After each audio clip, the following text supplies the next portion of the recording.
What most distinguished the Special Forces Recondo School from any other in the history of the American military was its final exam, a reconnaissance mission under the worst of conditions within enemy territory, miles from friendly ground troops and with absolutely no support.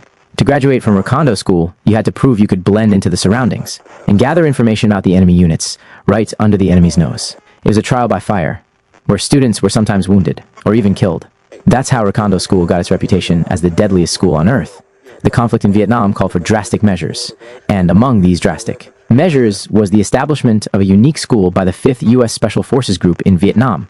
The guerrilla warfare tactics of the Viet Cong and constant infiltration to the south by the North Vietnamese Army created a need for reliable reconnaissance.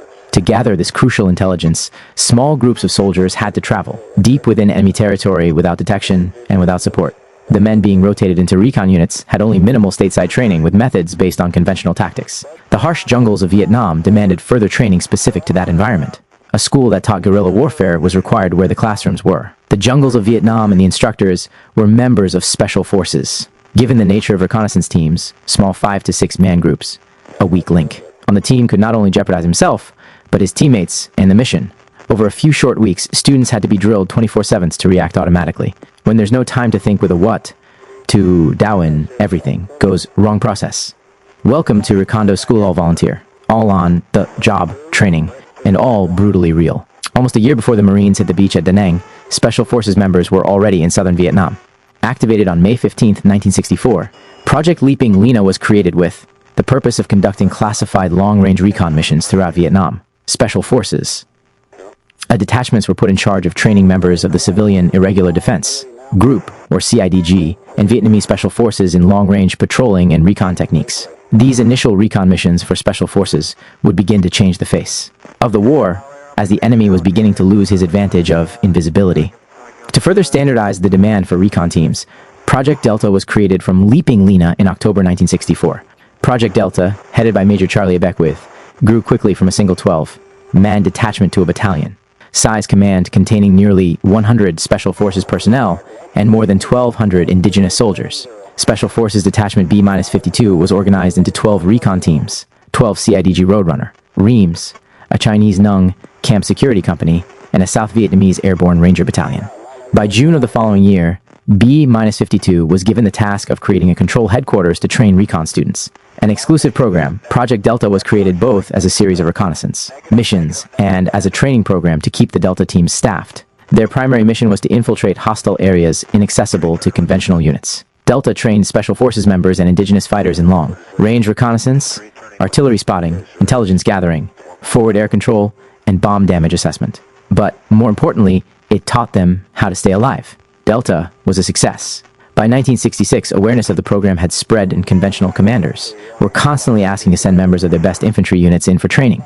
Soon, classes swelled to 50 students per class, which now also included members of the Australian SAS and Korean Army. The Delta School was now overwhelmed and problems began to occur. Staffed by members of the actual Delta recon teams who taught the incoming classes, a conflict of interest surfaced. The Delta missions were imperative, and keeping the team members as teachers kept them out of the field. Yet there was a constant demand to continue to train new recon teams. General William Westmoreland decided to solve the problem by establishing a formal reconnaissance training program that he dubbed Recondo, a name derived from 3 common terms of soldiering, recon for reconnaissance, commando, an elite member of a small force, and doughboy, a nickname for the determined soldiers of World War I. Westmoreland was no stranger to the Recondo idea.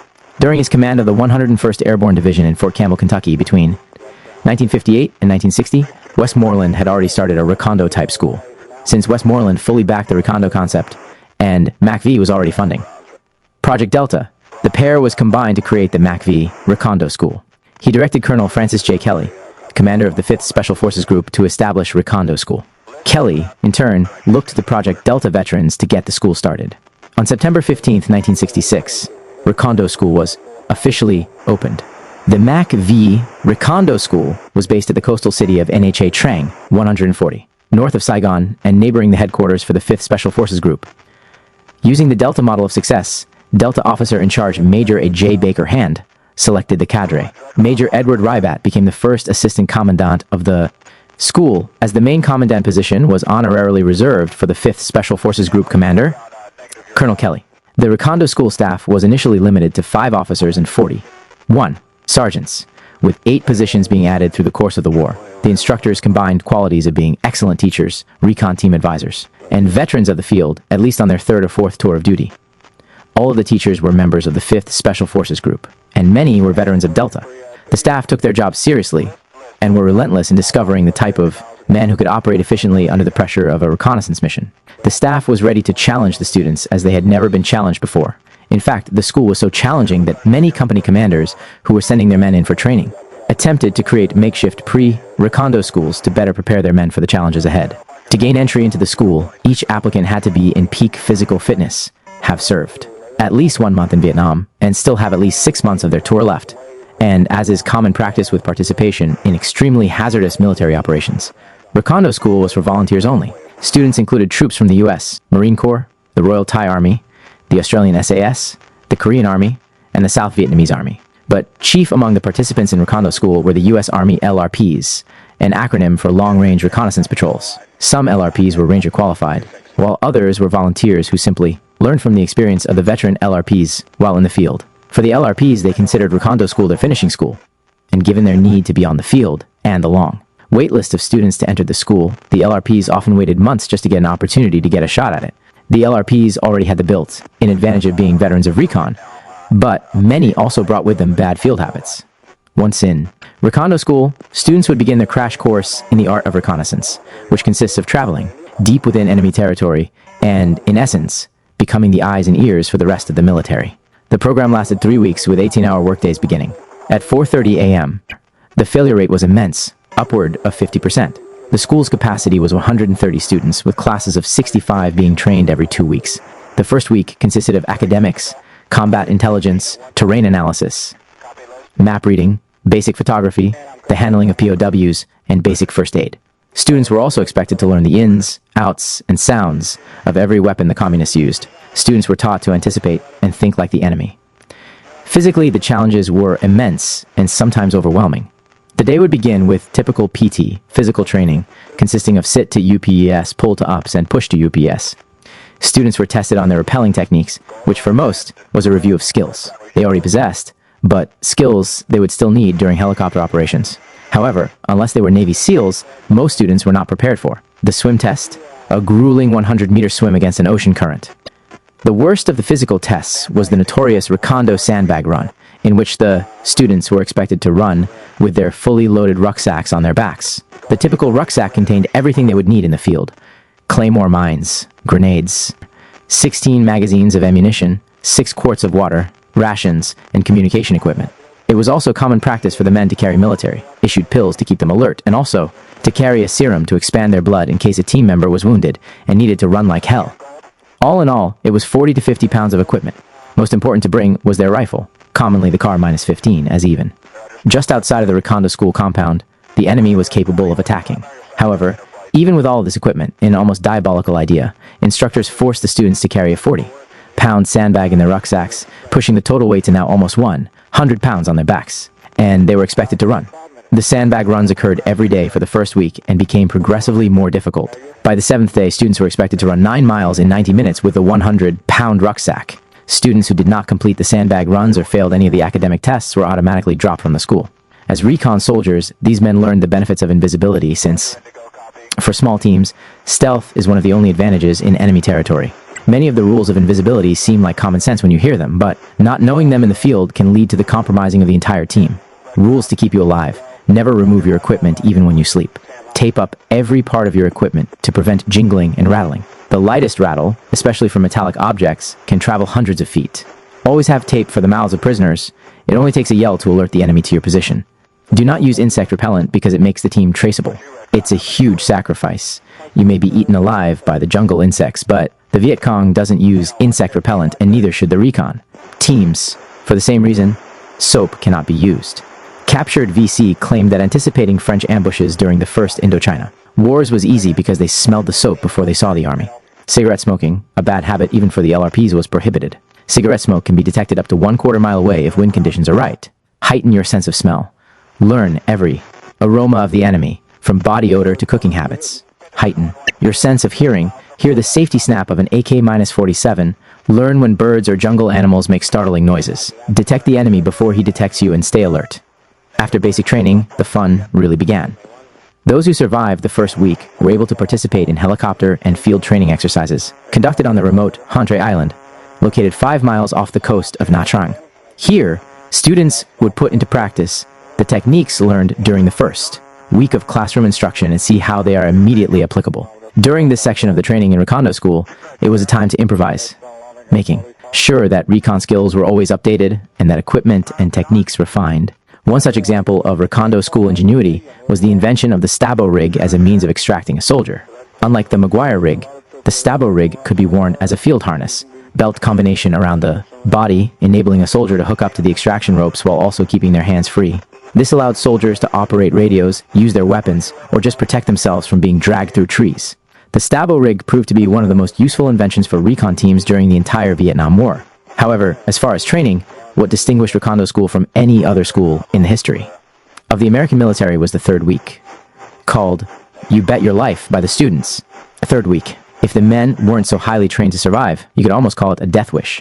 It was at this time that students were broken up into teams of 6 and deployed. On 4 to 5 day recon patrols in hostile areas west of Nha Trang, students were expected to be able to put the previous 2 weeks into practice, in a real situation in which contact with the NVA was expected to be made. Along with the team would be a Special Forces observer who would come along to grade each member as they operated in every team position, from team leader to point man.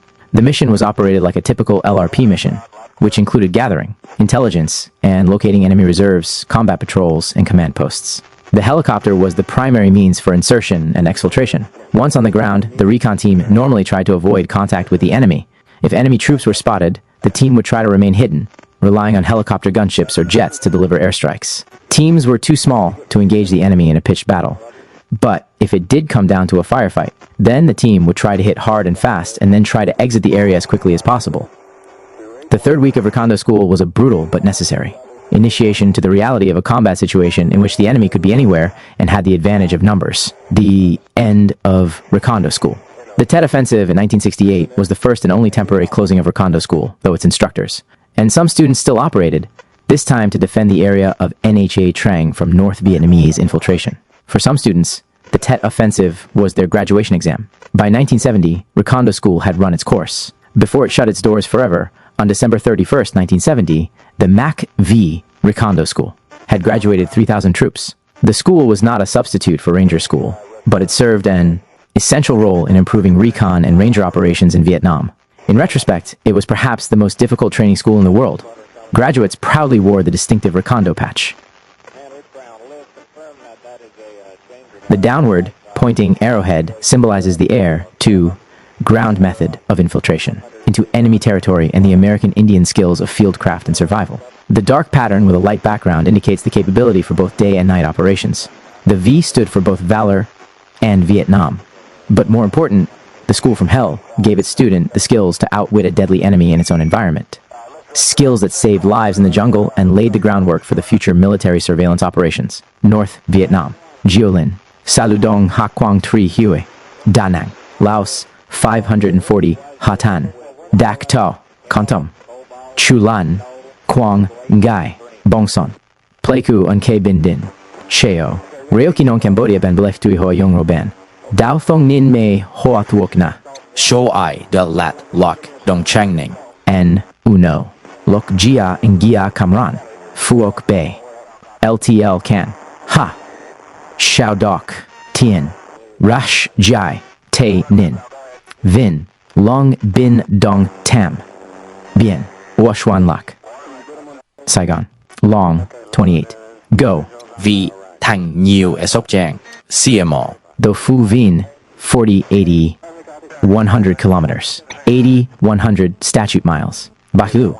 Vin Phan, Rang Ap Long, Phan Lam, Thiet, Ham Tan Vong Tao, Kong, Ba Tri, South Vietnam Te. Prologue, MAC-V Recondo School, Nha Trang, South Vietnam, March 17, 1969. The morning sun broke through the clouds high above the Special Forces training compound in Nha Trang, South Vietnam.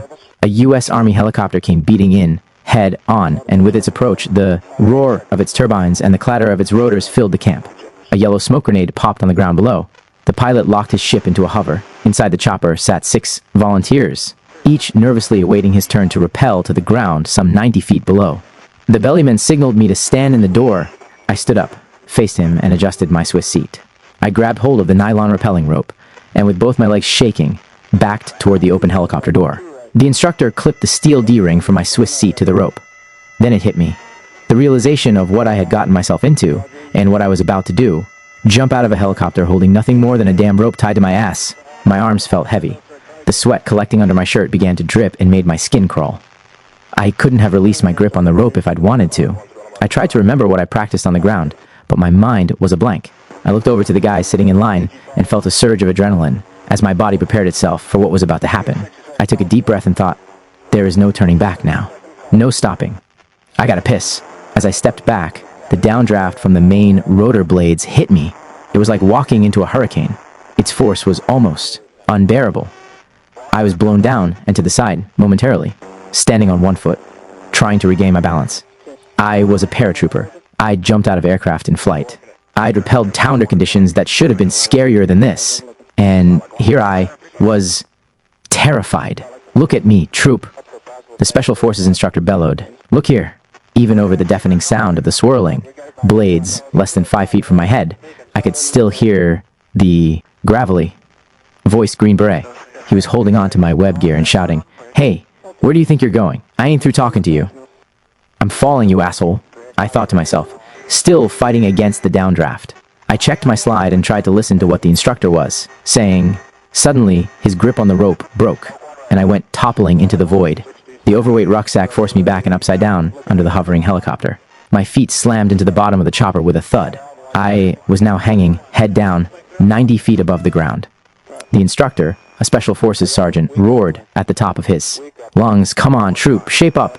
I'm not coming down to get your sorry ass." I could see the training grounds below. 2 Green Beret NCOs pulled on the dangling rope. My fear was suddenly replaced by panic and embarrassment. Oh my God. I'm going to die. All I could think of was holding on. I knew I had to do something. I pushed away from the helicopter. Pop!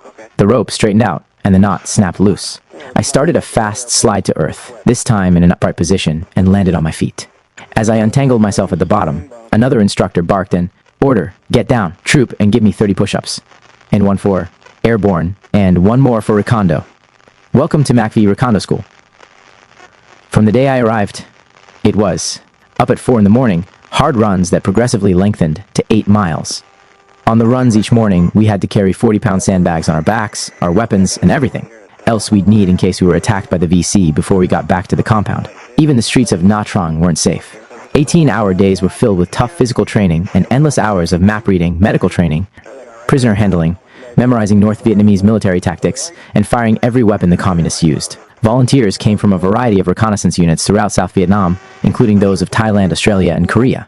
We were trained to become the eyes and ears of our units. That is, if you weren't one of the 39% that washed out.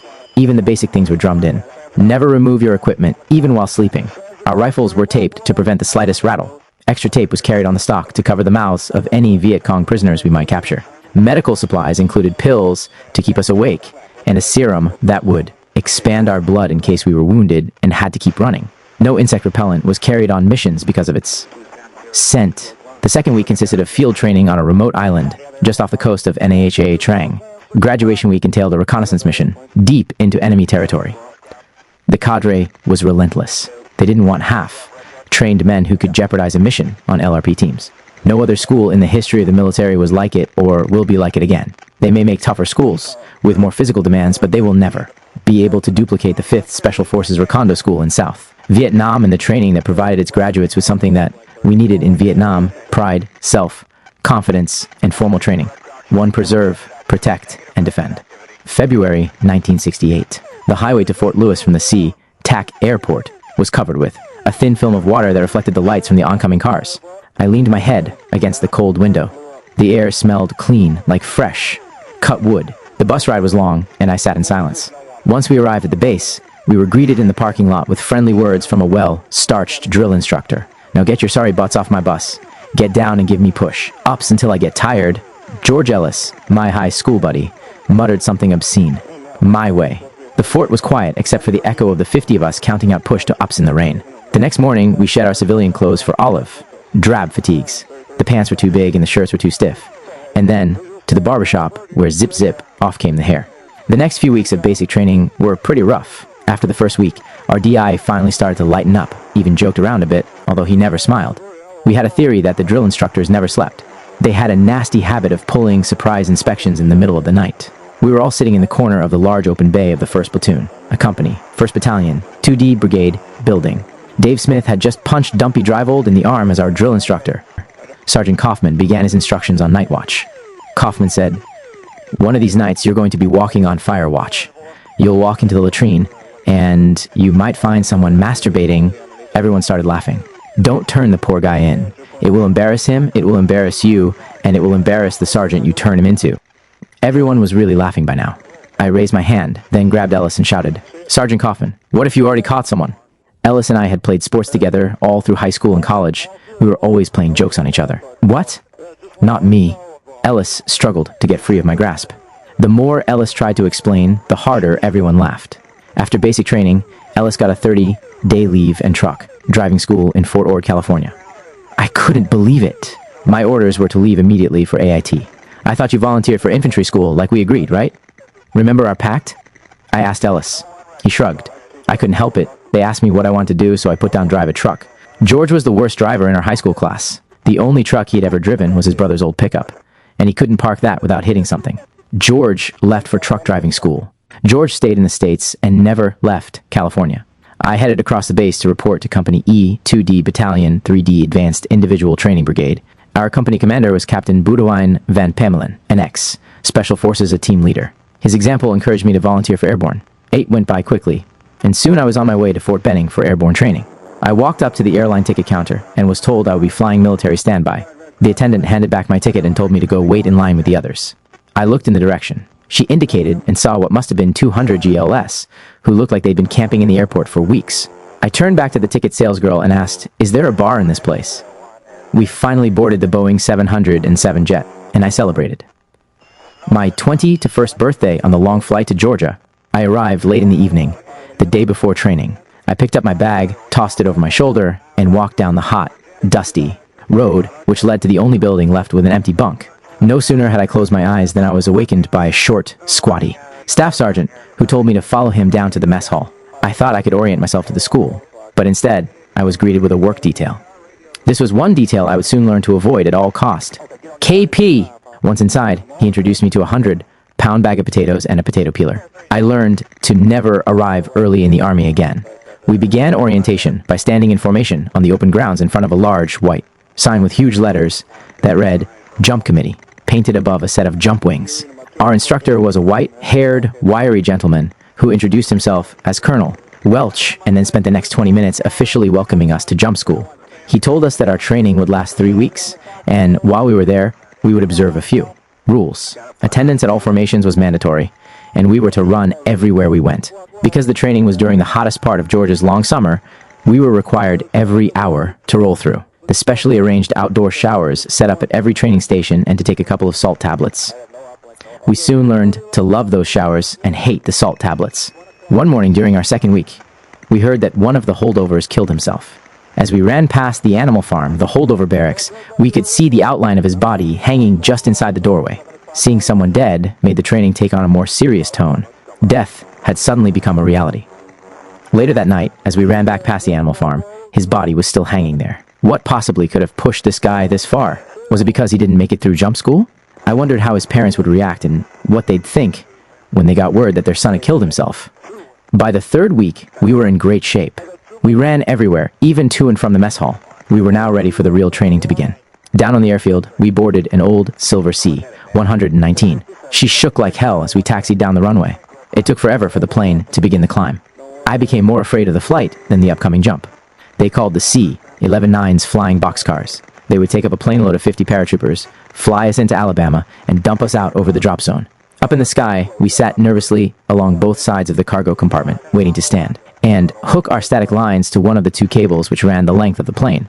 It was very hard to be brave inside that bouncing plane, but I was trying. I had my eye on the 2 lights near the exit door. One was red, warning us to get ready. The green one meant go. The jump master yelled, "Get ready." He lifted his arms over his head, causing all of us to tighten up. Stand up. Hook up. It was just as we had trained. The jump master, with his hands held high, crooked his index finger, the sign to hook up. We fastened our static line snap links to the parallel cables running down both sides of the airplane.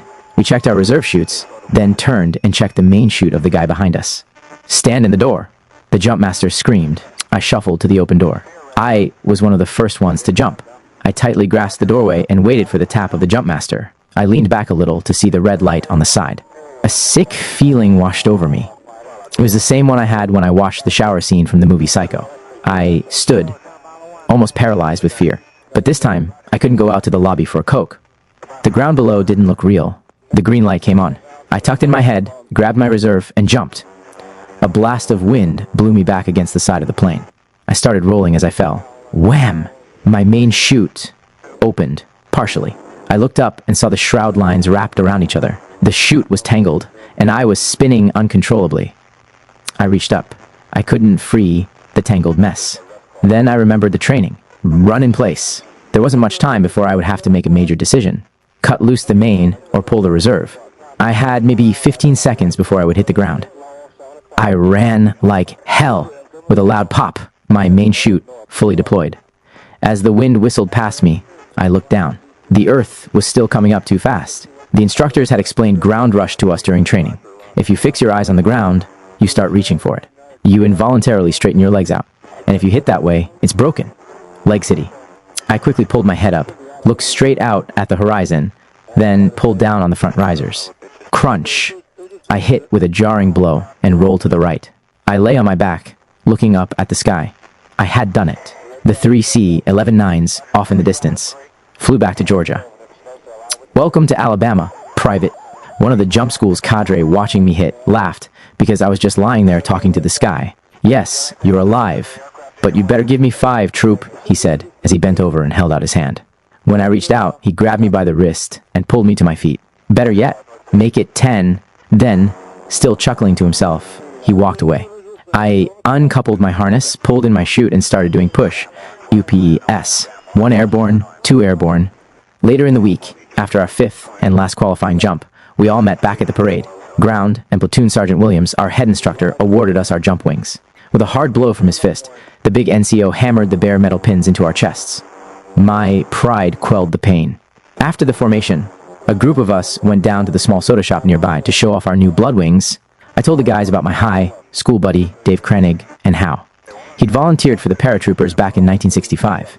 He ended up in the 101st and got shot up bad in Nam. Shot 13 times, he spent 15 months in an army hospital. He almost bought it. He tried to take out a VC bunker by himself, and a group of Viet Cong ambushed him. Everyone listened intently. The whole place got quiet. His left arm was shot almost completely off. He rolled over on it to slow the bleeding with the weight of his body. The VC ran back and shot him 3 more times, but even that didn't finish him off. He survived it all. Kranick had come back and visited me at college. I told the guys that shortly after being released from the hospital for bone graft surgery, Kranick got into a fistfight. "No way, man." One of the guys said, "It wasn't much of a fight," I said. A peacenik gave him some lip, so he hit him with his cast. One of the guys said, "Man, that Kranick's cool." As we walked back to the training grounds, we all got our orders the next day and left Fort Benning for a month of good buys before we left for Nam. The leave was over before it started. The next thing I realized, I was stepping off a Boeing 707 at Bien Hoa Air Base, Republic of Vietnam. It was 9 in the morning when they opened the airplane doors. A blast of searing heat hit me. Before we walked halfway across the tarmac, my fatigue shirt was soaked with sweat. Nothing had prepared me for this. "Move out." One of the black-hatted NCOs shouted, "Get on those buses. Move it now, troop." I climbed aboard and grabbed a front seat. I stared out the window at the Vietnamese countryside. Rows of palm trees broke up the flat, stark landscape. An occasional rice paddy or a Vietnamese farmer drew everyone's attention. We passed an endless series of small villages with children playing in the streets. The driver seemed barely aware of them as they darted back and forth in front of our bus. The locals casually went about their business, as if unaware that a war was going on. ARVN soldiers lounged at every outside cafe we passed. As we drove into the 90th Replacement Center in Long Binh, I noticed an above-ground swimming pool. One of the guys behind me yelled, "Hey, this doesn't look too bad." The 4 buses stopped in front of an open parade ground, and we quickly filed off. A stocky specialist 4th class gave us a welcome to Vietnam speech. He then told us to line up outside the administration building to process in and be assigned to our units. This was my first introduction to RAMFs, the guys in the rear. There was no glory in being support personnel. In many ways, their jobs were the worst. They probably found the boredom and constant stress excuse enough to bully the replacements. In less than 4 hours, I felt more like I was starting a 1-year prison sentence than fighting a war. We were told that everything with the building we were standing in was officially off limits. Those of us who were airborne qualified were told that the 101st had just lost 1,000 men up north and would be needing fresh meat. Fresh meat? I thought, I'm fresh meat? Finally, almost begrudgingly, we were led to the mess hall to wait in an endless line for what we were told was food. It didn't taste like any food I'd eaten back home. I was more thirsty than hungry and grabbed a second cup of lime cool. Aid. I was told that this was a new record. I would come to hate green cool. Aid. After sampling some interesting pound cake, we had a few minutes outside to grab a smoke. Instead, I found a meal on wheels conveniently outside the mess hall and grabbed a Coke. I gulped it down. Everything seemed so strange and different here, but Coke still tasted the same. Later, in my bunk, I tried to rest but couldn't. I guess it was a combination of jet lag and being treated like an animal. The hooch was hot, muggy, and noisy. The sounds of people moving in and out all night kept me awake. I couldn't tell if they were on our side or the enemy's. I tried to keep my eyes shut, but it was no use. The next night, a hard-looking sergeant walked into our hooch. Hey, you three, draw weapons and come with me. You're on bunker 4. What do we do? I asked. That question really pissed him off. Did he think we could read his mind? He drove us to a sandbag, covered bunker, dropped us off, gave us some quick instructions, then stormed on a berm to the next bunker. For the next 3 hours, we stood around inside the hot, humid bunker, looking out through the narrow slot in the sandbags. I never took my eyes off the 2 claymore mines just in front of the coiled concertina wire, less than 20 feet from our position. We'd been told the Viet Cong would sneak up in the night and turn the claymores around, face them back at us. Then they would sit back and make a bunch of noise to get us to blow ourselves up. I was determined that this was not going to happen to me, at least not on the first night. After a while, it appeared that no one was going to tell us anything more. We split into shifts and took turns pulling watch on top of the fortification. None of us could sleep. Every time a flare went up, it made a loud pop, and we'd all run back inside the bunker to wait for the enemy to attack. The next day, I had to pull bunker guard again. This time, I was a little more confident, and lucky for the Viet Cong they didn't attack. I knew their claymore trick. Flares went off all that night, like an endless celebration of the 4th of July. They burned slowly, under small parachutes, as they drifted back to Earth, casting long shadows across the open fields. I began thinking that maybe I'd made a mistake coming here. I was really feeling homesick. One of the guys on the guard was Lenny White. He was from Kansas City. One of his friends had told him the boonies was like living in hell for a whole year. Man, look at the faces in the mess hall tonight. Watch for the blank stare. When you see a guy with that stare, you know he's been in the boonies. I was starting to hate this place, and I'd only been here 2 days. It was all very confusing. It was as if I'd stumbled into some kind of weird movie. Those were the hardest 5 days I had ever spent. And they called it adjustment.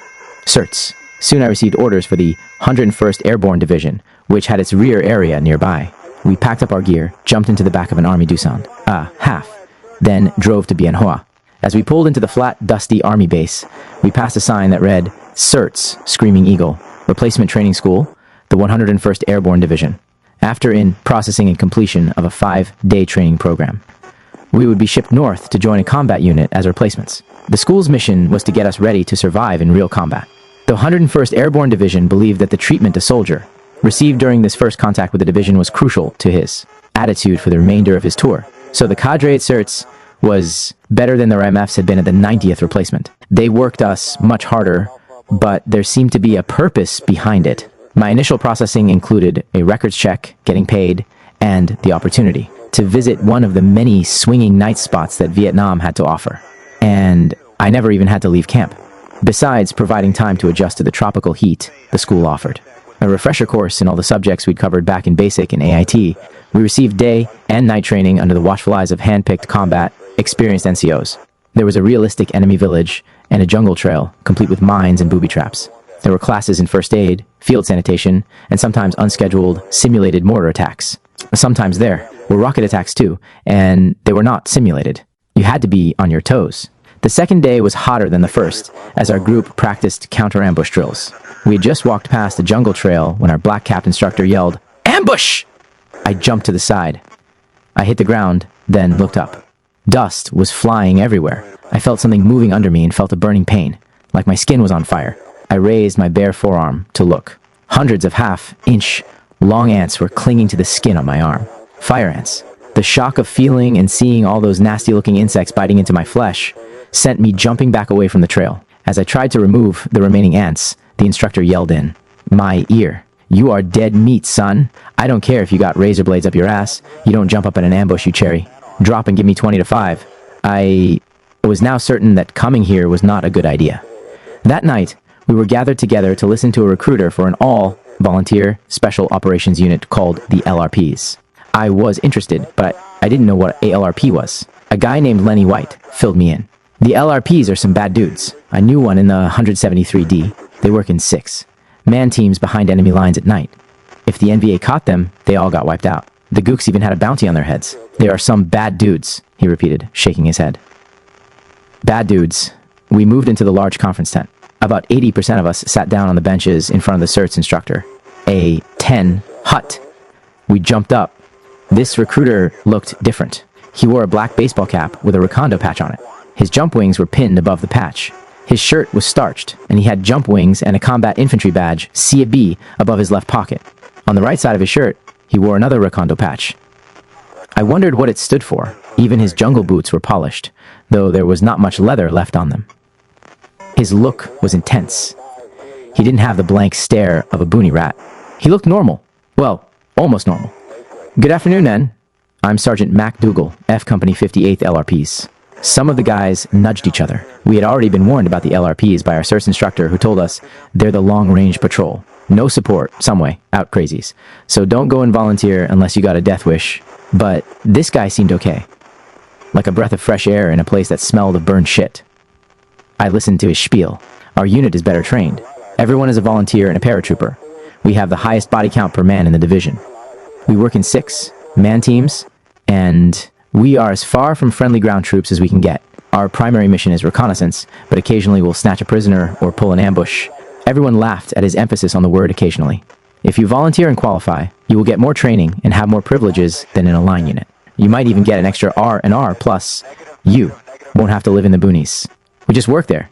Usually a mission lasts 3 to 6 days, followed by a 2 or 3 day stand. Down in the rear, some guy in the back cracked. If you lived that long, some of the guys laughed nervously. Any questions? One hand went up. Yeah, Sarge. I have been hearing about different life expectancies, for different duty assignments. Like, the life expectancy for a door gunner in combat is 5 seconds, and an infantry second lieutenant is 20 seconds. What's the life expectancy of a LRP in combat? The salty NCO frowned. Then a sly smile came over his face. In a low voice, he explained, LRPs don't have a life expectancy in combat. If you find yourself in combat, either you started it, in which case the gooks die, or they start it, in which case you die. We don't make mistakes. We don't let them start fights. The Spec 4, who asked the question, fidgeted nervously in his chair as if he wanted to leave now. Without any more explanation, Mac Dougal asked for any volunteers to stand up. This was the first guy who had truly impressed me since I had joined the army. He seemed pretty squared away. I thought, if the other guys are like this, it won't be so bad. I felt that if I walked away, I would regret it for the rest of my life. So I stood up. Everyone looked at me like I was nuts, especially Wallace, our sergeant. Wallace was a line NCO from the Odeuse, the 502D Parachute Infantry. He looked at me and whispered, "You're stepping on it now, boy.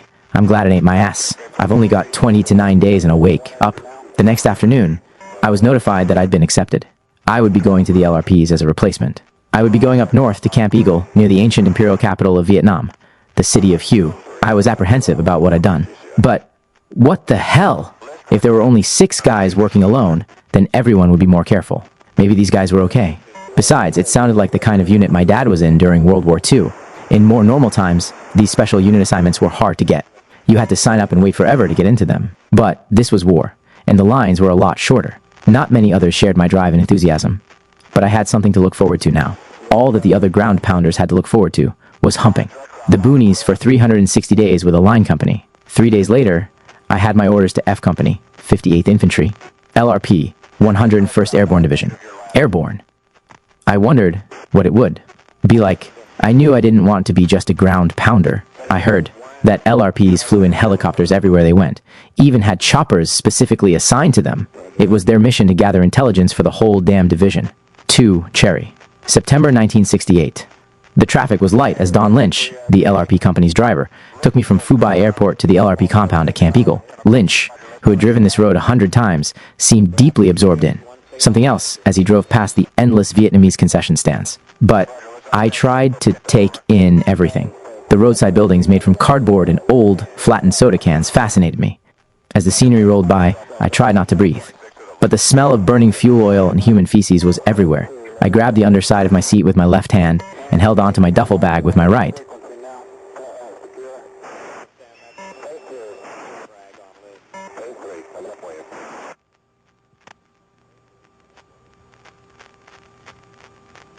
I studied everything as if it would give me a clue as to what was ahead. I kept hearing my dad's voice as we bumped along. "Keep your noggin down, son." Art Herringhausen, a 19-year-old from a line company who had volunteered for the LRPs, sat next to me but didn't speak. He seemed lost in thought. Lynch smiled, flashing peace signs to every American Jeep or truck passing from the opposite direction. We turned left and headed down the dusty road to Camp Eagle, home of the 101st Airborne Division. On the corner, an MP sat alone beside an all-weather, beaten bunker. The bunker was made of layers of frayed and rotten sandbags. He waved us on. We left him choking in a cloud of dust. Lynch turned and said, "Here we are." I looked up. A small sign announced Camp Eagle, Gia Lai Gate. We drove past endless strings of barbed wire, looped concertina, and bunkers. Lots of bunkers. I thought, this is it? Yet neither our driver nor Herringhausen seemed tense, or even concerned that we were in a war zone. The Jeep slowed. We entered a second gate marked F Company, 58th Inf, LRP. Eyes behead the lines.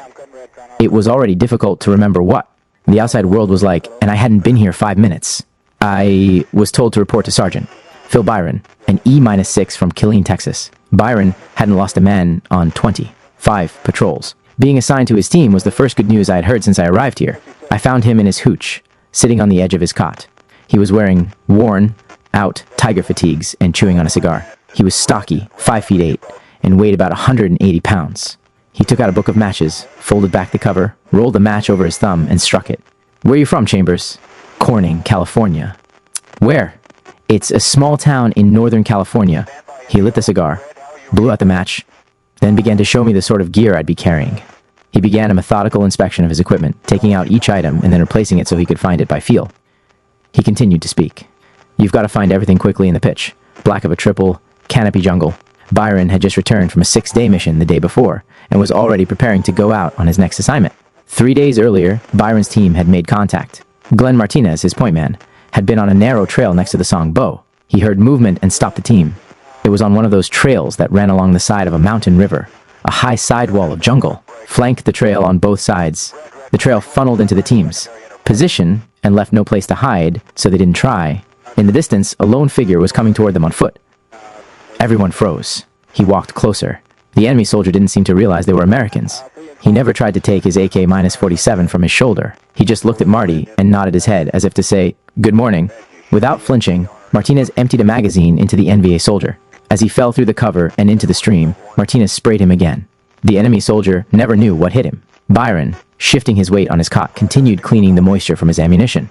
He laid his boonie towel out, emptied each magazine onto it, and wiped down each round. Then, one by one, he fed them back into the magazine.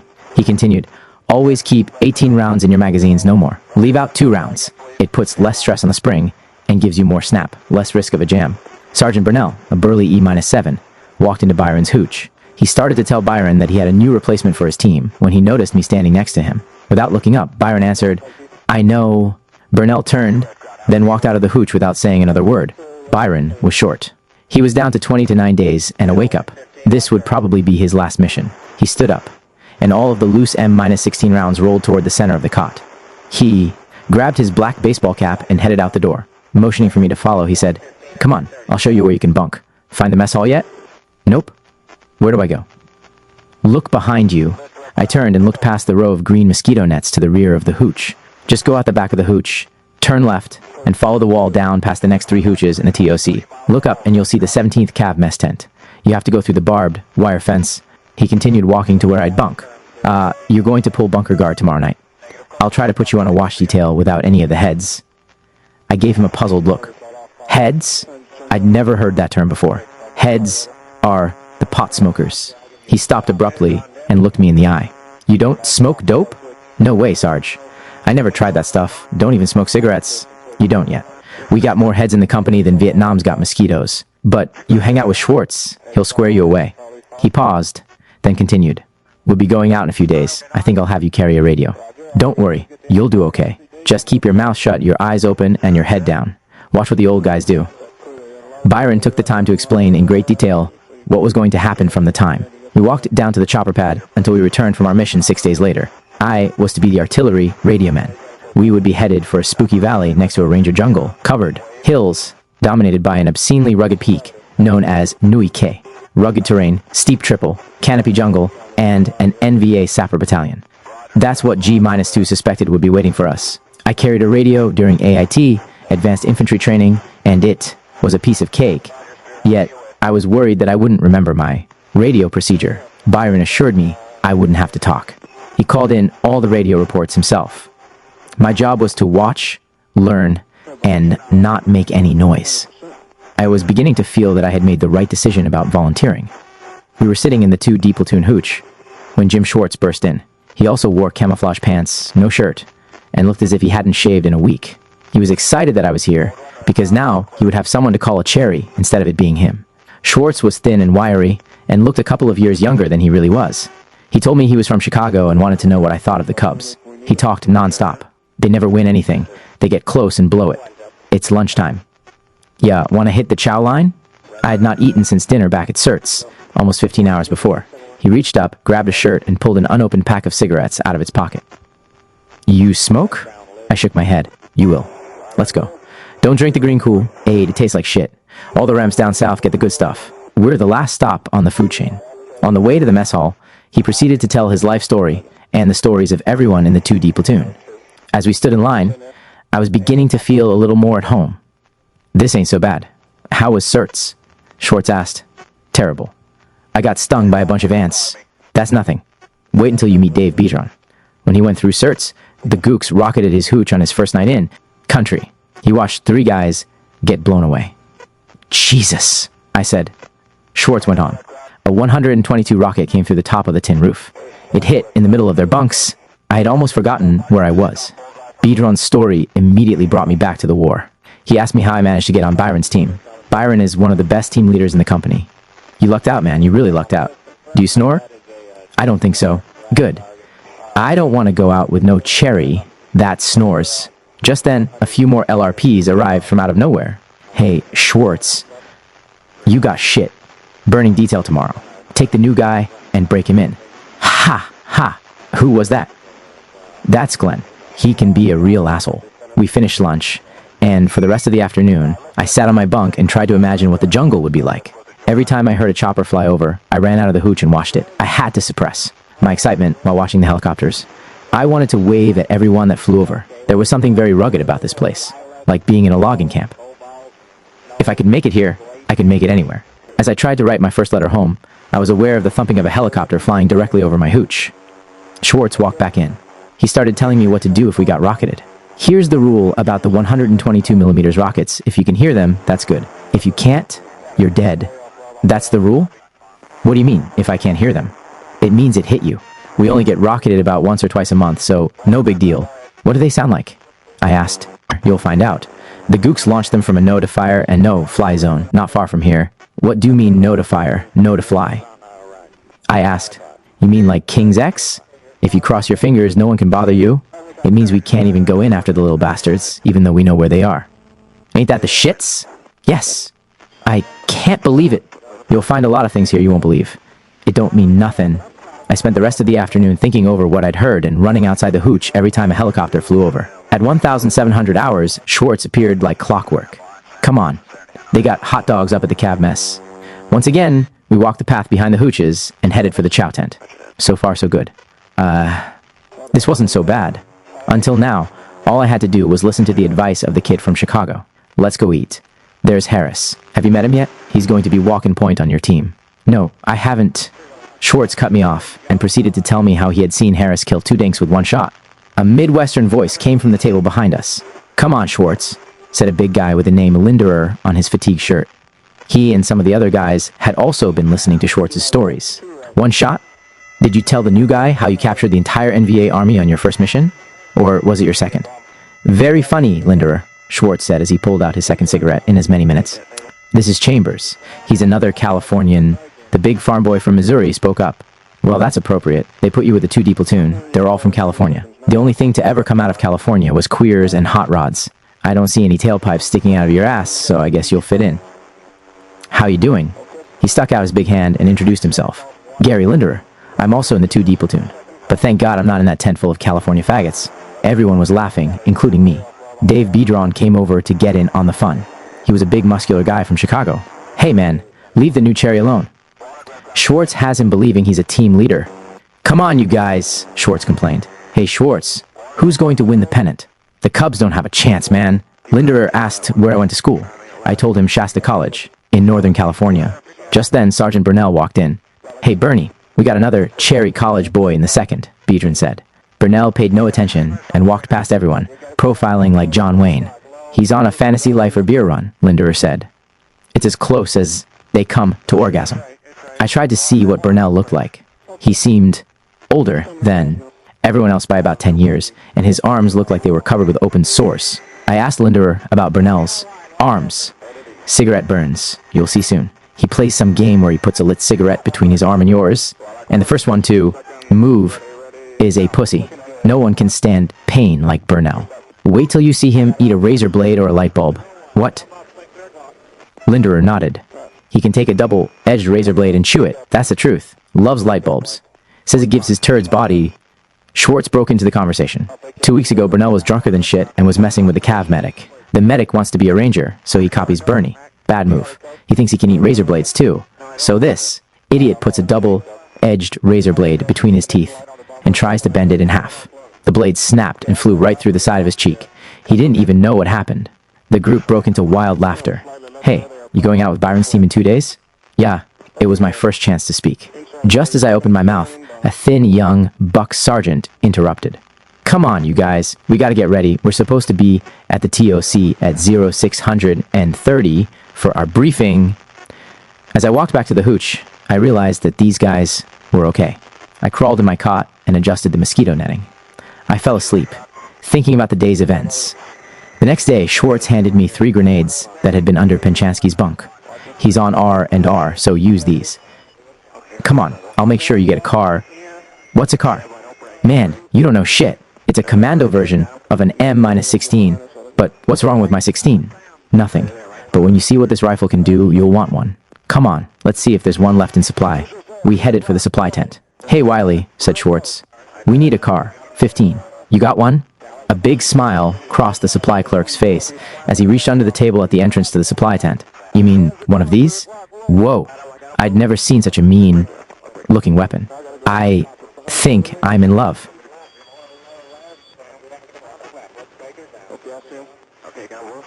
I told you you'd like it.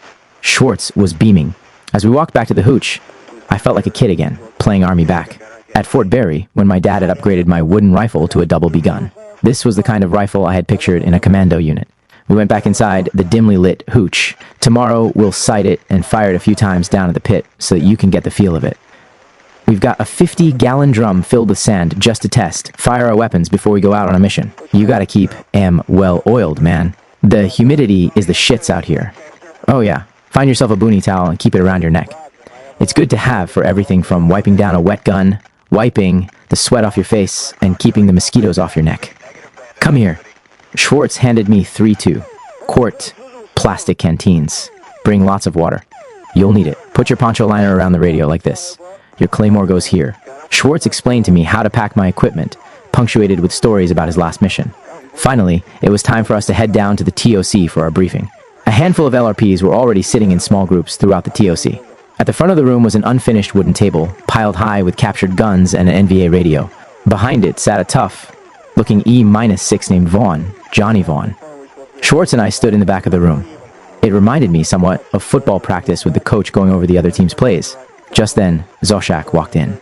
He was a tough, sandy-haired, average-sized guy with a Massachusetts accent, and a soft, slow way of talking that people listened to with respect. Where'd you go in Bangkok, Zo? Everyone whistled except me. I felt like someone told a joke and I didn't get it. Then Harris and Jody Gravitt walked in, taking seats up front like a couple of starting halfbacks. Gravitt turned and spoke. "Hey, Byron, can you believe some 17th Cav asshole Colonel wouldn't let me in the shadow on his friggin' chopper with our weapons loaded?" Byron didn't respond. Man, where do they get these dumb shit lifers? He even asked us to put the seatbelts on. Laughing, Gravitt continued, grabbing Harris by the neck. So Harris looks at this colonel and belches. Jody made the same belching sound. Just like that, Aten, hut. Lieutenant Williams walked in and moved to the front of the room. Hung directly in front of us was a large acetate-covered map, which took up most of the wall. The map was a composite of several smaller topo maps that made up the entire I-Corp area of operation. At the top of the map was the DMZ. To the west was the Laotian border, marked in red. Jungles were in light and dark green, with the lowlands and swamps in white. The map was covered with tightly packed contour lines, showing steep mountains and deep valleys. The right side of the map bordered on the South China Sea. Fire bases were red triangles drawn with grease pencils. Schwartz pointed to a valley called the Ashau. He said it was a bad mother. The first Cav went in there last year and lost 22 helicopters in 15 minutes. The Gooks had radar, controlled. 12.7 millimeters anti-aircraft guns up in the hills, and you can't see shit because it's always foggy and raining. He also said he had heard we were going to be pulling missions in there real soon. Just then, a lanky sergeant walked in and sat down in an open chair reserved for the old guys. He was tall and thin and spoke in a slow but methodical southern drawl. He turned back and looked at me. "You, the new cherry?" John Burford was country to the bone. He was on his 6th year in the Army. Airborne all the way. Honest John Burford's son. But you can just call me Honest John. He held out a friendly hand. "Chambers." I reached over the chair and shook his hand. Burnell appeared, and everyone turned to look his way. Someone next to the door yelled, "Hey Bernie, you leading this show?" No. If I were, I'd just dismiss you bunch of peckerwoods, and we'd jump onto the next chopper headed to Hanoi. Everyone laughed. "Come on, you guys," said Lieutenant Williams. "Can I get on with this?" "Yes, sir. Please do." A few of the guys started to shift in their seats. Lieutenant Williams went over the weather forecast. The weather for the next few days will be hot, cloudy, and humid. Today's high will be 96 degrees. Sunrise tomorrow is 0630 hours. Sunset 1900 hours. No rain for the next 24 hours. The AO will be foggy in the morning, and in the late afternoon, clouds will again move in. The winds will be light and variable out of the southwest. As you know, we have been experiencing a lot of problems because of the fog. I listened to every word Lieutenant Williams said, but I noticed a few of the LRPs were nodding off. I kept my eyes on the briefing officer. Williams wrapped up the weather report about the same time the Division G-2 intelligence officer arrived. He was an older man who reminded me of the captain on Gilligan's Island. He was here to recount recent enemy activity in the operation area and establish the intelligence basis for the operation.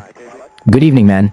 Over the past several months since the Tet Offensive, we've been trying to cut off Charlie's supply lines from the north. Heavy enemy activity has been reported in the eastern sector of your AO." He pointed to a location on the wall map.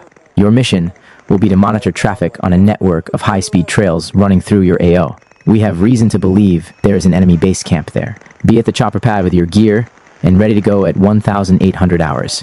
You'll go in at last light tomorrow." "Thank you, gentlemen." Byron got us together after the pre-op was over. I went to rehearse with the new guy. "Chambers, meet me after breakfast at 0900 hours. "Schwartz, take him with you." Schwartz spoke up, pointing my way. "Sarge, me and the new guy got shit. Burning detail in the morning. That's what Sergeant Burnell says." Byron walked over to Burnell, who was talking with Zoe. "Bernie, I gotta get my new men ready for the mission, and you got him burning shit. Don't you have anyone else?" Burnell looked annoyed. He got up and walked around to where we were sitting. "No. See you jerk-offs at 0900 hours. Come on, Chambers." "I think we pissed him off," mumbled Schwartz as we headed toward the supply tent. I had no idea what they were talking about, but nodded in agreement with Schwartz. Schwartz continued. "Byron told us to draw enough rations for 6 days for the entire team. Let's go." As the sun went down, I was becoming apprehensive. I thought, in a few hours, I'll be on my first mission. I was very anxious. We were going to try to locate an enemy regimental base camp. Whoa! I still couldn't believe it. Not yet. I walked back down to the helicopter pad with Schwartz. We could hear a lone helicopter warming up across the open valley. We stood at the edge of the tarmac and waited. Perched on the ridge across from our company area, the deadly-looking helicopters sat motionless on their metal skids. Every 50 feet were 2 rows of sandbags. These bags were piled 6 high and must have stretched for 20 feet. Between each of these protective walls sat one of the new Cobra gunships. At the end of the ridgeline, directly behind the Cobras, sat a teardrop. shaped helicopter called an LOH, Light Observation Helicopter, or LOCH. It was our company commander's command and control ship. Schwartz called it the C&C ship. As Schwartz and I watched, the Lowe's rotor began to revolve. It lifted and flew the short distance to the company acid pad.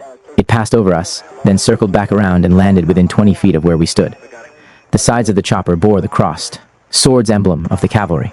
We watched a barrel-chested officer as he walked up behind us and headed for the low. The rotors slowed to idle speed as the big captain climbed aboard. We held onto our caps as the helicopter rose straight up, moved back a few feet, then swung around and headed out toward the distant mountains. "He sleeps in that bird," Schwartz remarked. "Who?" I asked. "Eklund. Captain Eklund. Our company, he lives in that chopper. He never comes in. When there is a team in the field, he stays up until they get extracted," Schwartz explained. "That's reassuring," I thought. My first impression of Nam was that nobody really gave a shit. But I could tell by the way Schwartz talked about the CO that here was an officer who cared for his troops. By 1,600 hours the next day, puddles of water dotted the acid pad. The weather report was wrong. It had rained all day. After painting some last minute camouflage on my face, hands, and forearms, I was ready. "Let's go do it," Schwartz said. Less than a month ago, this was just practice. Now, it was real. Somehow, it didn't feel like I thought it would. At least not yet. "Hey, Schwartz, how do I look?" "Like John Wayne." "Man." It felt like I was carrying half a ton on my back. Inside my rucksack and on my LBE harness, I had a PRC -25 radio, 12 freeze. Dried. Meals, 14 magazines of extra ammunition, 2 hand grenades, 3 smoke grenades, 1 white. Phosphorus grenade, 1 claymore mine, 1 pair of socks, a jungle sweater, poncho liner, a poncho. 10 packs of cocoa powder, survival knife, a pen gun with flares, and 6 quarts of water. Schwartz had to pull me to my feet. We walked slowly down to the staging area. I quickly understood why the radio was referred to as an ass kicker. Sergeant Byron was already there, checking his map. He had a very serious look on his face. There was a flurry of last-minute activity. I tried to imagine what was ahead. I was a little light-headed and was not sure what to do next. Each radio had to be checked and rechecked. Byron opened my pack and turned down the squelch button until he couldn't hear the static. Everyone was adding minute touches to their camouflage, checking packs, and smoking final cigarettes. I looked over at Schwartz. His back was to me, and I could see that the hair on the back of his neck was standing straight up. He nervously lit a cigarette, turned around, and rechecked my gear. "You set?" I was becoming even more aware that this was the real thing. All the bullshitting had stopped, and everyone was now concentrating on the job at hand. I felt ready. Byron said, "Stand here, next to me." I nodded. He turned to Schwartz. "Come on, Schwartz. You are going out the right side with Harris and Smitty." The choppers were deafening as they landed. Byron had to yell at, "Check again." "Is your radio on?" "Yes." "Make sure you keep that fucking rifle pointed out the door and keep your safety on until we insert. You okay?" "Oh, I'm fine." I switched my rifle back on safe. I jumped the gun, but even after screwing up, I was still very excited. "Okay, chamber around and get in next to me," said Byron. I stepped on the skid, climbed in, then turned and sat down on the cargo bay floor. I'd never been near a helicopter before, let alone in one. It was a lot different than that wooden mock up we practiced on at certs. From what I'd heard, some of the other guys had Ranger and Special Forces school behind them, or at least 6 months in the field in Vietnam before coming to LRPs. I'd never been in a helicopter, and here I was going out on an LRP mission. They had to be desperate people to be taking me. I was startled when the chopper rocked back and lifted off the ground. I grabbed a vertical brace that separated the door gunner's compartment from the cabin. I was very uncomfortable. I couldn't get my legs straight. 1 minute we were on the ground, solid and firm. The next we were airborne. Once underway, I couldn't get over how smooth the ride was. In the background was the ever-present, high-pitched whine of the turbine engine. The chopper made a deafening whap sound when we turned sharply to head west. I looked down and could see all of Camp Eagle. It was big, and as far as I could see, there was nothing but bunkers, sandbag hooches, shitters, and tin roof buildings. I had a death grip on the retaining post as I tried to look over Sergeant Byron's shoulder. I looked out toward the mountains and saw the most beautiful sunset I had ever seen. The sun was a vibrant orange as it began to drop behind the horizon. It reminded me of back home along the river. I relaxed my grip on the pipe. We had been airborne about 25 minutes when Byron tapped me on the leg. "Get ready," he shouted over the roar of the Huey. I felt the same feeling I had sitting in the locker room before the kickoff of the big game against Humboldt State. After the 30-minute flight, the helicopter made a wide circle over a jungle-covered mountain, and we started to drop. Our pilot headed toward an opening the size of a small basketball court. It was a one-ship LZ, surrounded by single canopy jungle. I clutched my weapon tightly, took a deep breath, and prepared to jump. The floppy hat I brought with me from training was too small. I was afraid I would lose it if the wind from the rotor wash caught it. I took it off and jammed it under my web belt. Burford, the lanky sergeant from Georgia, was the first one out, followed by Byron, then me. On the port side, Harris leaped from the skid and disappeared into the jungle, followed by Looney and Schwartz. We had to jump about 3 feet to the jungle floor. I hit the ground and stood there, momentarily confused as to where I should go. Once on the ground, things started to happen quickly. Byron grabbed me by my web gear and pulled me after him as he ran for the cover of a thicket. God, I thought, I've got to be the dumbest cherry alive. I hope I don't fuck up and get us all killed. Sergeant Burford was already there, listening intently for any sounds of the enemy. The rest of us huddled around Byron. After a few seconds, Byron motioned Burford and Harris to move out toward the tree line. The sound of the chopper faded in the distance. The silence was deafening as we lay waiting for Burford and Harris to return. The radio crackled over the handset clipped on my web gear. Byron was getting anxious. He wanted to check the place out. Finally, Burford and Harris returned. Burford folded his map over, showed it to Byron, then checked his compass. Byron pointed in the direction they had scouted out 3 days earlier on the overflight. He'd spotted a high-speed trail from the air and wanted to monitor it for enemy activity. It was close to our LZ. Burford told Byron he had heard 4 shots down in the valley as we inserted. Burford said it had probably been trail watchers firing all clear shots. Byron thought for a moment, then changed our route of march. Instead of going in the direction of the shots, we would parallel the side of the hill. With luck, we could slip past the NVA who fired those shots. Usually, the chopper bracketed the real insertion point with several false insertions to conceal our location. A trail watcher would fire a series of all clear shots if he checked, and found no one after the chopper left the area. So it was not uncommon to hear shots. It didn't mean we had been discovered. In fact, it probably meant the opposite. The team spread out at intervals of 5 meters. I stayed on Byron's tail so he could get to the radio if he needed it. Harris was at point and didn't seem to make a sound as he moved in and out of brush 30 meters ahead of the team. Suddenly, he disappeared behind a bush. All I could see was his hand, signaling Byron to halt the team. He found the trail they had spotted on the overflight. It ran parallel to a muddy stream. Harris and Burford, the point man and the assistant team leader, moved out to check the trail. I saw Harris turn and point down the path, then vanish into the jungle. We followed. As Byron and I approached, we looked down at what appeared to be dozens of sets of tracks. The muddy prints were still wet. I thought, this is it. If these had been deer tracks, I'd have estimated that a small herd passed by less than 20 minutes before. We must have alerted them when we came in. Burford walked back and said he wanted to recon the trail. I'll take the new kid as my radio, he said, pointing my way with a smile. I was beginning to trust Byron, but felt uneasy following anyone else on a gook hunt. Burford whispered, "Come on, Chambers. You might get a chance to bust your cherry." The two of us followed Harris up the trail. Burford leaned close and whispered that he wished he'd brought his Ho Chi Minh sandals and then said, "Stay quiet and behind me. Watch the right side of the trail. If we get hit, shoot back, and don't run until you know where the running might help. Don't run." I thought, where would I run to? As we moved farther up, skirting the trail, the steep valley closed in behind us, cutting off our escape route and leaving us vulnerable to an ambush. At times, the trail ran through the middle of the creek. Crossing it, I felt the cool water fill my boots, then run back out as we stepped up onto the muddy bank. Burford stopped and bent over, reaching for something in the bushes. He pulled out several pieces of paper, a cigarette pack, and a candy wrapper. He licked the wrapper, then turned his head my way and whispered, "Sugar." Wrappers still covered with sugar. If it had set out overnight, the sugar would be gone. The gooks are close. My stomach tightened at his words. We moved on until we came to a logjam across the slow moving creek. The greenish-looking water was covered with algae and full of small water bugs swimming in circles. Next to the stream's edge, the moss was torn. The gooks must have gotten out of the water here and gone around. Several logs and branches lay on the south side. Harris froze and pointed at the logs. I looked and could see mud still dripping from them. Harris backed up. We couldn't have been more than 50 feet behind them. Harris signaled Burford to turn around and retrace our steps. Not more than 20 meters ahead, Harris spotted the back of a soldier through the brush, moving into the jungle. We'd found the enemy, but this was not the time or the place to take them. We moved quietly back down the stream to link up with Byron and the rest of the team.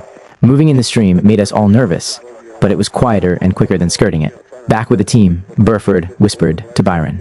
I couldn't hear, but I knew what he had to be saying.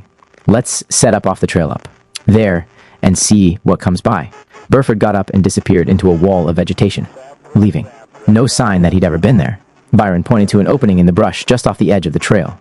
He told me to hide there, and... wait. I was 10 feet to the left of Looney, the soft-spoken kid from West Virginia, who carried the other radio for Byron. We were close to a bend in the trail where it broke and turned sharply south.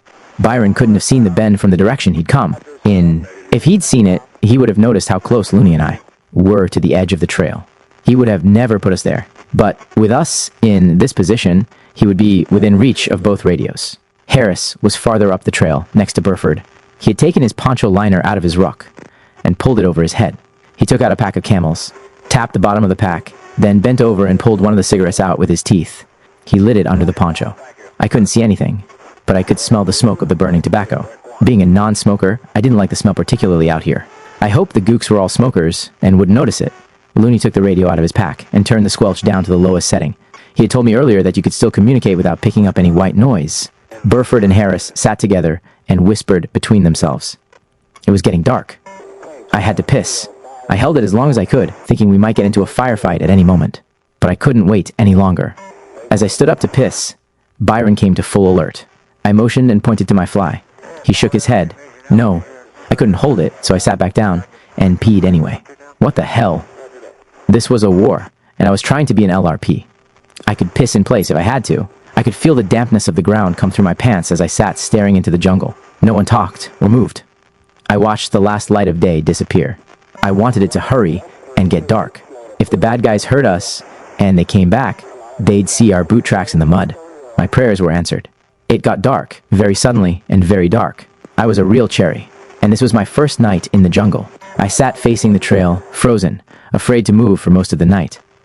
At 2,300 hours, Byron passed me the watch. During my guard shift, I was tempted to pull my camouflage poncho liner over my head so I wouldn't hear the swarm of mosquitoes I was attracting. But I was afraid that if I did that, I wouldn't be able to hear any gooks. My neck itched. I could feel welts swelling up like an uncontrolled rash. The little bastards were eating me alive. At 2,400 hours, I passed the watch to Looney, then fell asleep. 10 minutes later, Byron woke me. "You're snoring," he whispered. He told me to sleep on my stomach. I rolled over and lay face down.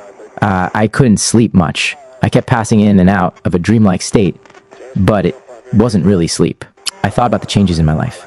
Basic training, AIT, then jump school, and home for 30 days. My leave had ended just 3 weeks ago, and now here I was, in the jungle. Just a place on a map in Vietnam. It seemed unreal, and all too real at the same time. I was dreaming about pheasant hunting. Craig, and I found the biggest flock of pheasants I had seen in years. There must have been 100 hens and roosters mixed together, feeding on the fresh, cut alfalfa. But just as I was about to shoot, I woke with a start. I wasn't sure where I was. The pheasants were gone. I looked at my watch. 0500. It was still dark. It was cold and damp from the morning fog. I pulled my poncho liner even tighter around me. Byron and Burford were sitting a few feet away. I could see that they were whispering into the radio. Byron was getting ready to call in his sitrep. I was only half awake, not paying much attention. Suddenly, something behind me caught Byron's eyes. I watched as he reached out and put his hand over Burford's mouth, then pointed over my head. Everything grew quiet. I was still tightly wrapped up in my poncho liner. I lifted my head to see what had attracted Byron's attention. I heard someone coming. I saw the shadow of a man. Froze. He walked within 3 feet of me. My eyes focused on his face. I held my breath and prayed that he wouldn't turn his head my way. I felt helpless, like an Egyptian mummy, wrapped in my poncho liner like a dumb shit. I couldn't even move my arms. Silhouettes of several people followed behind the first man. Peeking nervously from the corner of my eye, I could see rifles slung over their shoulders. If they'd been any closer, I could have reached out and grabbed them, except that my arms were wrapped in that damn poncho liner. As the first man passed, I tried to let the air out of my lungs and breathe before the next man got even with my position. I eased back toward the ground and lay on my side, facing the trail. I had wrapped the poncho liner so tight, trying to stay warm, that now I had trapped myself in it. I'd never felt so helpless or so stupid. In my life, terrified, I waited and didn't move. One soldier looked right at me as he passed, but he didn't see me and continued down the trail. My stomach was knotting, but I stayed in position. My weapon was next to me, but my hands were still trapped inside my poncho liner. Now what was I to do? The fourth enemy soldier passed without a sound. I could hear the sound of banging metal, like two empty canteens knocking together. A fifth and sixth man passed. I didn't know how long I could stay motionless in this position. All I knew was that I couldn't move. After the full column of 17 VC passed, I fell back and quickly undid the poncho liner which had held me prisoner. I reached for my rifle and quietly pulled it up to my chest. I looked back at Byron, who motioned for me to stay still. The mosquitoes were almost unbearable, but my shame was worse. I brushed the mosquitoes and dead leaves from my face and thought about what I would do if the bad guys returned. I was really screwing up. The Army hadn't prepared me for this sort of job. I'd never been to Ranger School, Special Forces Training Group, Jungle Expert School.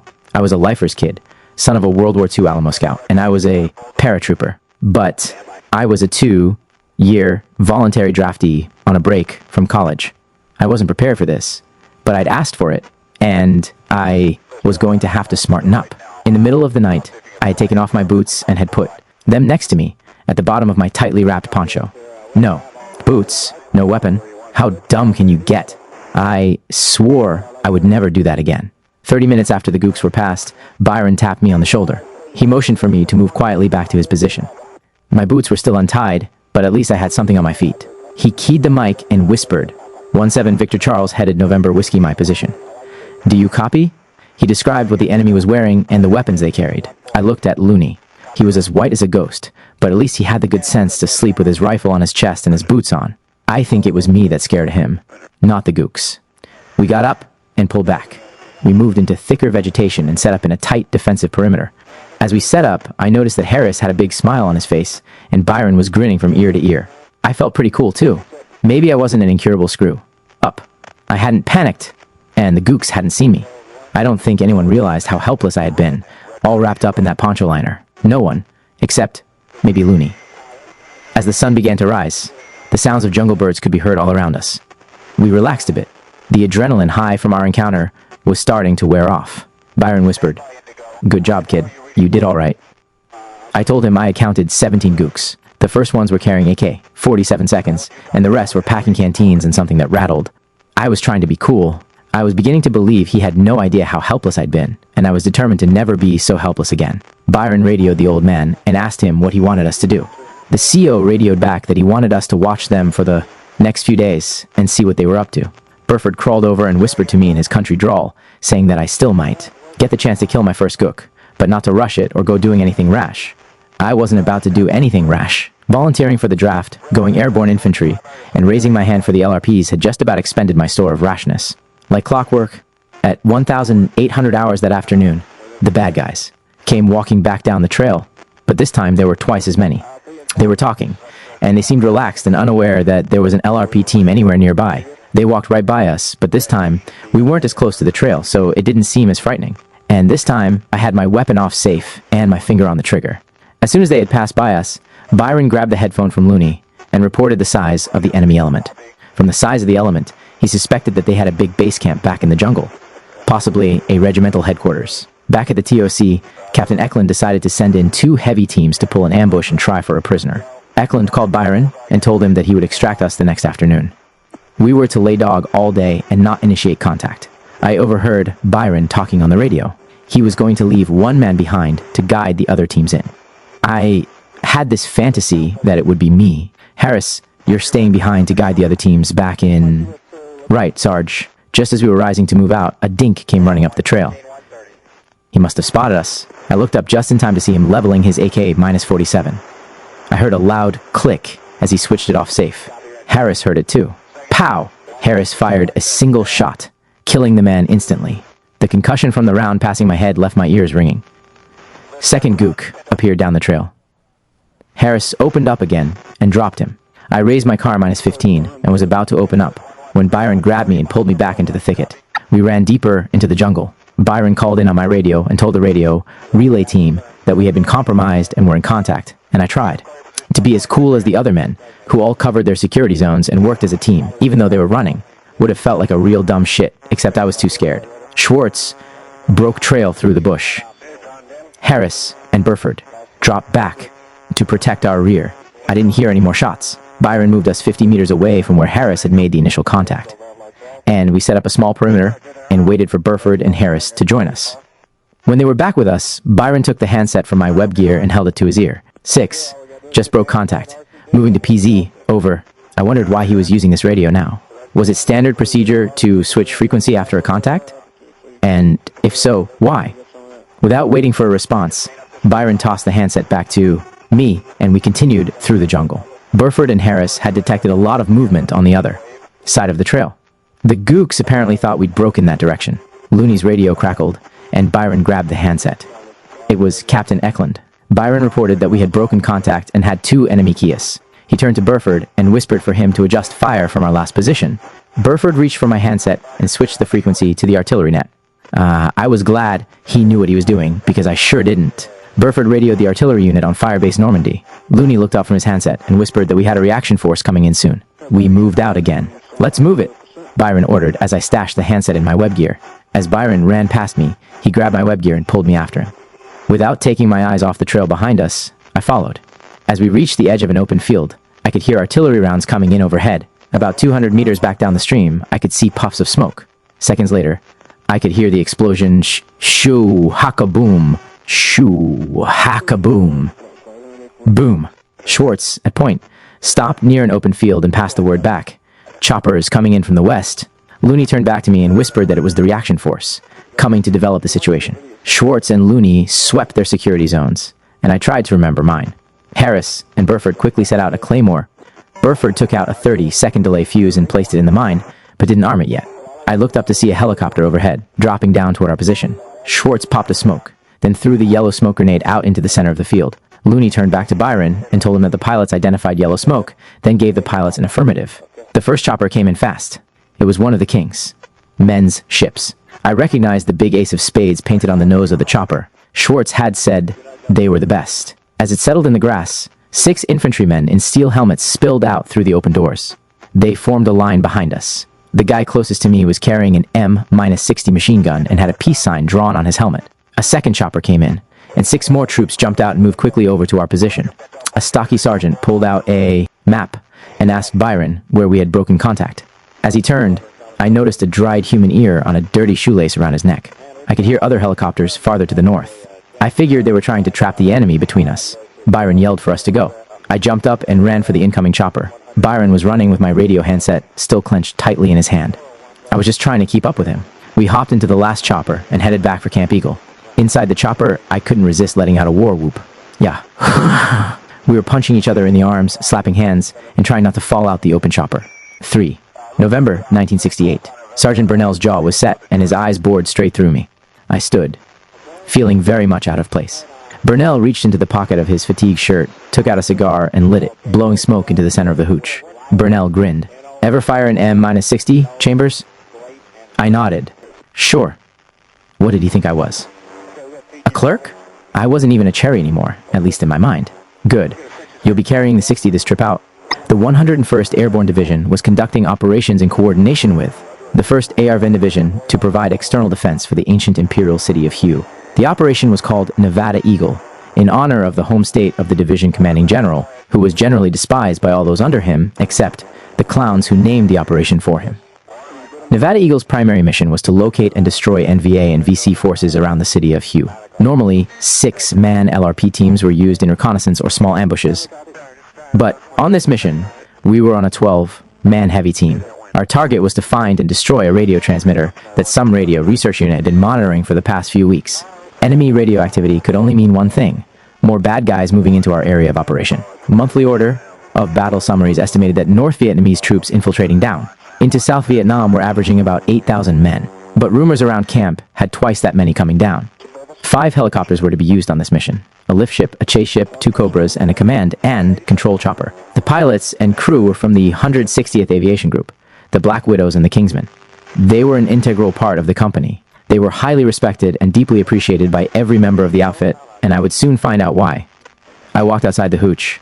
John Mazzaros was sitting on a 5-foot pile of PSP steel sections. He and Joe Bilesh were playing with Tiger, the small, brown, striped mutt that hung out at our company area, trying to avoid being eaten by the local Vietnamese. Tiger was smart as a whip, but refused to learn a word of English. Burnell walked by, studying his clipboard. As he walked past us, he told us that we had OP orders. He wanted to go over insertion and immediate-to-action drills. Doyle Smith was writing a letter against the side of a sandbag. "Smitty, come here," Burnell barked. "Here's how I want the positions." He pointed at the board. Harris can trade off with Schwartz at point. Mazaros, Proctor, and the new kid take turns walking slack. Evans, Burford switch at tailgun. Lieutenant Williams, Looney, and Miller will carry radios. Smitty, I want you to run everyone through the drills. I'm going on the overflight over the Raung Raung Valley. Meet me back at my hooch at 1,900 hours. Smitty nodded. Right, Sarge. Later, back at the hooch, I sat under the mosquito net draped over my cot and tried to write a letter to my cousin Donna. She had written me every week since I had joined the army, and I wanted to answer her last letter before we went out on this mission. The back door of the hooch flew open. I couldn't see for a second as my eyes adjusted to the light. It was Mazaros. He was standing in the doorway. The bright sun behind him made him look almost foreboding. Come on, man. We've got to get down to the chopper pad. More drills. I stashed the pen and paper under my cot and followed him out of the hooch. We walked down to the chopper pad. I heard a Huey coming in fast. We looked up as it passed over us, swung around, then landed. It was the guys returning from the overflight. Burnell, Lieutenant Williams, Venable, and Contreras were sitting on the edge of the open cabin floor. The chopper rocked back and forth as it set down. The four hopped out, ducking their heads as they walked over to the steps which led back up to the company area. A second chopper flew over. It was much smaller than the Huey. It was a Loach, a light observation helicopter. The Loach was carrying Captain Eklund. It landed 50 feet on the other side of the larger slick. Captain Eklund slowly got out of the helicopter and started walking up the steps. He was carrying a car 15 and a PRC-25 radio. He joined the other four men. They had been waiting for him at the top of the stairs. As they walked toward the TOC, Eklund pointed to a spot on the map. No one was smiling. Schwartz and I stood waiting, not saying a word but taking in everything. I was still a little afraid to open my mouth around any of the old guys. Even though the average age of the so-called old foul dudes was only 20, they looked more like they were in their 30s. I felt like an awkward kid. It was almost 1,600 hours. We were scheduled to insert at last, light the next evening. We spent almost 2 hours going over the escape and evasion drills. The idea of escaping into the enemy-infested jungle 20 miles from the nearest friendly forces didn't thrill me. We continued to practice immediate-to-action drills. Charging into the direction of an attack was an unnatural human reaction. The natural response to an ambush was to hit the ground or run for cover. The Gooks prepared their ambushes, sometimes days before, planting mines and punji stakes along the trail. They counted on our natural tendency to dive for cover off the trail, straight into their traps. As we walked back up the hill, Schwartz told me that word was the 5th NVA Regiment was in one of the AOS we were going into. Then he asked, "Is this your third mission?" I nodded. I hoped it wasn't my last. On the earlier missions, I had learned how to sleep without snoring by lying face down. But the thought of sleeping next to an entire NVA regiment would be a new problem. Somehow, I didn't feel ready to deal with this one. The next morning, Sergeant Burnell woke us at 0430. I was still groggy as I slowly pulled on my green canvas jungle boots and thought about Schwartz's explanation of why I should thread a dog tag through one of my bootlaces. It was supposed to make for easier identification if the upper half of my body got blown away. We funneled into a single line as we walked up the hill for breakfast. We could smell the chow long before seeing the mess tent. Inside, the cooks had huge piles of steaming French toast, and there were large bricks of butter on each table. I grabbed a stainless steel tray and got into line. Our two team leaders, Sergeant Contreras and Sergeant Burnell, joked with each other as they stood in the chow line ahead of us. I filled my tray, then sat down next to the exit, still feeling a little nervous about my surroundings. The two team leaders were bragging about who was going to get the bigger body count. Higher echelons were full of clerks who measured success by the number of dead enemy soldiers. It was called the War of Attrition. The theory was that we were winning the war if we could kill more enemy troops than they could replace. Whoever invented this theory obviously hadn't taken a census in Vietnam lately. It was pretty stupid, if you ask me.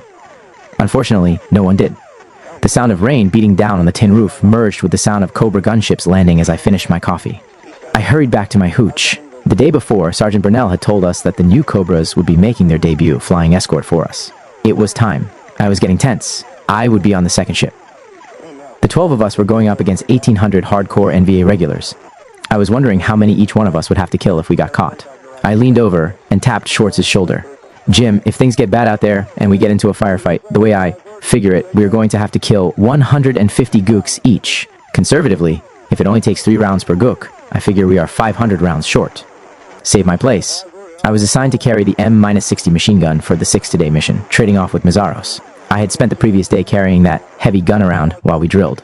I rigged a shoulder strap for the gun so that it would balance under my arm. Mazaros was my loader. He had to carry his own M-16 plus 500 additional rounds of M-60 ammo. Each of us had a 100-round belt of ammo at the top of our rucksacks. That way, Whoever was near the guy carrying the machine gun would be able to reach into the pack of the LRP in front of him and pull out a belt to feed into the M-60. Since we intended to trade off carrying it, we both had to practice loading and firing the gun. The CO had upgraded the mission.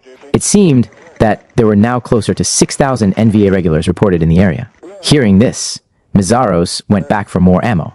While our primary mission was to locate and observe enemy movement, our secondary mission was much more interesting. We were to locate and destroy a KIO-SVN radio transmitter that had been sending messages from somewhere near our insertion LZ. We had finished the pre-op briefing and were down on the acid pad, sitting around waiting for the order to load up.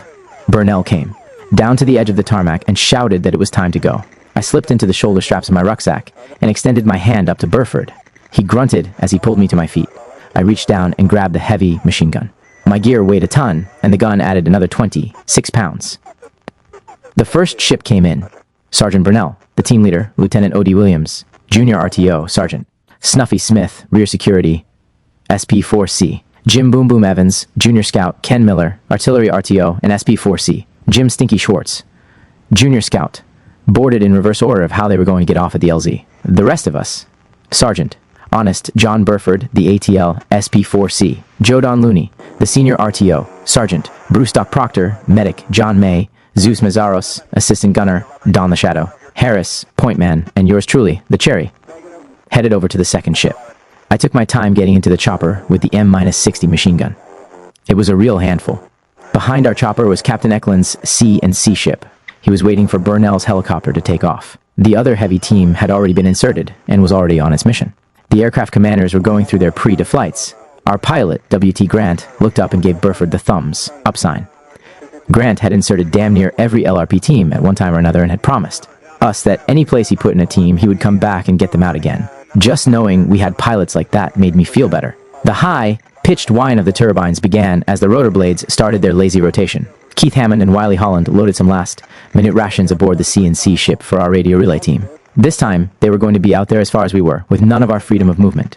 Across the hill, at the 17th Cavalry's helipad, 2 brand spanking new Cobra gunships were warming up.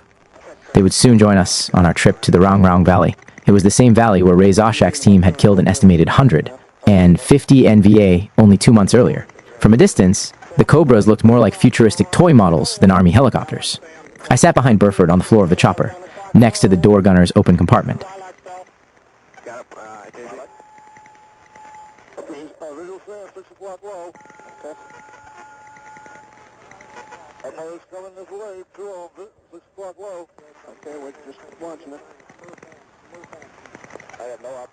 I gripped the M-60 tightly. There weren't many weapons in the U.S. arsenal you could call a gun. An M-16 or a CAR-15 was called a rifle, but this bad mother was affectionately dubbed a gun. As the rotor blades picked up speed, I pulled my boonie hat off my head and stuck it in my shirt. Sergeant Bowman was flying as the bellyman in our ship. His job was to coordinate functions between the helicopter crew, the C&C ship, and the team. We were packed in tightly, hoping no one would fart or get airsick. Bowman passed the word to Grant over the ship's intercom that we were ready to get the show on the road. Grant pulled back on the cyclic. I felt the chopper shudder, rise gently on its skids, then lunge as it broke away from the ground. The ship turned 180 degrees as it dropped its nose and started to climb. The ground fell away as we gained speed and altitude. We climbed out over the concertina wire that circled Camp Eagle. I leaned forward for a single look at Camp Eagle. I was amazed how it looked more like a papier-mâché model than a real Army camp. I could see the command and control ship and the 2 Cobra gunships as they pulled into formation ahead of us. We flew west toward the jungles of northern Franche-Comté. Camp Eagle faded away behind us. The sun was beginning to set to the west, and the mountains turned from bright green to a dark, colorless gloom. The hillsides and valleys were pocked with bomb craters, but they were anything but ugly. Emerald green vegetation was already growing in some of them, and the water accumulated. In the center of the fresher craters shone dark in the fading sunlight. From up here, Vietnam looked so peaceful and beautiful, it was hard to believe that a war was going on below. The air rushing through the open cabin made conversation almost impossible. I sat back and thought about what was coming. We were to land on an abandoned firebase, then walk into our AO. I tried to gauge the distance to the ground as we circled above. This was a critical time for a chopper. Any helicopter in a descending flare is an easy target. We sat down on the muddy ground and quickly off. Loaded. I asked Burford, "Why the rush? Those Hueys are sitting ducks up here, son. The grunts have been getting rocketed and mortared night and day. When the choppers come in, they seem to draw incoming like blood attracts sharks." I ran over to an old bunker and sat down. It felt good to get the heavy ruck off my back. Burnell growled, "Don't get too comfortable, Cherry. We're moving down the hill as soon as I square away our radio relay team." Burnell had changed the grape code, and he needed to give the relay team the new SOA. The grape code was a radio code that used a common predetermined point of reference on a map called the grape point and allowed us to give our location in coordinates from the grape point while on a mission. The firebase looked eerie and unreal to me, like an abandoned war movie set. They had double, rolled concertina wire around the outer perimeter, like they were, expecting a lot more gooks than they thought they could handle, but they manning the place was a terrified arrow rifle platoon of infantry, usually, used as a reaction force that didn't relish securing our radio relay out here. They were more vulnerable than we, but they looked at us like we were madmen. I sensed that it would be safer down in the jungle below. At least the enemy wouldn't know our every move. This firebase just didn't seem like a good place to set up housekeeping. I felt sorry for our relay team. There'd be only 4 of them, and they'd have to reassure and protect these guys and still handle our commo. There was no artillery on the mountaintop, just this platoon of air rifles pulling security for our radio relay team. There was a rumor going around that there had been some real hairy battles around this mountain firebase, and I was glad I wasn't one of those air rifles trying to secure it, or a member of our relay team. Move out. Move out. Burnell roused us. I hurried into my position, number 3-man. I pulled back the charging handle on my M-60 and pushed the safety 2 on. We moved out of the perimeter, walking single file through a small gap in the wire. I looked back at the relay team, who had come over to see us off. I got the impression that they would sleep more soundly knowing that there was one more buffer between them and the enemy. I tried not to think about what might be waiting below. I was good at keeping my mind on something else. It was getting dark, and we had covered quite a bit of ground when I slipped and fell. I tried to catch myself, but the heavy machine gun threw me off balance. I hit with a thud, landing in something sticky and slimy. Then, the smell hit me. I retched involuntarily. I had stumbled onto a decomposing enemy soldier. Oh God, I'm standing on a dead guy. I got up quickly, trying to brush the rotten flesh off my clothing. Gagging, I stepped out of the slop that had once been a man. I was trying not to think about what had just happened. They weren't going to believe this back home. A few yards away, next to a large tree, we found what was left of his head. Some animal had had a field day with it. Bits of black hair were still plastered to it, but most of the skin was gone. It was hard to believe that this had once been a person. Everyone went on full alert. It was unusual for the Viet Cong not to collect their dead. The enemy's style was to prepare the battlefield, controlling every aspect of it, whether they really had a chance or not. The VC would prearrange fighting positions and bury extra weapons and ammo in strategic places. They would also carefully determine the best avenues of escape, or dig tunnels to pull the dead and wounded into, and lay out routes to recover their dead. Throughout the war, it was not uncommon for American units to blindly stumble into an ambush that the Gooks had set up weeks in advance. I pulled myself back together and moved out. My assignment was to watch the trail on my right. It started raining, and I hoped some of the slime would wash off my clothes. The ground became muddier as we moved. We climbed over some bamboo that had fallen across our path. I leaned the M60 against a tree and grabbed an overhanging limb to pull myself over the bamboo. The rest of the patrol followed close behind. We moved quickly on, anxious to get out of the area. Everyone seemed to sense the danger. We moved in silence. Slowly, the mountain trail disappeared into the fog at its base, then appeared again through the vines. 2 hours later, Burnell drew an arrow on his map, folded it, then shoved it back into his pocket. He readjusted a wad of tobacco he'd been chewing on. We were on the steep side of the mountain and hoped the Gooks would not expect us to come down this side. The mud and light rain made the trail almost impassable. With each step, the red mud built up on my boots until it felt like I was wearing heavy lead weights. We stopped, and I scraped off as much mud as possible, then we moved on. It began to grow dark as we reached the bottom of the hill. We moved deeper into the jungle. Harris found a narrow creek bed with thick green vines hanging from the trees overhead. I watched him disappear into the ground fog ahead. It looked like a scene from a horror movie. The rainfall had intensified, and soon everything and everybody seemed to just blend together. The jungle was so dense it hid our view of the stream just a few feet away. Harris stepped into the water and startled a bird from the brush on the other side. It flew, squawking, through the jungle canopy. We could hear the percussive sounds of our own artillery off in the distance. We were miserable as we made our way along the valley floor. The birds warned each other of our approach. I thought, even the birds have trail watchers. In many ways, this place was very much like the swamps along the rivers. Back home, except here, there were more trees and bigger vines. Even the smells were similar. Every few feet, I had to arch my back as I readjusted the heavy machine gun. The shoulder strap was digging into my collarbone, and it was beginning to ache. I'd broken my collarbone in a high school basketball game, and it still bothered me. The wind increased and covered the sounds of our movement. The damp, cold air went right through my tiger fatigues. Finally, Burnell signaled for us to pull off next to the trail. It was getting darker, and he wanted to set up a night defensive perimeter. We had just moved up to the edge of the trail from the jungle. I set the M-60 down next to a large hardwood tree. The first thing I did was pull out my canteen and take a big swig of water. Suddenly, I heard something above me. It was 50 meters away on the next ridgeline. It sounded like people running.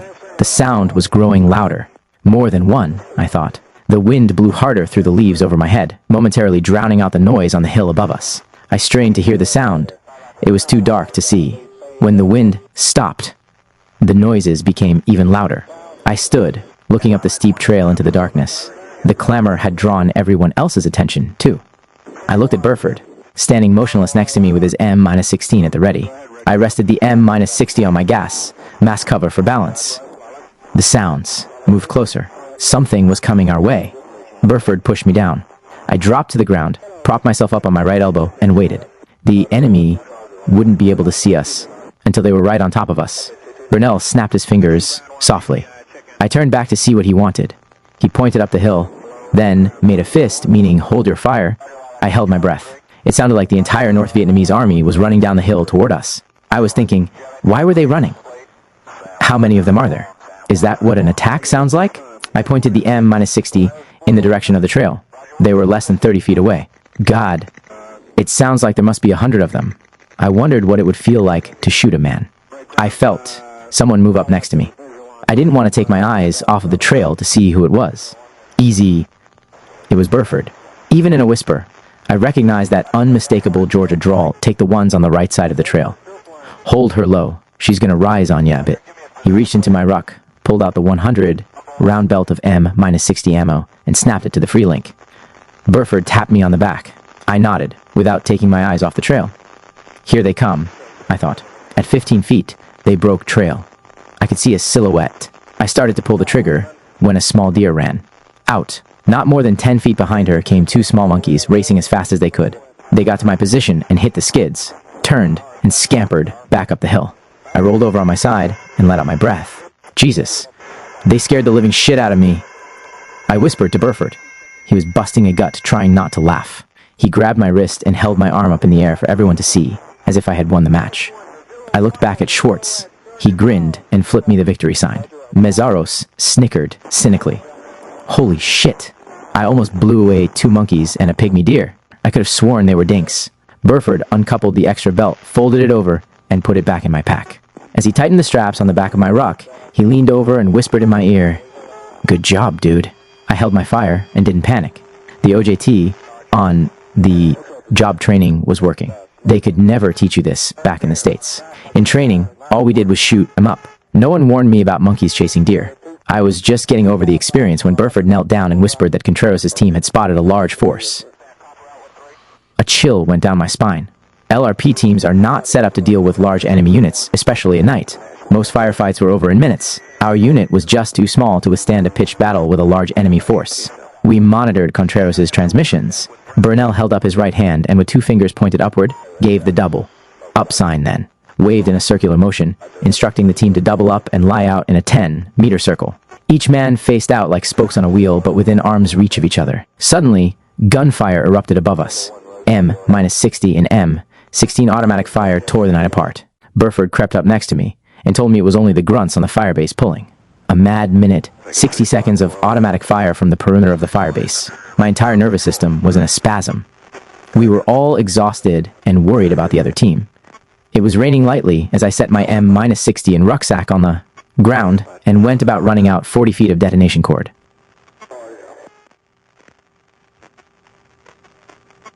Burford followed me, then carefully removed the blasting cap from his shirt pocket and handed it to me. I slid it over the end of the cord and crimped it.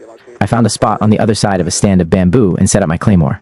I aimed the mine so that the direction of its blast would open a hole in.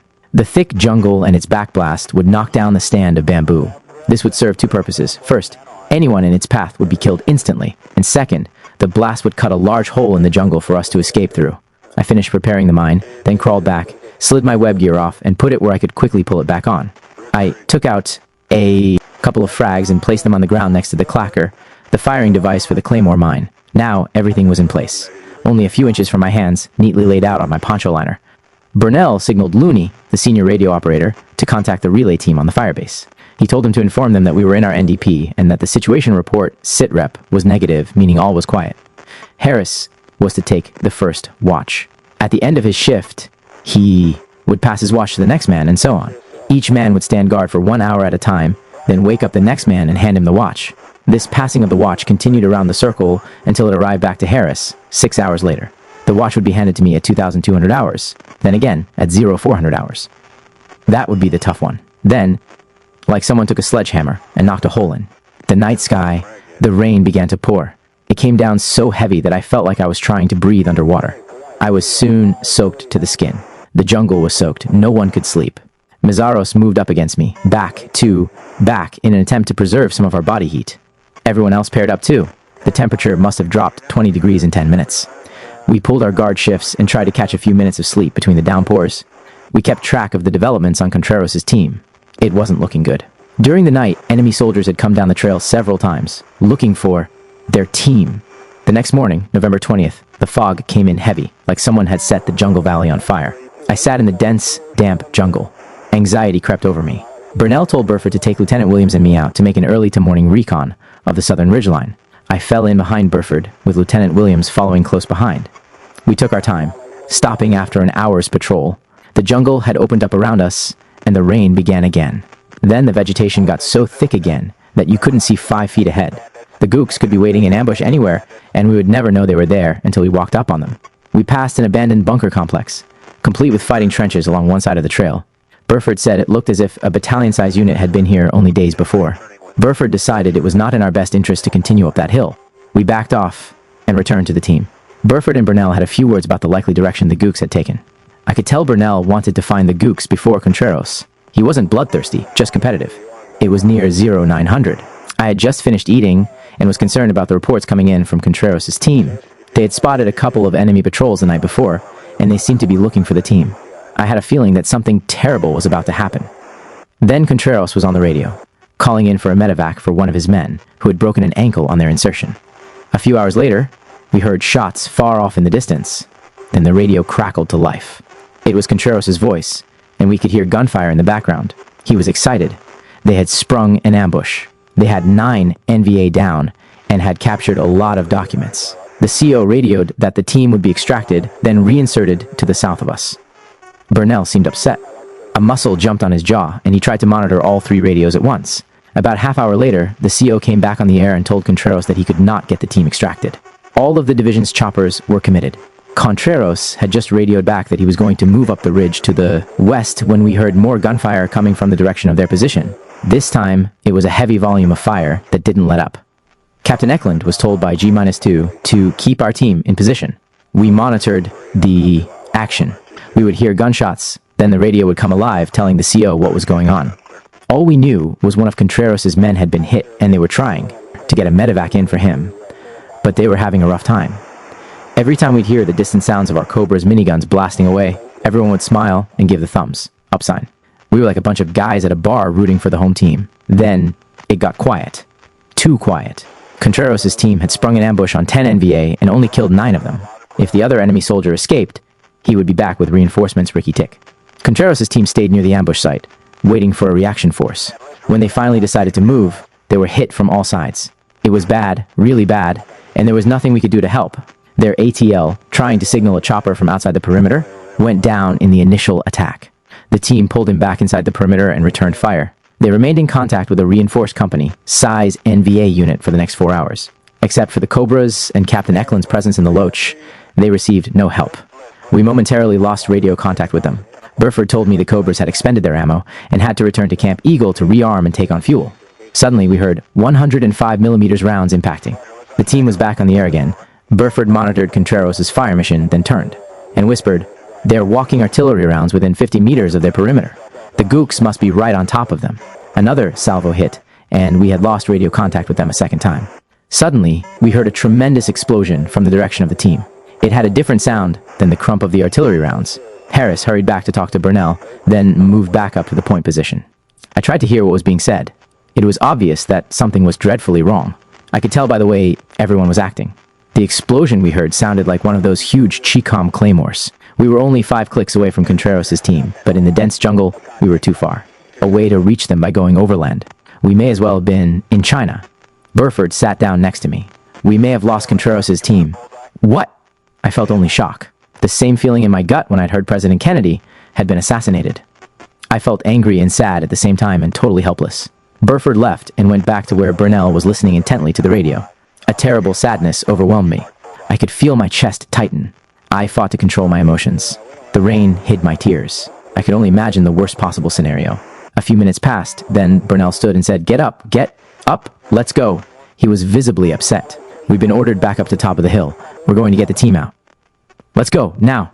A surge of energy shot through my body as words circulated that we would be used as the reaction force. But with each passing minute, the odds of rescuing the team dwindled. By now, it was getting so late in the day that it would take until dark to get us to the team. They didn't have that long. Then the radio crackled again. They were sending in a reaction force from our company and the aero rifle platoon from the 217th Cav. They were already in the air. Burford said that he could hear the pilots talking as they reached the team's location. He reported that they could see the dead bodies of enemy soldiers all around the hilltop where the team lay trapped. All we could do was to keep praying for them. Burnell got on the radio with Captain Eklund and demanded to be picked up and dropped in to help get Contreras out. The CO told him to stay put. All that could be done was being done. We were still waiting when the terrible news came over the radio. The team leader and 3 others of the team were Kia, and everyone else had been seriously wounded. Oh God, I felt like a spike had been driven through my chest. Contreras had been Burnell's best friend. The loss showed on his face. He dropped the towel that he had draped around his neck. He sat against a tree staring into the radio's handset, a look of shock and utter disbelief on his face. The reports continued coming in. We all felt totally helpless.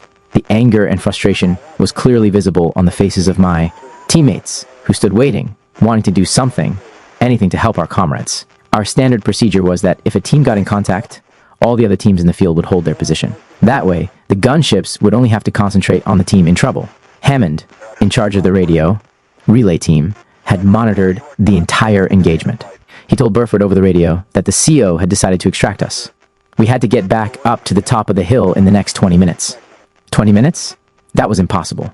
And the impossible inspired Burnell. We busted ass. As we climbed, I prayed the enemy would show up so we could take them out. Before we reached the top, Looney let the infantry platoon leader know that we were coming in. When we reached the top, we slipped through the wire, dropped our gear, and tried to find out what had happened. I sat down on a sandbag next to Harris and Mazaros. Smitty and Miller paced back and forth in front of us. Lieutenant Williams was sitting next to Schwartz. He looked over at me and shook his head. Williams didn't. Tried to pretend he was used to this, but he kept his composure, something we had all lost at some point that day. Burford was sitting on a rubber fuel bladder next to Burnell. I looked over to see that Burnell was now crying openly. I tried to look away, but shared his pain. 1 minute, he had been fine. The next moment, he was in tears. We had been ordered back down the hill. Oh God, what for? Our morale was so low, no one could think straight. Burnell's sadness over Contreras now turned to anger. He argued with Captain Eklund over the radio. Then we headed back down the hill. The rain continued. I had never before seen it come down like this. I pulled my poncho over my head and pulled the receiver of my M-60 tight against my stomach. Visibility had deteriorated to just a few feet. Burnell pulled us into a tight perimeter. He figured that the enemy would hole up in their base camps until the rain was over, and since they couldn't get any choppers in for us, we were going to have to lay dog until the weather broke. He was told that it might be days before they could get a helicopter in to extract us. The old man told Burnell to conserve our food and energy because he didn't know when they'd come get us. I lost sight of Miller and Smitty, who were less than 3 feet away. Burnell ordered us to build a lean in the dense cover. Behind, we huddled inside it like a bunch of wet rats riding out a flood. It was the most miserable night I'd ever spent in my life. Our morale had completely collapsed. We were cold and wet, and the mood was gloomy. Burford, tired of trying to sleep in 6 inches of water, got up, went outside the lean, and sat by the trail in the downpour. He looked at his watch. It was 0300 hours. As I lay there in the mud, I felt something crawling down the back of my pants. I fought to get unwrapped from that poncho liner, but it was wet and difficult to get free of. Finally, I was able to slide my hand down my pants and grope for the intruder. There, I found something trying to crawl between my legs. It was an enormous leech. He didn't want to let go as I pinched his slimy body. "Gotcha, you little bastard. Leech," I whispered to Mazaros, who by this time was watching me with a quizzical look on his face. The rain came down in buckets all night long. It was bad, but the feeling of losing our teammates made it almost unbearable. My watch fogged up, and I couldn't read it. By 0500 hours, the rain had slowed to a steady downpour. Every few minutes, I would lift my head and look around for Gooks. I shivered in the early to morning cold, trying to rest. 2 days later, we were still laying dog, which meant we stayed quiet and didn't move, and it was still raining. Burnell held the radio under his poncho liner. He had received word there might be a break in the weather. He cupped his hand over the plastic, covered handset. "The CO wants us back up top. Now, the old man is going to try to get a chopper in for us." It seemed like a bad dream. This couldn't really be happening, but I knew that once we got back to camp, everyone would be okay. We fought our way back to the top. Then the fog closed in again, and we had to come back down. 2 hours later, we got the word to prepare again to be extracted. One last time, we struggled up that muddy slope. It seemed like we'd slide back one step for every 3 we took forward. Finally, we made it to the top of the hill. We were exhausted, soaked, and emotionally drained. The helicopter above us sounded like it was only a few feet from the ground, but we couldn't see it for the dense fog. Kingsman 25 called on the radio and indicated that the clouds were beginning to break up and he was coming down. Then our hopes were once again dashed. No sooner had Captain Wild Bill Meacham begun to descend when the clouds closed back in around. His chopper. He called us on the radio. "This is Kingsman 25. Pop a flare. Roger that, 25. I copy." A red flare was popped. From below, it looked like the dense clouds were on fire. Wild Bill looked down between the pedals and out the chin bubble. He put his ship directly over the glowing red spot below and began his descent. Within seconds, the flare died. "Give me another flare. Same spot." "Roger that. 25. The chopper continued to drop and finally landed directly on top of the 2 smoldering flares. We later learned from Wild Bill that he had never felt his ship actually touch down. After the Huey landed, we ran across the top of the hill and prepared to board. I slid my M-60 across the metal cargo floor and climbed in behind it. Once everyone was aboard, the chopper lifted off and slowly made its way off the edge of the mountain and disappeared into the clouds. The air rifles were gone, but the relay team was still waiting for the chase ship to pick them up. CWOs Dave Poley and WT Grant were picking up the reaction force on the other side of the valley. Wild Bill, Grant, and Poley had been flying steady for the last 3 days. Bill had put in 17 flying hours on that day alone. Grant radioed Wild Bill that he had counted Boku dead around Contreras' team. The NVA must have thrown everything they had at the LRPs, except for the occasional pilot. Crew dialogue over the radio. No one spoke during the entire ride back to camp. I looked out the open cargo bay into a thick fog bank. The clouds seemed to drift right into the ship. I stared at the Snoopy dog painted on the back of Wild Bill's flight helmet. Grant had painted almost all of the Kingsman pilots' helmets, but his helmet had a cherry painted on it. It had become a symbol for the other pilots that they could make it through a tour without getting hit. An aviator was a cherry until his ship took its first enemy rounds. Before Grant, no Kingsman ever flew more than 90 days without taking a hit. 6 months into his tour, Grant made aircraft commander and still hadn't taken a hit. He wore his cherry with pride. He would walk into the club at night and everyone would ask, "You still got it?" If Grant could keep that cherry this long, they felt they could all make it home. We flew slowly through the fog for almost 20 minutes. I wondered how the pilots could see anything. Wild Bill practically had to feel his way down to the valley. He managed to keep the ship in a slow descent until he dropped out of the clouds. Once he broke free of the fog bank, he kicked the ship into overdrive and raced back to Camp Eagle. There was no one on the ground as we set down on the company acid pad. No one met us in the usual way. There was a strange feeling of sadness everywhere.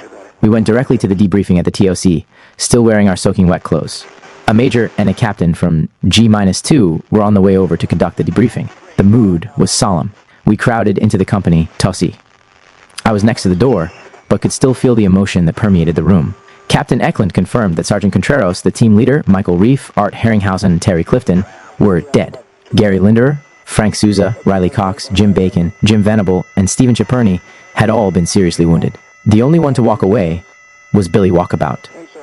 John Sowers had been extracted just an hour before the engagement started, with 2 broken ankles. We sat there, silent, in shock. Everyone wanted to know the details. Burnell was visibly upset. We had heard a lot of stories about special forces losing teams, but having a heavy team of our own chewed up didn't seem possible.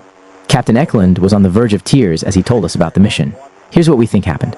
The team initiated the ambush around 0930 and killed 9 NVA. When the team checked the dead, they discovered that one of them was an NVA, Major, and he was carrying a rucksack full of maps and important documents.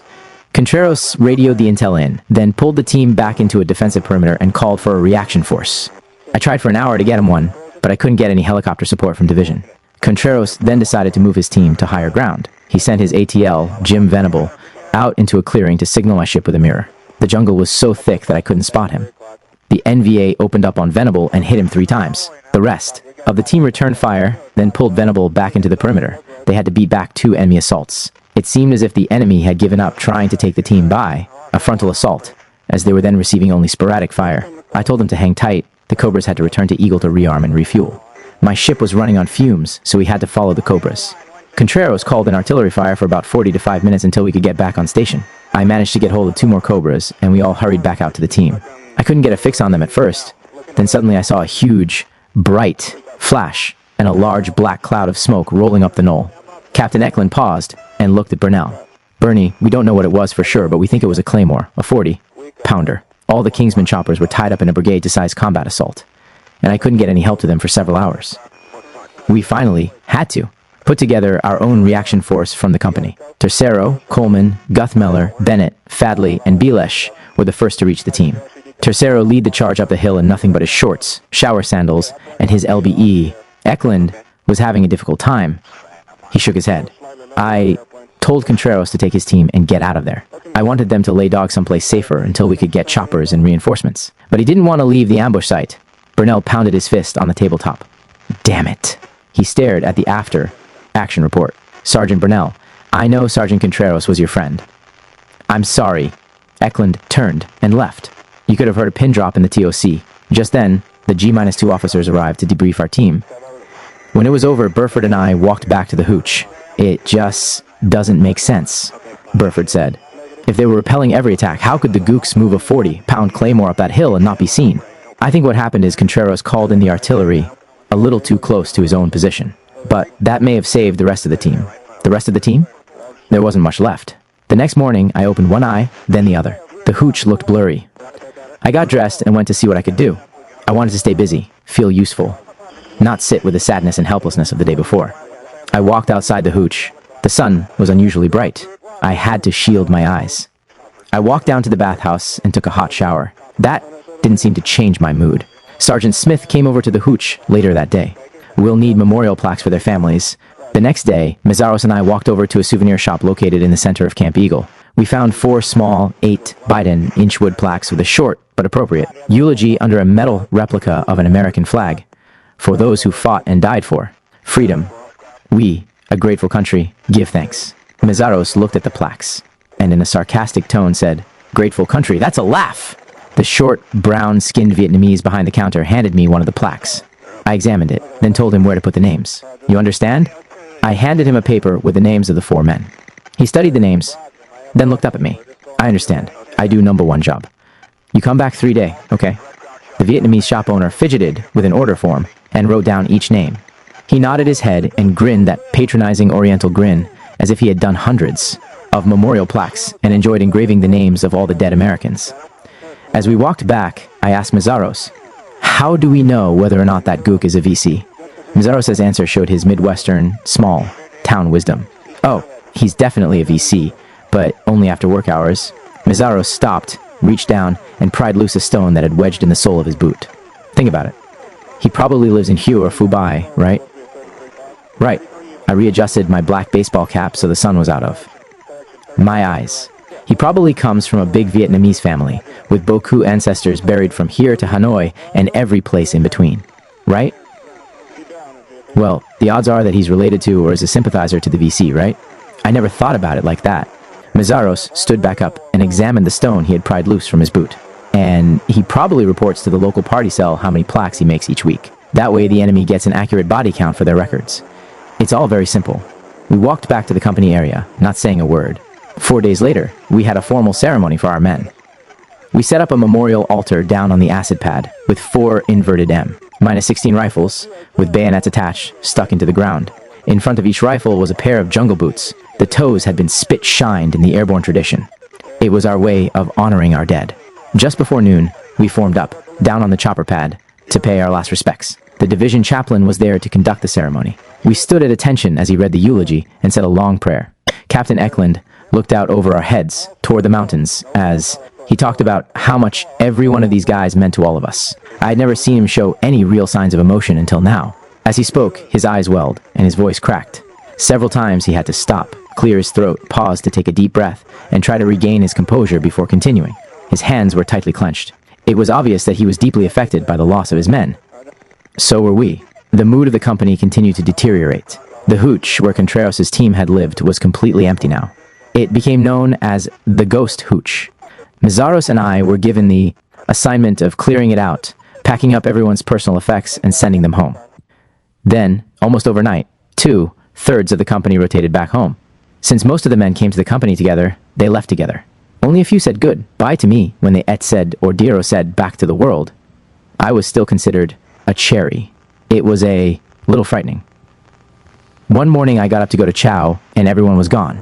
There followed a 2-week period when we were not operational. We tried to joke around when the 2D platoon met for a briefing, and the whole platoon sat on a footlocker. Our company was now down to 20.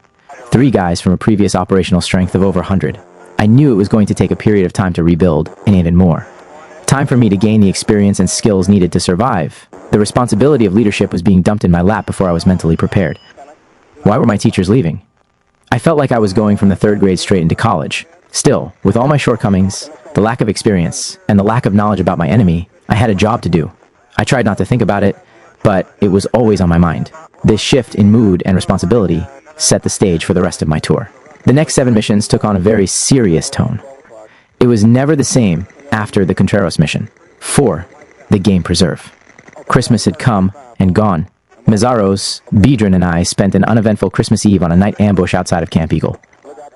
The Gooks had gone home for the holidays, so we spent the night on 50% alert, fighting off the mosquitoes and leeches. The best present we received was Gary Linderer returning to the company after getting out of the hospital in Camaran Bay. He was one of the men seriously wounded on Contreras' team the month before. It was great to see him back and in one piece. We threw a big party for him the night he arrived, toasting his physical profile, which meant Gary had limited duty for another 6 weeks. While Linderer was gone, a new weapon had been added to the 101st Division's arsenal, and we were about to use it, a helicopter equipped with a 1,000-watt loudspeaker and a 2-man psychological team. This team was on standby, ready and capable of being over any spot where an infantry company made contact with the enemy within 10 minutes. Their job was to drop leaflets and play a recorded message promising the enemy safe passage under the Chu Hoi surrender program. The tapes were all pre-recorded and pre-tested and approved by the psychological warfare people. The message was supposed to appeal to the enemy's emotions, good sense, and drive to survive. I think we changed all that. One night, Burford came up with a much better use for the equipment. We were at the 17th Cav Outdoor Movie Theater, watching Clint Eastwood's new movie, The Good, the Bad, and the Ugly. Honest John went into warp drive. About halfway through the movie, he decided it would be cool to pull an ambush and invite the PsyOps guys along with a little Eastwood music.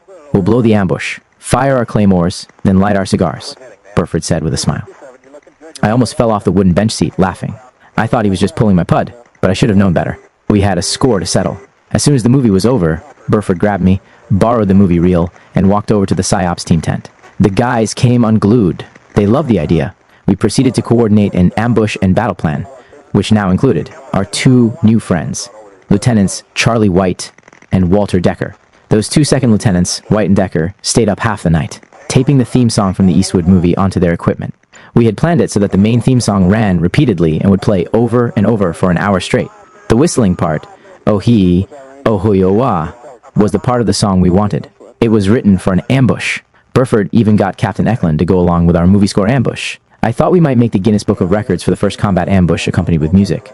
Eklund wasn't as excited about it as we were, but he said, okay.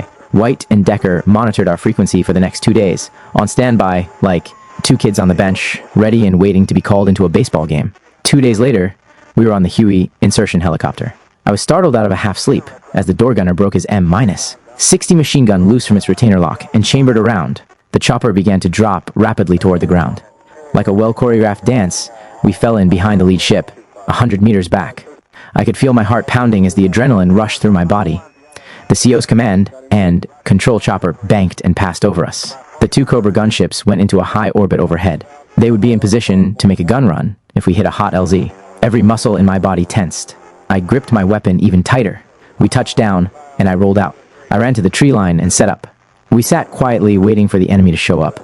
But this insert went without incident. This was to be a 3-day mission, so we didn't carry much, just enough ammo and claymores to pull off the ambush, then get out.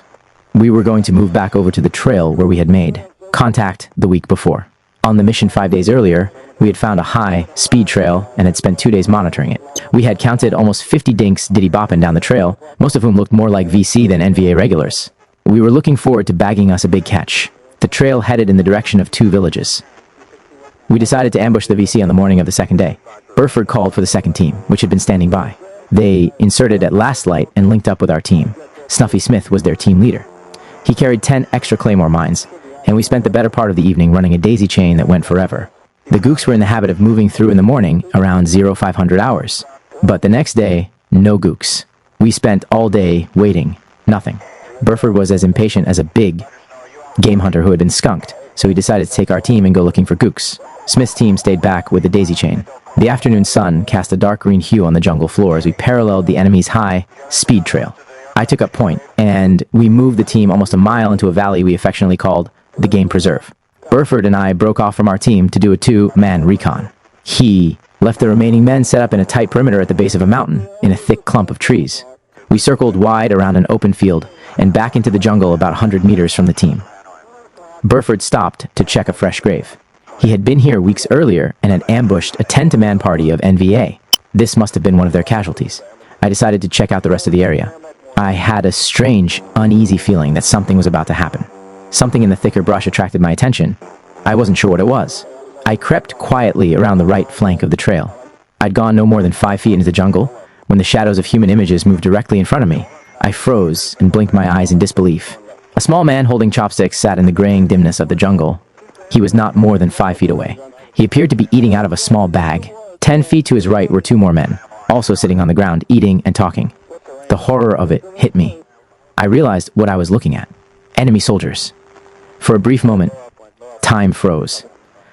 Lucky for me, the enemy soldiers seemed to be doing what every GI did at that time of day, eating.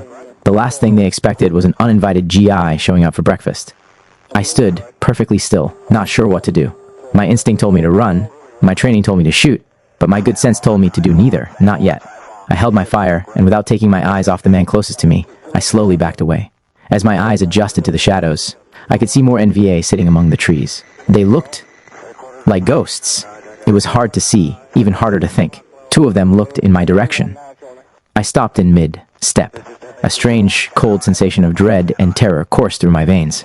I felt paralyzed, unable to move. I tried to control my thoughts, stay calm, not panic.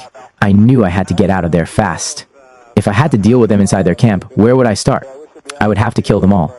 And that was highly unlikely. I could see even more silhouettes further back in. The woods. If I got into it here and came running out of the woods, Burford might think I was a VC and blow me away. The gooks continued eating and talking. Step by step, I moved backward without making a sound.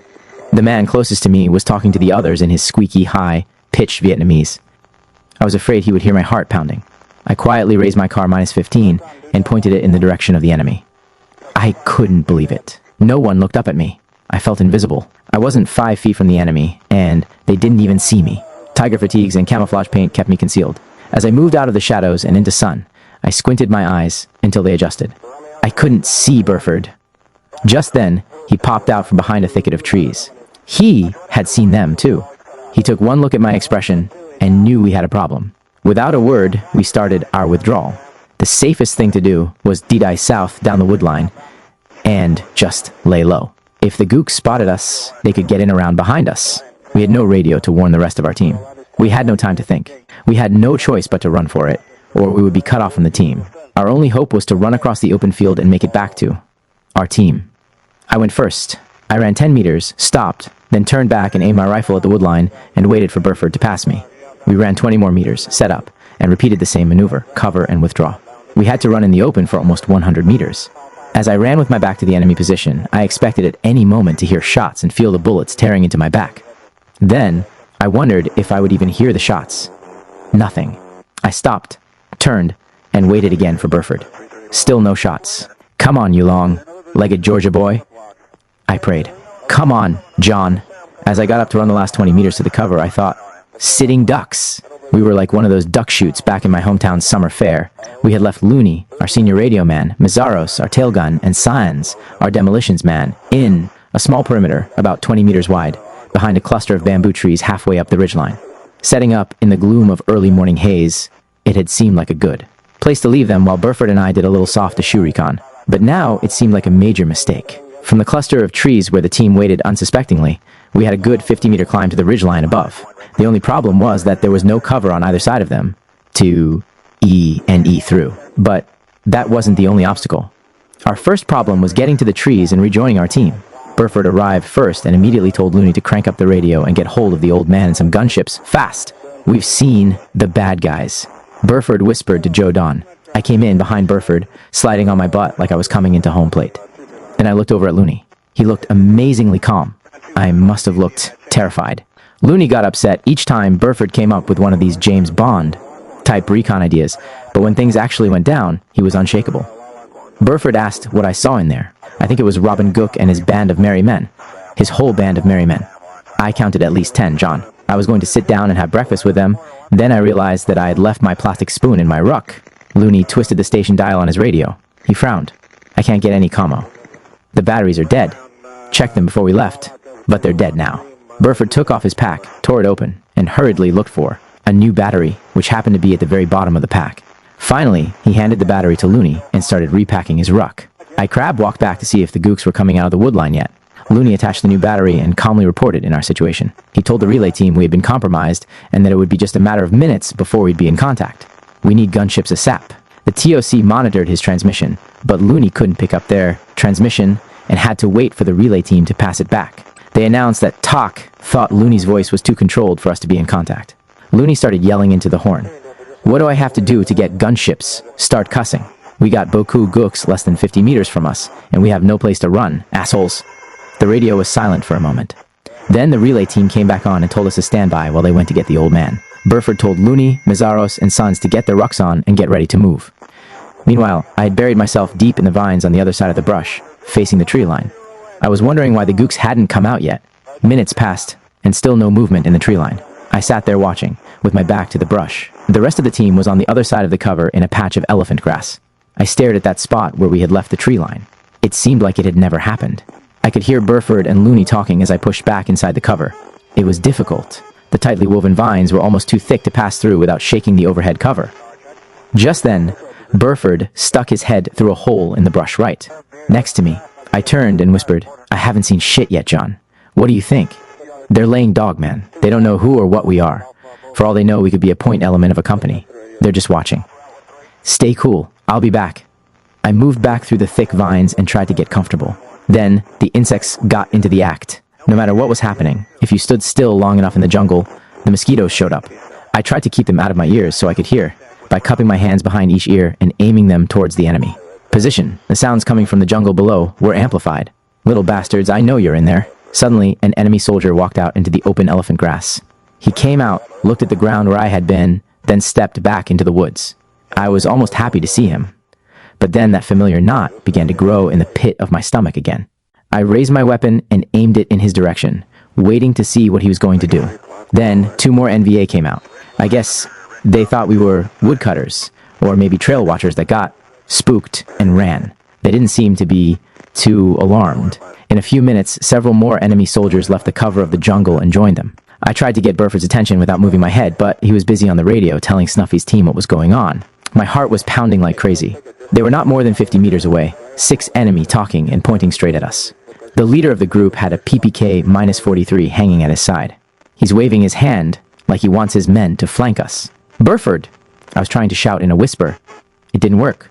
I figured they couldn't see me, but they probably had a good idea where we were by the way the leader was pointing. They could surely see the trail we had left as we ran through the elephant grass. One of the enemy troops, who seemed to be giving the orders, pulled out a pair of binoculars and looked right at me. Burford, Ford. The enemy team leader motioned to his men to fan out.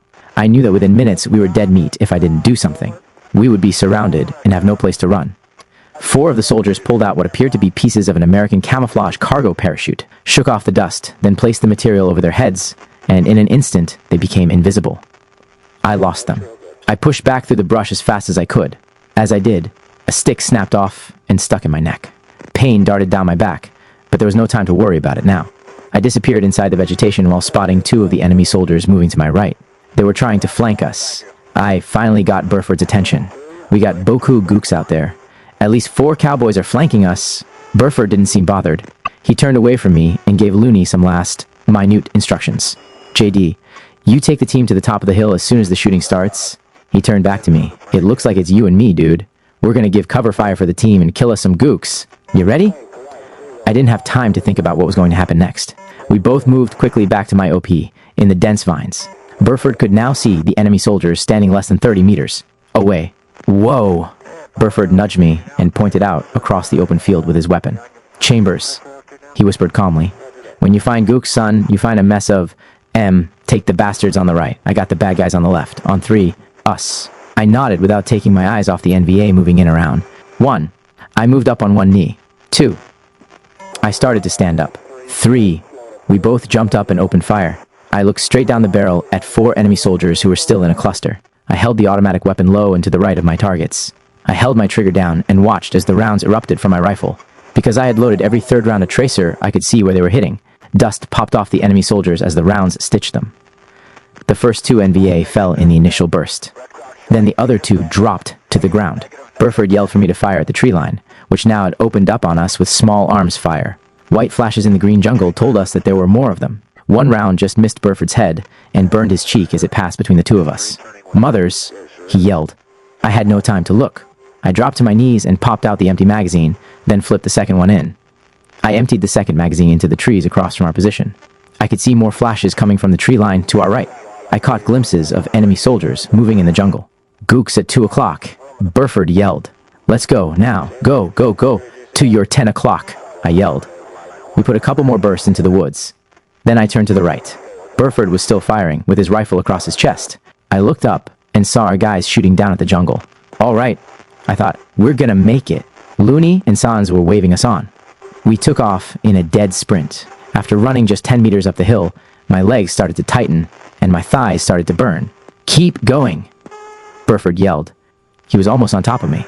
We couldn't stop now, no matter what happened. We were committed in the open and had to get up to the top of the ridge.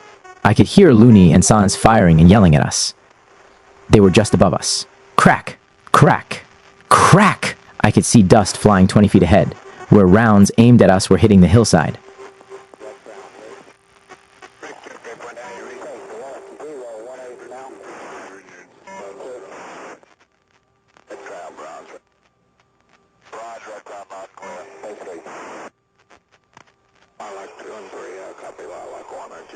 I zigged to the right.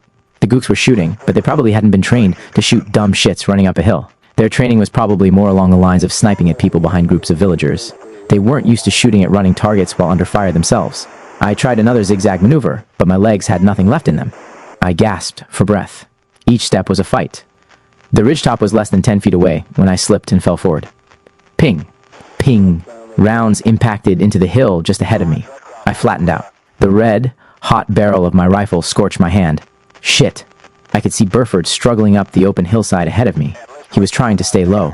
With one last burst of adrenaline, I climbed to the crest of the hill, then rolled over the top. Without breathing, I slid out of my ruck, opened it, and grabbed a fresh bandolier of M-16 magazines. Looney finally got the radio working. Chambers, you're trying to get me killed. You leg. He screamed over the sounds of gunfire. We all started to yell in the excitement of our momentary victory. The terror disappeared as fast as it had come. Now we felt invincible, as if we had taken on the neighborhood bully and kicked his butt. By the amount of gunfire, Burford determined that there were about 30 gooks still shooting at us from the tree line. Ho Chi Minh sucks and so does the horse he rode in on. Shouted in between bursts of gunfire. Looney looked at me. Horse he rode in on? He said, okay, water buffalo he rode in on. I shouted back. Looney saw the blood running down my back. Hit? No, man, it's self. Inflicted. I'm trying to get a Purple Heart. Looney reached Captain Eklund. The Kingsman choppers would be here in 5 minutes. We set up a front line. I had the left flank. Sainz and Mazaros were on my right. JD and Burford were in the middle. Looney passed word that choppers were coming in. This was not over yet. We still had Snuffy Smith's team to the north. They were probably wondering if we had gotten the shit blown out of us. Burford got Smith on the horn. He told him to blow the daisy chain and get extracted. Don't leave shit for the gooks. Blow the ambush in place. You copy? Roger that. Snuffy acknowledged. Moments later, someone yelled, I hear choppers. Hey, Looney, take my picture. I shouted. I want to really piss off the REMFs back at the company area. I want a profile shot of me taken during a firefight. I pulled a small pen, eat camera from my ruck and tossed it over to him. Looney, don't forget to forward the film. I only have 3 pictures left. I struck a pose. Looney took 2 shots, then tossed it back. I took the last picture of him and put the camera back in my ruck. Just then, the first of the Kingsman helicopters came into view. That unmistakable whacking sound filled the air, but there was also an unfamiliar sound. I couldn't quite make it out. Burford popped yellow smoke. One of our Cobra gunships made a run over our heads, and we all hit the deck. Zoom whap! Something ripped overhead. Rockets! Stay down! As the Cobras unloaded their ordnance, we crawled back towards the ridgeline. The 40mm cannons tore into the jungle. The miniguns sounded like canvas tearing. I looked back and noticed a Huey setting down about 200 meters behind us on the level ridgeline to our rear. Through the smoke, I could make out one lone figure unassing the ship and running towards us. It was Captain Meacham. We all stood up as a unit, fired one more magazine into the woodline, then started to run back to meet the ship. Meacham was one of our favorite pilots. He was demonstrating the unwritten code we shared with our pilots. Don't leave anyone behind. He came running down to help, car 15 in hand. He could do some heavy profiling back at the club after killing a few gooks at point blank range. He wanted a personal close-up, LRP, style body count before he left for R&R. These crazy Kingsman pilots were not only fearless in the air, but they're not afraid to hit the ground and fight alongside us grunts either. Of course, Meacham had been a paratrooper himself before becoming a pilot. How many gooks did you pile up? Meacham asked. We had so many of them, sir. We had to run up this little hill to let them have a turn at us. Burford drawled. It only seemed fair to give him a shot at us. Hell, they can't hit nothing. We all ran back for the chopper. There was that sound again from the other side of the hill, but this time closer. The Cobras, I thought. The pilot was sitting impatiently at the controls of the slick. I could see the painted nose of the Kingsman helicopter. It was a large black ace of spades, and with the skids bowed out, the helicopter looked like a giant praying mantis. The blades were whipping at full pitch, ready to lift off as soon as the last LRP boarded the ship. I headed for the right side of the ship. The bellyman grabbed my hand and gave me a lift in. I sat on the floor with my legs hanging out. Burford hopped in next to me. Then we heard that strange noise again. This time, it was closer. From behind the hill, a chopper popped up. It was the Psy Ops helicopter, playing the theme from The Good, the Bad, and the Ugly over their big 1,000-watt speakers. It was our little greeting song, a present to Uncle Ho's men from the LRPs. Oyo da da da oyo. The foreboding whistle could be heard for miles, and the shouts from our chopper could probably be heard as far. We had heard that the Psy Ops pilots hadn't been able to sleep, waiting for the chance to play that song along with their regular propaganda message. Surrender or die. Our plans hadn't gone off as we had expected, but at least we got to enjoy the music. Our chopper rocked to the right, lifted, then broke to the left. Just then, a second gunship made a pass, unloading his rockets. Zoom bam! Our slick was starting to gain some speed, and I watched as the lead Cobra made one more gun run on the woodline. Burford pointed to a valley below. I watched a 100-meter-long funnel of white smoke along the ground. Snuffy's daisy chain. Burford yelled over the chopper noise. Not a bad job, huh? We could see the explosion. Then, we heard the muffled pitch of Vietnamese. It was the Psy Ops bird off in the distance, playing their propaganda tape. Burford tried to light his cigar in the chopper, but to no avail. Just too much wind. I pulled out my cigar and chewed on it. The Psy Ops helicopter flanked us as we flew back toward Firebase Bastogne. We came in low, and the whole firebase ran out and looked up. They heard an LRP team had been ambushed and would be stopping in to debrief. Fresh information about the enemy activity in their AO was always welcome. As the noisy chopper flared back and landed, we hopped out. The grunts stared at us like we were from outer space. In the background, our new-found friends, the Psy Ops helicopter pilots, were still having fun playing the Eastwood theme. Captain Meacham made his flight home to meet his wife. He never told her what happened. The whole time he was in Nam, she thought he was just hauling pigs and rice for the government. 5 earthworms from hell. Sergeant John Burford was having a cup of the calves' black coffee and eating a piece of pound cake. He had just walked outside the company talk and was leaning up against a retaining wall talking to me. It had been hot all day. A 20-year-old shake-and-bake sergeant by the name of Larry Clausen had just arrived with a new batch of cherries. He walked up to Burford and me, trying hard to be friendly. "Hey, Sarge, how's the coffee?" Burford looked the new stateside sergeant up and down and spit some coffee at the ground. "Well, young sergeant, if you don't mind drinking freshly drained motor oil out of a cav jeep, you won't mind this shit." "Not too good, huh, Sarge?" Clausen answered, still trying to be neighborly. "Nope. It ain't bad, son.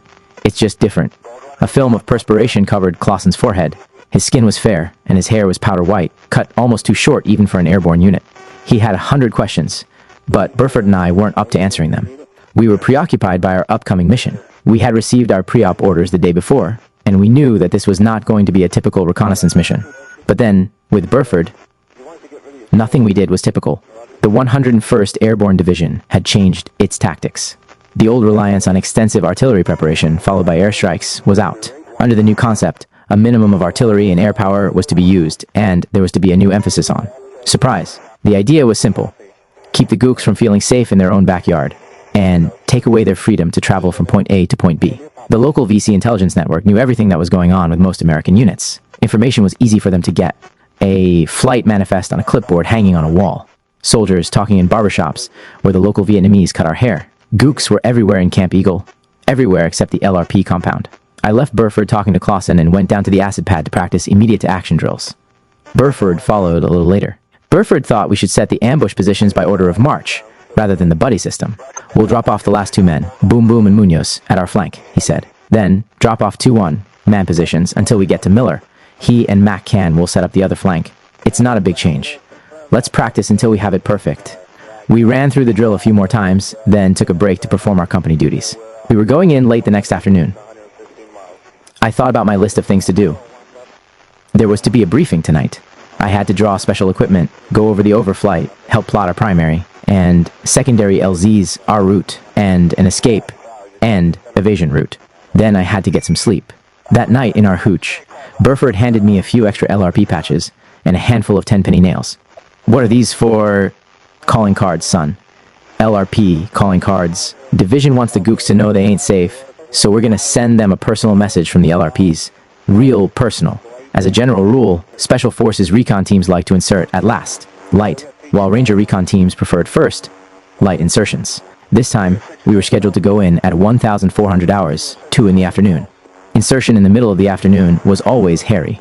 If you were spotted by a trail watcher, he could alert the local VC or NVA regulars who worked in the area. Then they would come get you at night.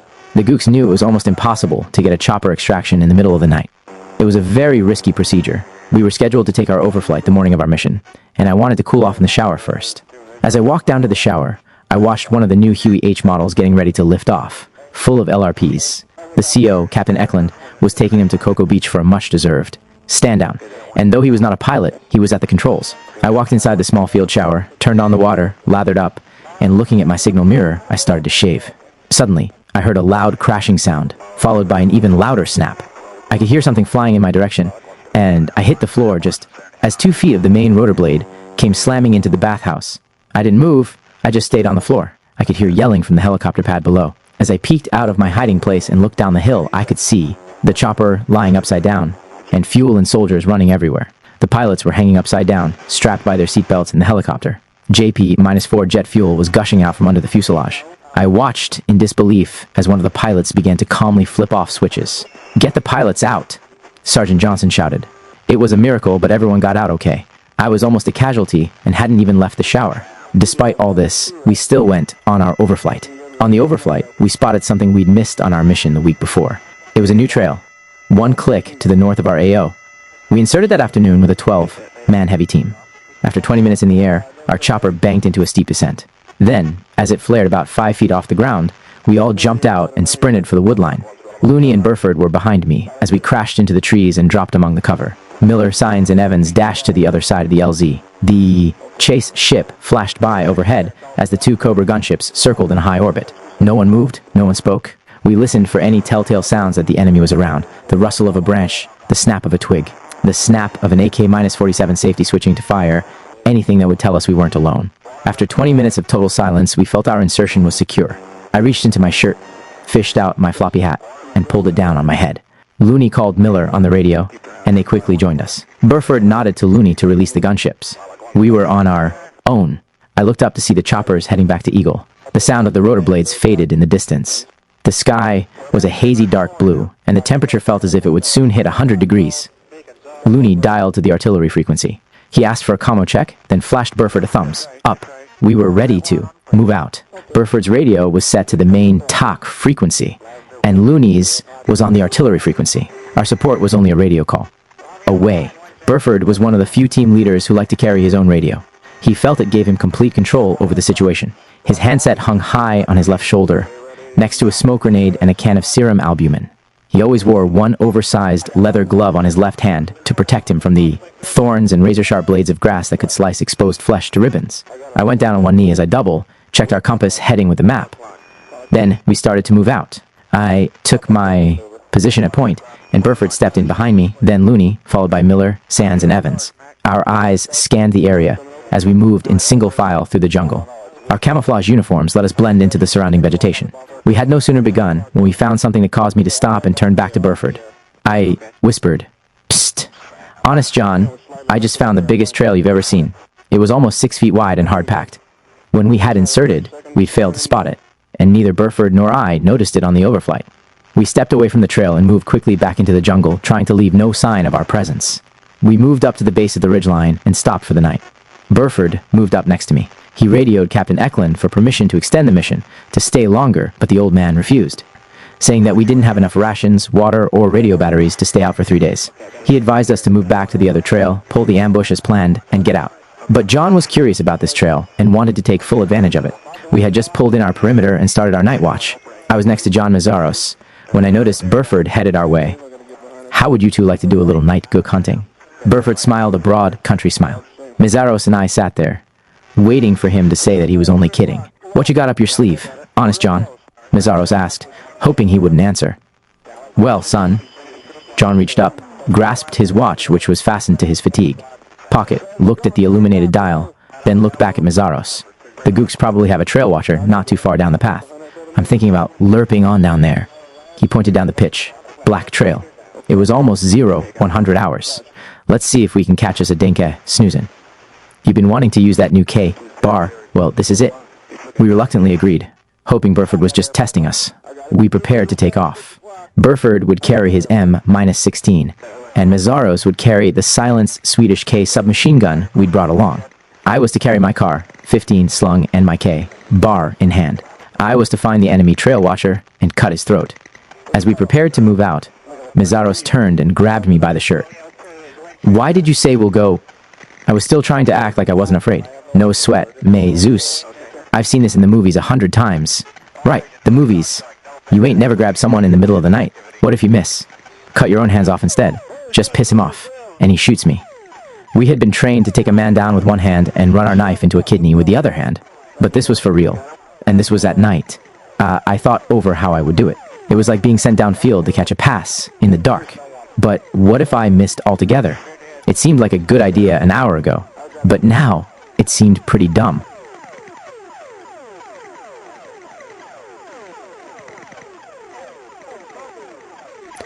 Burford came back over with his gear. I stood up and grabbed my gear. I shook my head as if to say, "What the hell have I gotten myself into?" Then we started down beside the trail. We moved slowly at first. Then, as our eyes adjusted, we picked up speed. It was 0200 hours, and the moon cast a faint light that made it possible for us to see the trail. Shadows magnified the outlines of vines and palms and made them look bigger and more like people in the dark. I led the way, Burford behind me, and Mazaros following as rear security. In a way, this felt a lot safer than following a trail in broad daylight. I was in control, even if I couldn't see 5 feet ahead of me. The gooks would never think 3 GIs were traveling at night, intent on a knife kill. We followed the trail for almost 2 hours. Burford tapped me on the back. "Let's go back before we get too far from the team," he whispered. "We can get a knife kill some other time." I quickly agreed. Mazaros led the way back. The next evening, Miller took Mazaros, Schwartz, and a radio farther down the trail, near a clump of woods on our right flank. Burford was talking to him on the radio when Miller whispered that he had movement. A lot of it, 3 meters away. Then he fell silent. "How many?" Burford whispered into his handset. There was no reply from Miller. "Can you talk?" Burford asked. "If you can't, break squelch." Once, Miller broke squelch. Looney got on the horn to Eklund, but couldn't supply any details. When the enemy was past their position, Miller was back on the horn with a report. There There were 30, 6 of them, all but 8 of them visibly armed. Burford figured that the VC were escorting a group of NVA bringing rice and supplies back to their base camp. He called for gunships. The NVA heard the choppers coming before they were in sight. They scrambled for cover along a nearby stream. Burford radioed the gunships to make a gun run down along the stream bed. The spent shells were falling on Miller, Mazaros, and Schwartz. They dove for cover, thinking they were taking fire from the Cobra's miniguns. Burford called off the gunships. It started to grow dark. We lay dog the rest of the evening, trying to get some rest. At midnight, we moved back down to the trail. We dropped our rucksacks in the trees and moved out of the jungle about 200 meters to a cluster of brush overlooking the trail. In the dark of the night, we set up the ambush we had rehearsed 2 days before. We set up in 3 man positions. Miller, Munoz, and Mazaros anchored the south flank, and Evans, Snuffy, and Sanz held down the northern flank. Then the rest of us spread out in between. Burford, Looney, and I set up along a hillside. We placed most of the claymores facing the trail, but set one on each flank, aiming down the trail in each direction. When we had set out the claymores next to the trail, we had, inadvertently, left a trail in the low grass going out and coming back in. I looked down and saw our tracks. I tried to obliterate the tracks, but without much success. The more I did, the more obvious it was. I crawled over and reported it to Burford. He said it wouldn't matter because it would probably be dark when we hit the gooks. They wouldn't live to see the tracks. I sure hoped he was right.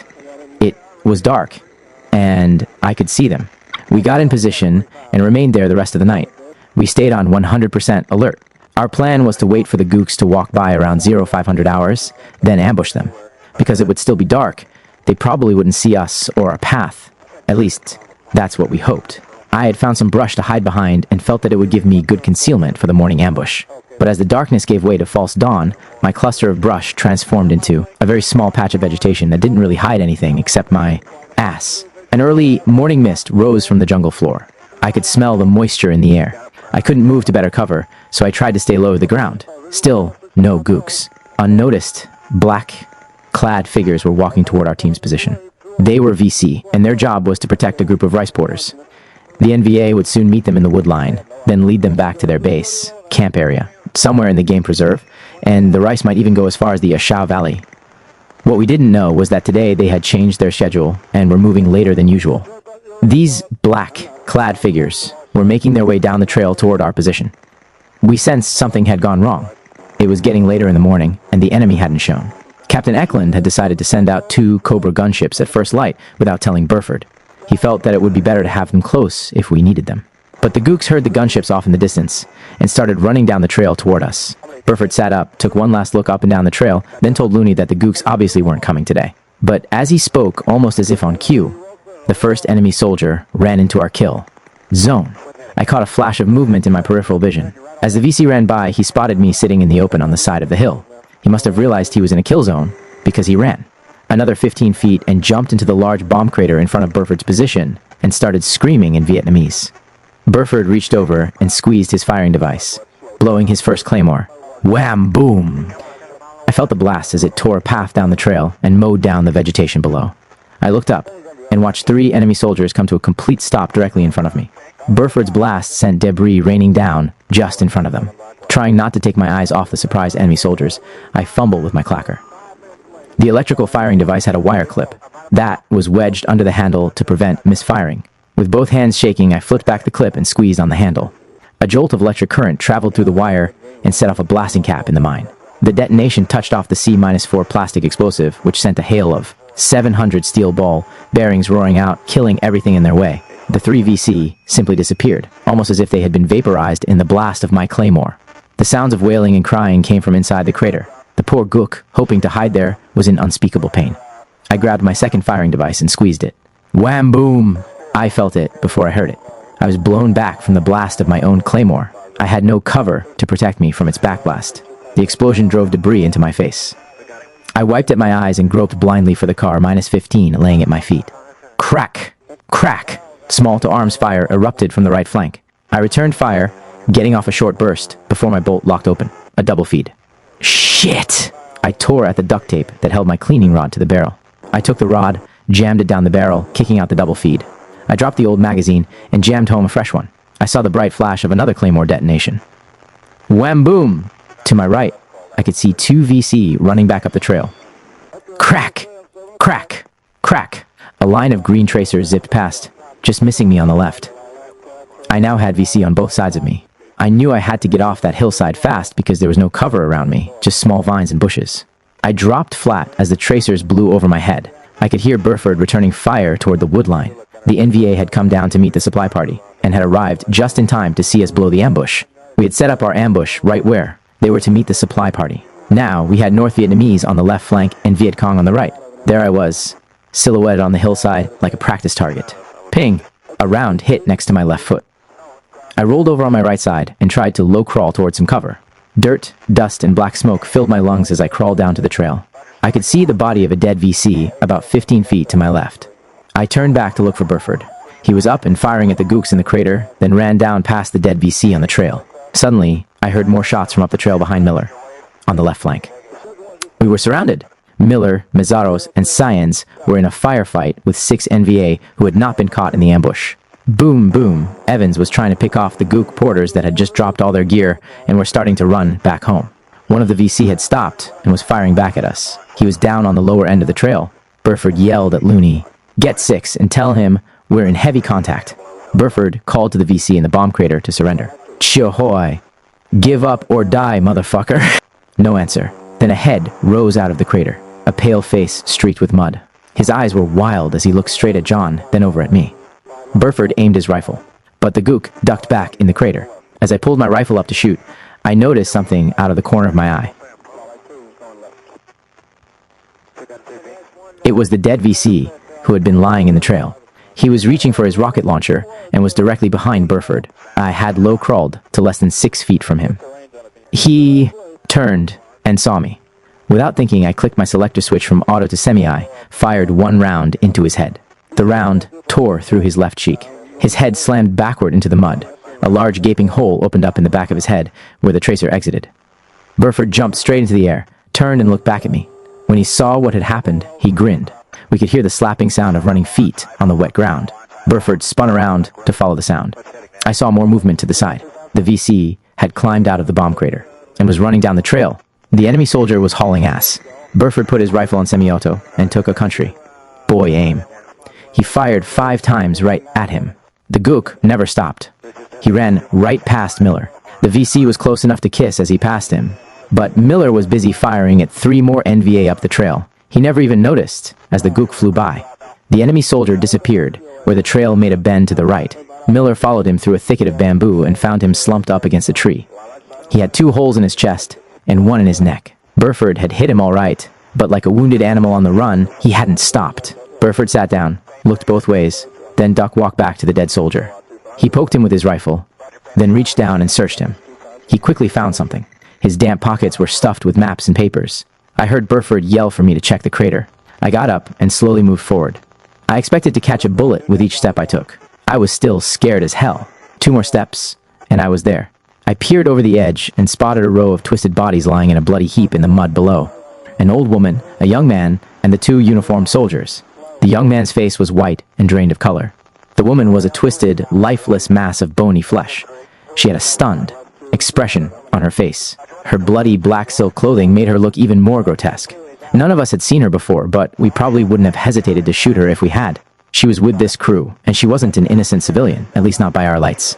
I turned and low crawled back to the dying soldier who had almost wasted Burford. I knelt down on one knee and reached into his pockets to search for documents. His right arm shot out and grabbed me out of reflex. It freaked me out. I pulled back in surprise. I took out my K bar knife and pinned down his arm. Burford looked back in disbelief. "What the hell are you doing?" "He was trying to grab me," I whispered. "Well, let him die in peace. Go search the bodies in the crater."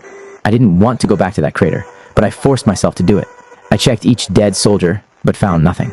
I was satisfied that a further search would be fruitless, so I went back to our perimeter to wait for the Arrow rifle reaction force that was on its way in. I didn't want to have to search the mangled woman. Now that I thought about it, maybe she was an innocent victim. Just some old woman selling rice to the wrong side. Farther up the trail were the bodies of 2 more VC lying on their sides. One looked like a rice carrier, and the other was part of the VC cadre escorting them to the NVA base camp. "Looney, call in the reaction force," Burford shouted. Looney was already on the horn to Captain Eklund. The reaction force soon landed on the hill above us, but as the first trooper hopped out, he was shot in the chest by a burst of AK-47 fire. He died where he fell. Burford tossed LRP scroll on each of the dead gooks as the cav showed up. Look here, Sarge. One of the cav line doggies yelled. He was searching the dead woman in the crater. He reached into the bloody mess and pulled out a plastic bag. He opened it and held up a whole roll of American MPC, military payment certificate. Boy, was I embarrassed. Innocent civilian victim, my ass. The arrow rifle soldier took the woman's body and pulled it from the mud and raised her to a sitting position. Burford turned blood red. He looked over at me. I hunched my shoulders and shook my head from side to side. My job had been to search the bodies in the crater, but I just couldn't bring myself to put my hands in that bloody mess. Hey, someone take my picture! The line doggy yelled. Look at these black teeth. She chews betel nuts, Sarge.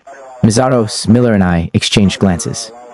What a jerk! The Cavs swept the wood line as we moved down into the bomb crater and set up a perimeter. Burford suggested a team picture. The situation seemed fairly secure, so we got up and stood in a line. Burford and I picked up a 12-foot pole with a tightly wrapped pig secured to it. Schwartz stood on my right, then Miller, Sanz, and Smitty. Munoz grabbed the enemy RPG and walked over and stood in front of us. Boom Boom Evans took the picture. The extraction birds are 1 minute out. Pop smoke! Someone yelled. In less than a minute, a yellow haze of smoke boiled out across the hillside. Looney turned to me and told me the story about what happened to him the previous night. I was watching the chopper come in over the crater. As he related the story, he sounded like he was hallucinating. He told me about his encounter with a 2-foot-long earthworm that crawled up under him. What? The sound of the rotor blast and turbine noise drowned him out. What worms? What are you talking about? I said. We boarded the chopper, and Looney tried to finish his story. The ship lifted away from the trail, then turned east. Looney continued, shouting over the noise. I sat in a hole last night. I thought I could hide in it during the ambush. You know, good cover. I nodded, trying to humor him. I was sitting up behind Burford when I felt the ground moving under me. I jumped out of that hole. I was standing there just about to fire on whatever it was when Burford grabbed me, and we both watched as a giant worm came out of its hole. Looney was really upset about this worm, even more than the ambush. He continued, This worm was as wide as my wrist. He held his wrist to show me. It sort of came at me, looked around as if to intimidate me, then turned and went back down into the hole. Burford told me later back at Camp Eagle that Looney had kept surveillance on that worm all night, so when the gooks showed up that morning, he never saw them. He was more concerned about the killer earthworms than he was about the enemy. It was a 20-minute story, which ended just as the helicopter touched down back at Eagle. We were all afraid Looney would say something about the killer earthworms at the G-2 debriefing, but he never spoke about them again. 6. The Black Box Mission. We all gathered in the early morning hours, waiting for our choppers to arrive. Our cargo was 15 black box sensor devices we were to plant along a series of high-speed jungle trails. We were joking about how this would give the RMFs back in the Artillery Fire Direction Center, or something new, too. Our team was to infiltrate the Ashaw Valley, find trails leading to enemy base camps, and staging areas in the vicinity, then bury a line of the sensor devices along the trails. The black boxes were designed to pick up vibrations of enemy soldiers as they passed by. With several boxes placed in sequence, the operator in the rear could supposedly tell the direction the enemy was traveling. The signals would then be electronically transmitted to an American artillery base, where the information would be collected, processed, and acted upon. Then, artillery or airstrikes could, within minutes, saturate the area where the sensors picked up the vibrations. This was the intent, but most of us doubted things would work out that way. These sensors would not only pick up human vibrations, but signs of animal passage as well. There was no way to distinguish between elephants, monkeys, and the NVA. Signs and 3 cherries walked up and sat down beside me. Larry looked wiped out as he propped his elbow against a sandbag. He had been with the 501st Signal Company before LRRPs, so he was used to starting off tired and packing tons of shit. He looked like he needed a little cheering up, so I called Nazaros over to spin out his scenario. Our Sans man, I can see it now. Some Saigon commando captain monitoring his new electronic black box sensor device. He measures the ground vibrations to see how many gooks are on the trail, when suddenly, a lost herd of elephants moves through the valley over their ancient migration route back to the safety of Laos and Cambodia. He picks up their movement on his screen and cries, "We got gooks!" He gets on the horn to his waiting battery of 155 millimeters. Howitzers and peppers the valley below with white phosphorus, and the frightened elephants turn and try to run for cover. He looks at his screen, and there is an even bigger reading. Science was perking up, so Zeus went on. "Tanks!" cries our Remf. "They must have an entire division of tanks out there. I've never seen a reading like this before." He yells to a major puffing on a cigar in the next room. "Officers!" crowd around his monitor. The major gets on the radio. "Get the Air Force on the line and set up an airstrike," he says. Colonels and generals nod all around. Sans, who is now grooving on the story, nodded. B, 52 seconds. Mizaros nodded. B, 52 seconds. The cherries were looking at Mazaros like they really believed this was happening. After 3 days of bombing in the fog, shrouded valley, what's left of a large herd of elephants runs off in terror. May, Zeus continued. Our REMF officer's monitor is quiet. He alone has won a great victory against impossible odds. His chest fills with pride. His first combat mission is a complete success. There is no need for a bomb damage to assessment mission. As the senior officer in charge, our REMF puts himself in for a Distinguished Service Cross and a Bronze Star for not leaving the TOC for 20 to 4 hours. Even the second lieutenant who made the coffee gets a Silver Star. Sans roared with laughter. God, what a fight! We all laughed. Come on, you two, Miller yelled. Quit telling the cherries war stories. It's going to freak them out. We loaded the lightweight black boxes and ourselves on the lead ship, then tried to find a place to sit. As we lifted off, I leaned over and yelled, Hey, Sergeant Champion, aren't you too short to be flying belly? The chopper banked to the south. Sergeant First Class Champion was a tall, muscular black man, and we all admired him. He laughed a deep, booming laugh, gave me the finger. Sergeant First Class Champion looked like the Olympic champion Rafer Johnson, only bigger and stronger. He was calm and quiet, a Special Forces veteran whose presence assured us that if we got in trouble, he'd get. After 40 minutes in the air, Champion pointed down to the ridgeline. We would be working. There's your LZ. What LZ? I can't see no LZ. I shouted. Miller pointed down to a small hole in the jungle canopy. It looked way too small. Oh shit. As the chopper circled, then came in low, we rolled out the right side. Sergeant First Class Champion quickly handed the black boxes out to the cherries. I ran over and checked the woodline for gooks. The chopper almost clipped some trees as it pulled up. I asked Sans if he'd heard about the line doggy who ran around the back of a helicopter and ran into the rear rotor. One of the new guys, Lehorn, asked what happened. Severe migraine, man. Severe migraine. As the chopper left the LZ, we watched it drop as it headed down the steep slope of the jungle, covered mountainside to gain airspeed. Then it was out of sight. We were in high, mountainous terrain, and the choppers had trouble flying that high with a full load. They would have to hurtle down the valley to gain enough airspeed to create the lift they needed to climb back out of the valley. I was not looking forward to the extraction when they came back in to get us. As we sat quietly waiting, I whispered to Miller that I read where President Nixon said we had no troops in Laos. Being as how we just came from there on our last mission, I thought it was pretty funny. Miller smiled and shook his head. He whispered map error, then looked back at his map. He directed the team off the LZ, and I took up the point. My job as senior scout was to make sure we didn't walk into any bad guys. I was good at my job, and didn't like anyone else doing it. I didn't know anyone else on the team who cared more about my ass than I did, so I was the likely one to protect it. It was just like a regular recon patrol. We waited a few more minutes, listening for any warning shots. We had been here before, and the trail watchers communicated by a series of rifle shots. There were no shots this trip in. Good. This was to be a one-day mission, but it still was a good hump to cover the 2 clicks we had to move. Sans whispered to me, Wait till one of these mothers breaks, or the batteries need to be changed. Who do you think they'll call? Then, he answered himself. The guys who planted them, that's who. Did you ever think of that? We're dealing with 10-digit coordinates here. They'll be impossible to find. Jesus, Sans. Relax. Go recheck your coordinates. Sans was like a brother to me, but sometimes he just worried too much. Although this was to be a one-today mission, we still packed everything we needed just in case we bumped into the enemy and had to escape and evade. Still, we had only 1 claymore each, and only a few rations each. If things turned bad, this could quickly turn into a real humbug. We stayed in close contact with the command and control ship flying above. It circled low overhead after we placed the black boxes in order to confirm our coordinates. Miller was worried we would get a hot microphone feedback from the ship being so close, so we had the ship come overhead for a commo check, and there was no problem.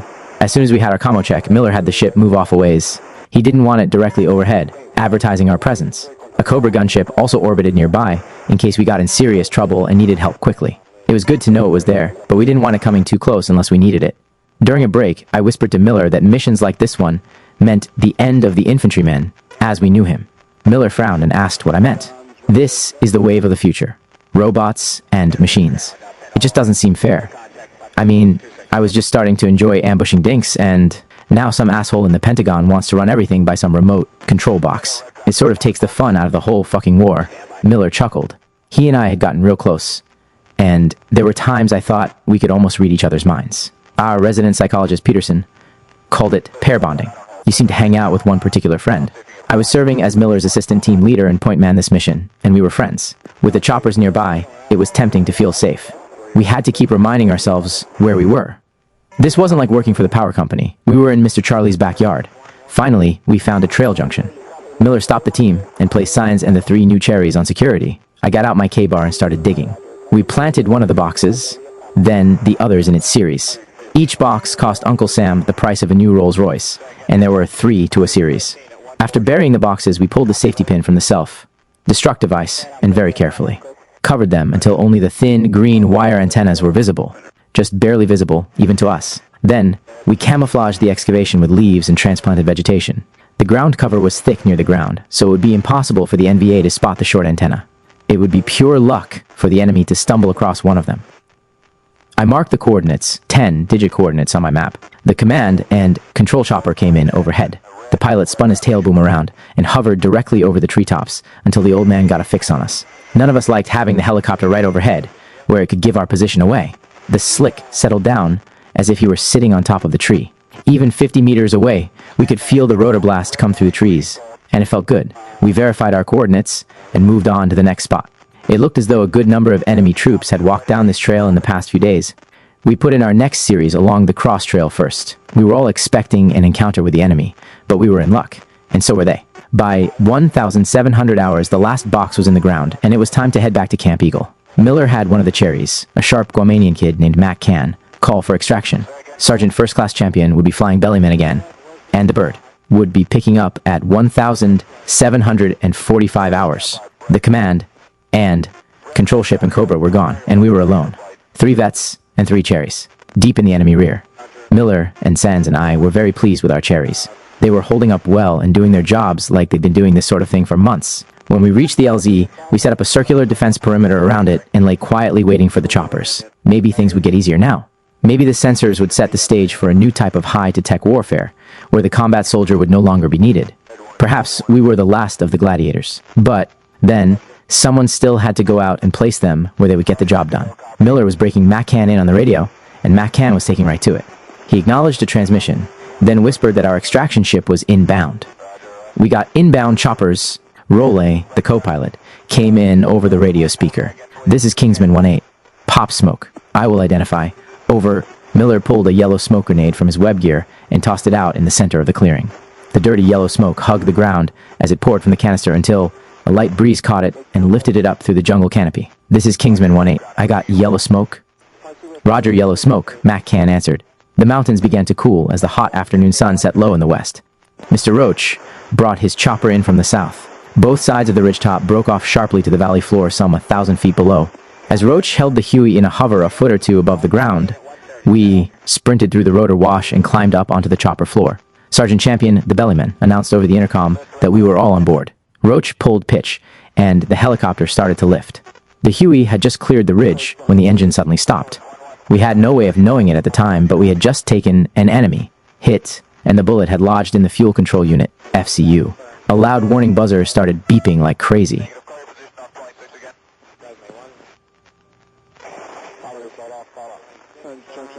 Roach slammed the collective down, yelled something to his co-pilot, then pulled the starting trigger. Almost instantly, the engine came alive. What happened? I yelled to Staff Sergeant Champion. "We lost the engine, I guess?" He yelled back. Beep, beep, beep, beep. We came down in the middle of the saddle, then started back up, but just as we were about to clear the ridge, our main rotor blade hit a tree. We heard a loud schwap. The chopper began to vibrate violently, and a second set of high-pitched warning beeps started, indicating low rotor speed. We had just sheared off 3 feet of the main rotor blade, and it felt like we were inside a huge washing machine out of balance. "Blade strike," Roach yelled into his mic. Beep, beep, beep, beep, beep, beep, beep, beep. The vibration was beyond anything I had ever experienced. But even with all the shaking, our pilots managed to keep the helicopter in the air. They cleared the ridge and got us away from the mountainside. But then we really started dropping. Roach screamed over the intercom at Champion and the 2 door gunners, "Brace yourself. We're going down." He flattened the collective to enter an auto to rotation. None of us in the cabin understood what was going on, or what the pilots were doing, but from where we sat it seemed that we were in an uncontrollable fall, and any minute now, we were going to bite a big chunk of jungle. Roach knew he had to keep the airspeed up. Too much collective, and the blade would stall and stop turning.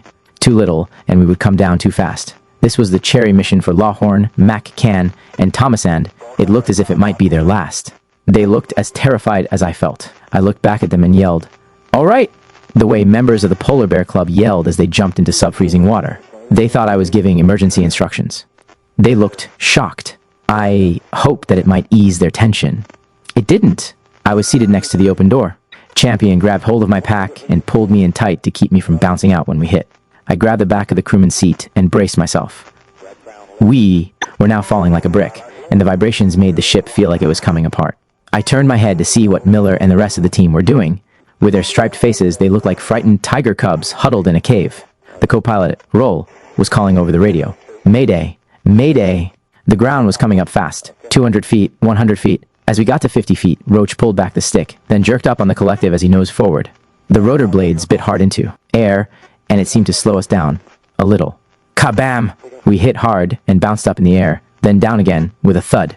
I slammed against the ceiling of the helicopter. All I could think about was unassing the Huey. Champion was talking to the pilots over the intercom, then relayed the message to us.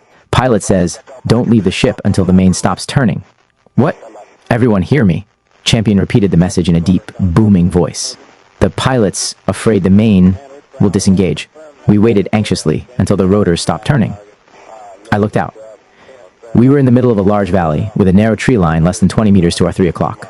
It was getting dark fast. We had no idea where we were or how close the enemy was to us.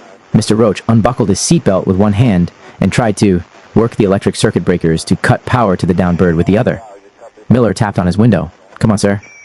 We are sitting ducks out here. Let's go."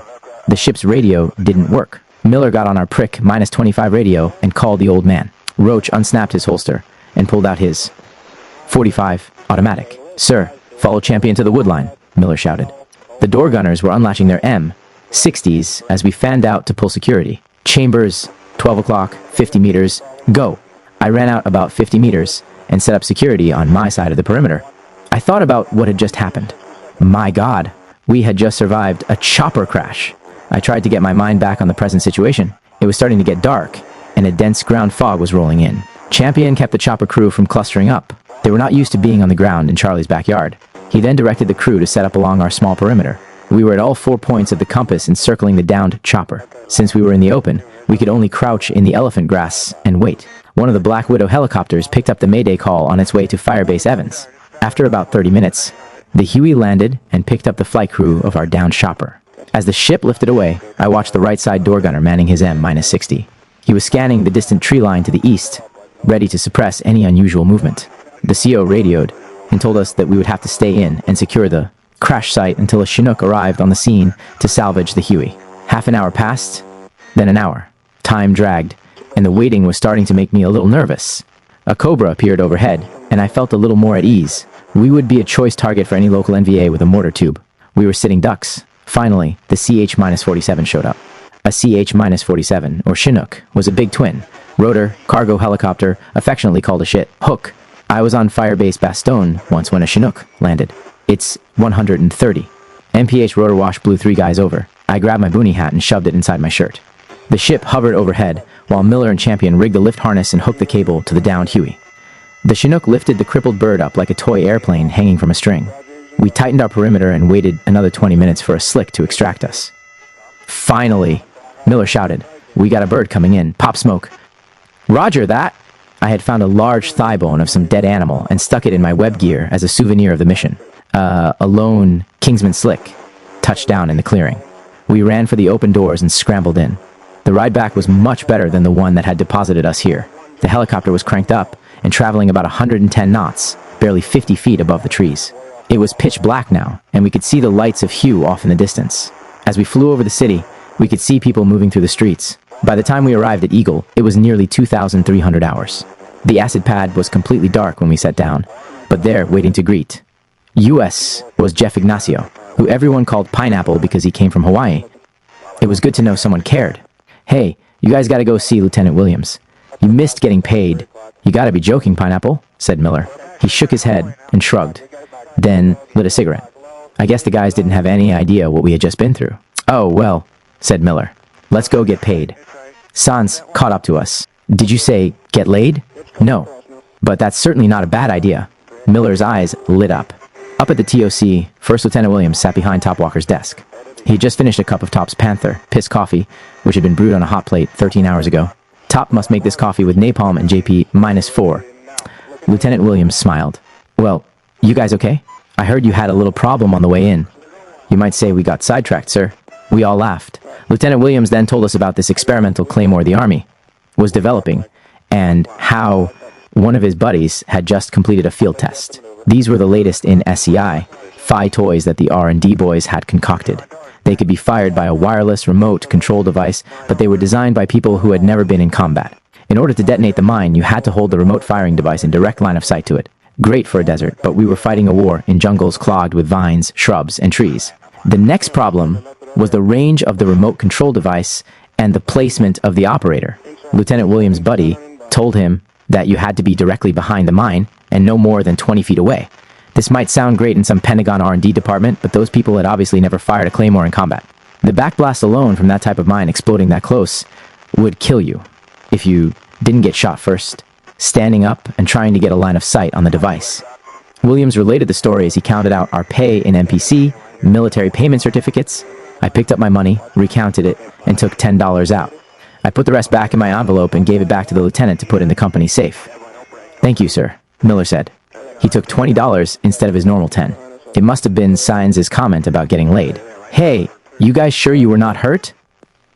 Yes, sir, I said. We're sure. Miller's ego was damaged a little in the crash. He thinks he's shorter. Miller didn't laugh. He only appreciated jokes about his height when they came from Linderer, not me. Later that night, back in the 2nd Platoon hooch, the action was just about to start. The wind was blowing and we could hear the rain start pounding down. It sounded like a cow pissing on a flat rock. The roof of our hooch was an army squad tent. A 2.5-foot opening about shoulder high ran around the hooch. It had been covered with plastic to keep the rain and wind out. A blast wall made of sandbags was stacked 3 deep and 4 feet high around the hooch, except for openings in the front and back.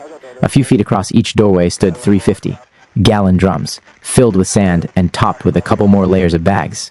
The blast wall would absorb shrapnel from a rocket attack and even turn the buildings into a fighting position in case of a ground attack. Inside, Anderson, Bennett, Peterson, Passmore, Mazzaros, Biedron, and Ricky New Guy Lahorn had just returned from a beer run. They were singing a bastardized military song as we walked into the hooch. We tried to join in, even though we didn't know all the words. She's the Yellow Rose of Saigon, and I think she banned the twist. But she's a real cute dolly. She's one I think I've missed. You can talk about the president and about his brother, Nu, but don't talk about my Yellow Rose. If you know what's good for you, my little Rose of Saigon is just a refugee. She fled down from Hanoi to make jobs for you and me. She snowed old Maxwell Taylor and Ambassador Knowlting too. Now Johnson's her big buddy and gives her money too. She's angry at the Buddhists and she hates the New York Times because they always rib her and accuse her of war crimes. I look for many changes when she meets with Mr. Lodge because it's said that he's a sucker for Eastern camouflage. Yes, my Yellow Rose of Saigon is a veteran through and through. She's careful with her money in case there is a coup. She's bound to salvage something for all her local enterprise before the VC win their fight or America gets wise. It was a much more sophisticated song than Boom Boom or Your Son's Coming. Home in a Plastic Bag, Doodah, Doodah are more usual favorites. Miller grumbled something about how it wasn't appropriate for LRPs to hang around CIA whorehouses, learning spook songs, but I think he liked it. Everyone had to drink to us, and to our first helicopter crash landing in a public place. Then, the story started. First Miller told his side of what happened. I didn't agree, so I told my side. No, we must have had 500 gooks on 3 sides of us. No, it was only 200. Miller began to ham it up as the beer started to take effect. Hey, Chambers, show them your water buffalo bone. I tossed it to Miller, who started doing an American Indian war dance. After a few more beers, Miller started to describe how it happened again. 6 gooks opened fire on us and cut 5 feet of blade off. I jumped in. Miller, you're so full of shit. It was 10 gooks and an RPG round that took out the blade, and it was more like 10 feet. The cherries were hanging on every word, as if their very lives depended on the outcome of this story. They couldn't believe how cavalier we were about almost getting greased. Ricky New Guy, who was not quite buying the bullshit, having been with us, protested. Hey, come on, you guys. Miller, who had just bit into an apple, left over from lunch 2 days before, spit it out, then challenged anyone to a shooting contest. You can't knock this apple off my head. Not a one of you can. He adjusted his half-eaten apple so it balanced on the top of his head. Go for it. Someone egged me on. I picked up a half-full metal canteen and did my best Sandy Koufax wind-up. I let it rip. Everyone started cheering as I cut loose, but the canteen missed its intended mark and dropped 2 inches. It slammed into Miller's forehead. A gash opened, and blood started streaming down his face. Everything got quiet. Sorry, man. I didn't mean to take out your eye. Miller, who was 3 sheets gone by now, was acting like a ceremonial Indian warrior and began rubbing the blood all over his face. The 3-inch gash above his right eye was wide open and bleeding heavily. He grabbed the heavy water, buffalo leg bone, and started to swing it in rhythmic circles, dancing around with it. He took some blood and smeared lines down his nose and along the sides of his cheeks. Then he drew a line down the center of the bone and started grinning. I knew I was in trouble now. Come on, man, I'm sorry. I tried to reason with him, but it was too late for that. The one thing you couldn't do with Miller was reason with him. He's insane most of the time and unreasonable the rest of the time. The man is barely civilized. He began chanting in tongues. All the cherries looked as if they were going into mild shock. Anderson's mouth dropped open. They thought Miller had gone nuts. I couldn't hide. I had to take whatever was coming. With a wild follow, through and a loud Indian yell, Miller flung the bone as hard as he could in my direction. End over end, it came. My left hand went up to protect my face. I closed my eyes, hoping for a glancing blow. The water buffalo bone smacked into my left hand and fell to the floor. Fuck, I think you broke my arm, Miller. I yelled out. Then the pain started. A mad throbbing set in. I reached for a real weapon, my K-bar. Miller looked stricken, not by my K-bar, but by the thought he'd really hurt me. Just then, our platoon sergeant, SFC, Milton Lockett, walked in. He took one look at my hand and then at Miller's bloody head. I should give both you yahoos an Article 15 for damaging government property, he said, shaking his head. You had both better get your young paratrooper asses down to the aid station now. When Lockett said, move, we moved. Besides, we needed medical treatment. We were feeling pretty drunk as we walked down to the dispensary. I carried the bone as a souvenir. Miller had a bandana tied across his forehead and most of his right eye. He looked like a pirate, a drunken pirate. It took about 15 minutes to get to the 85th evac. When we got to the door of the hooch, we could hear a very badly wounded trooper screaming in pain. We entered the reception area. The surgeon and his medics were struggling to save the life of a horribly maimed trooper, and it shamed us so much we left. The orderly at the door told us that the man had stepped on a landmine that afternoon. It had blown pieces of metal up through his feet, legs, and into his spleen and abdomen. Miller and I took one good look, and we turned and hauled out of there. Miller, wearing his bloody bandana, looked over at me with his one good eye, shook his head, and said, "No way, man. I'm not going back in there." We turned around and headed back to the company area. We found Chet the Jet Lusinger, who gave us a handful of Darvin and told us to take at least 6. We did, and in 30 minutes, I couldn't feel or hear a thing except the sounds of that wounded soldier screaming somewhere in the back of my mind. The next morning, after the Darvins had worn off, we both awoke feeling like we had been spread, eagled across that clearing when the chopper slammed into it. 7 Recondo School. 2 months after my hand had healed, I found myself seated on the floor of a steel airport terminal building just outside the city of Fubai. We crowded under a huge jury-rigged fan waiting to board the C-100 and 30 that would fly us down to the resort city of Nha Trang and Macvi Recondo School. The city of Nha Trang is located 140 miles north of Saigon on one of the most beautiful stretches of seacoast in the world. Ron Reynolds, Harry Duty, Dan Roberts, and I were on our way to Recondo School. We'd waited over 7 months to get a shot at it. Recondo School was graduate school for an LRP. It usually meant you would be given a team shortly after graduation, if you graduated. After several hours, the big transport plane still hadn't arrived. Reynolds went over to check the manifest but couldn't find my name or duties on it. Now what? Reynolds and I found a Remph who looked in charge. "I'm not on the manifest," I told him. "That's Nam, man," the Remph sergeant answered in a sarcastic tone. He didn't even look up. I just knew the asshole was going to get his ass kicked right there. Reynolds pushed me out of the way and turned back towards the NCO. "Listen, you rear echelon piece of shit. You'd better figure out how to get my men on that plane, or you're going to spend the rest of your tour in a full body cast." The REMF sergeant stared hard at Reynolds and realized that he was fortunate to have received the warning. He looked down at the papers, shaking his head, then looked back up at Reynolds. Reynolds was 6'5" and weighed in at a muscular 225 pounds. "I see, I must have made a mistake, Sergeant. There are 2 extra seats here." He shuffled the papers, stamped the copies, and hurried away. Duty yelled over to us, "Did you get us window or aisle seats, Reynolds?" Just then, we saw the plane on final approach. The big C-130 taxied straight for the reception area.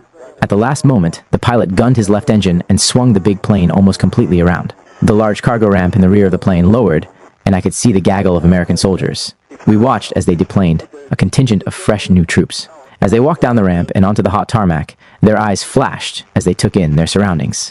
When they walked past the four of us, they eyed our tiger fatigues and scoped them out for some type of military insignia.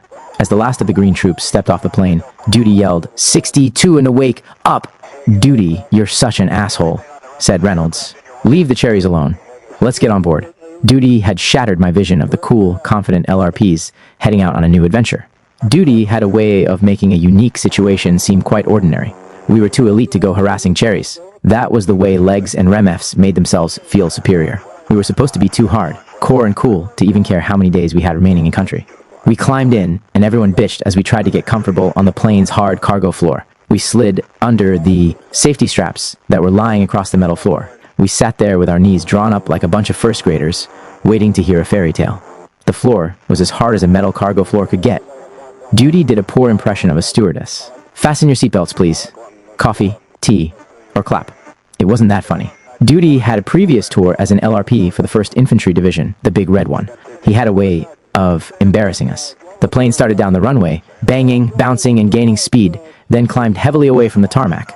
We braced ourselves to prevent us from falling over backward. This had to be the noisiest aircraft in the Air Force. The roar of the engines was so loud, we couldn't hear ourselves think.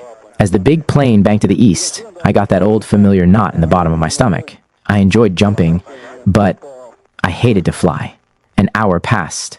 Without warning, the pilot put the aircraft into a steep bank. "I hate the Leg Air Force," Reynolds yelled. "What?"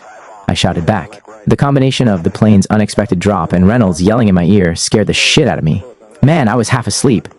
"Air Force," I shouted again at Reynolds.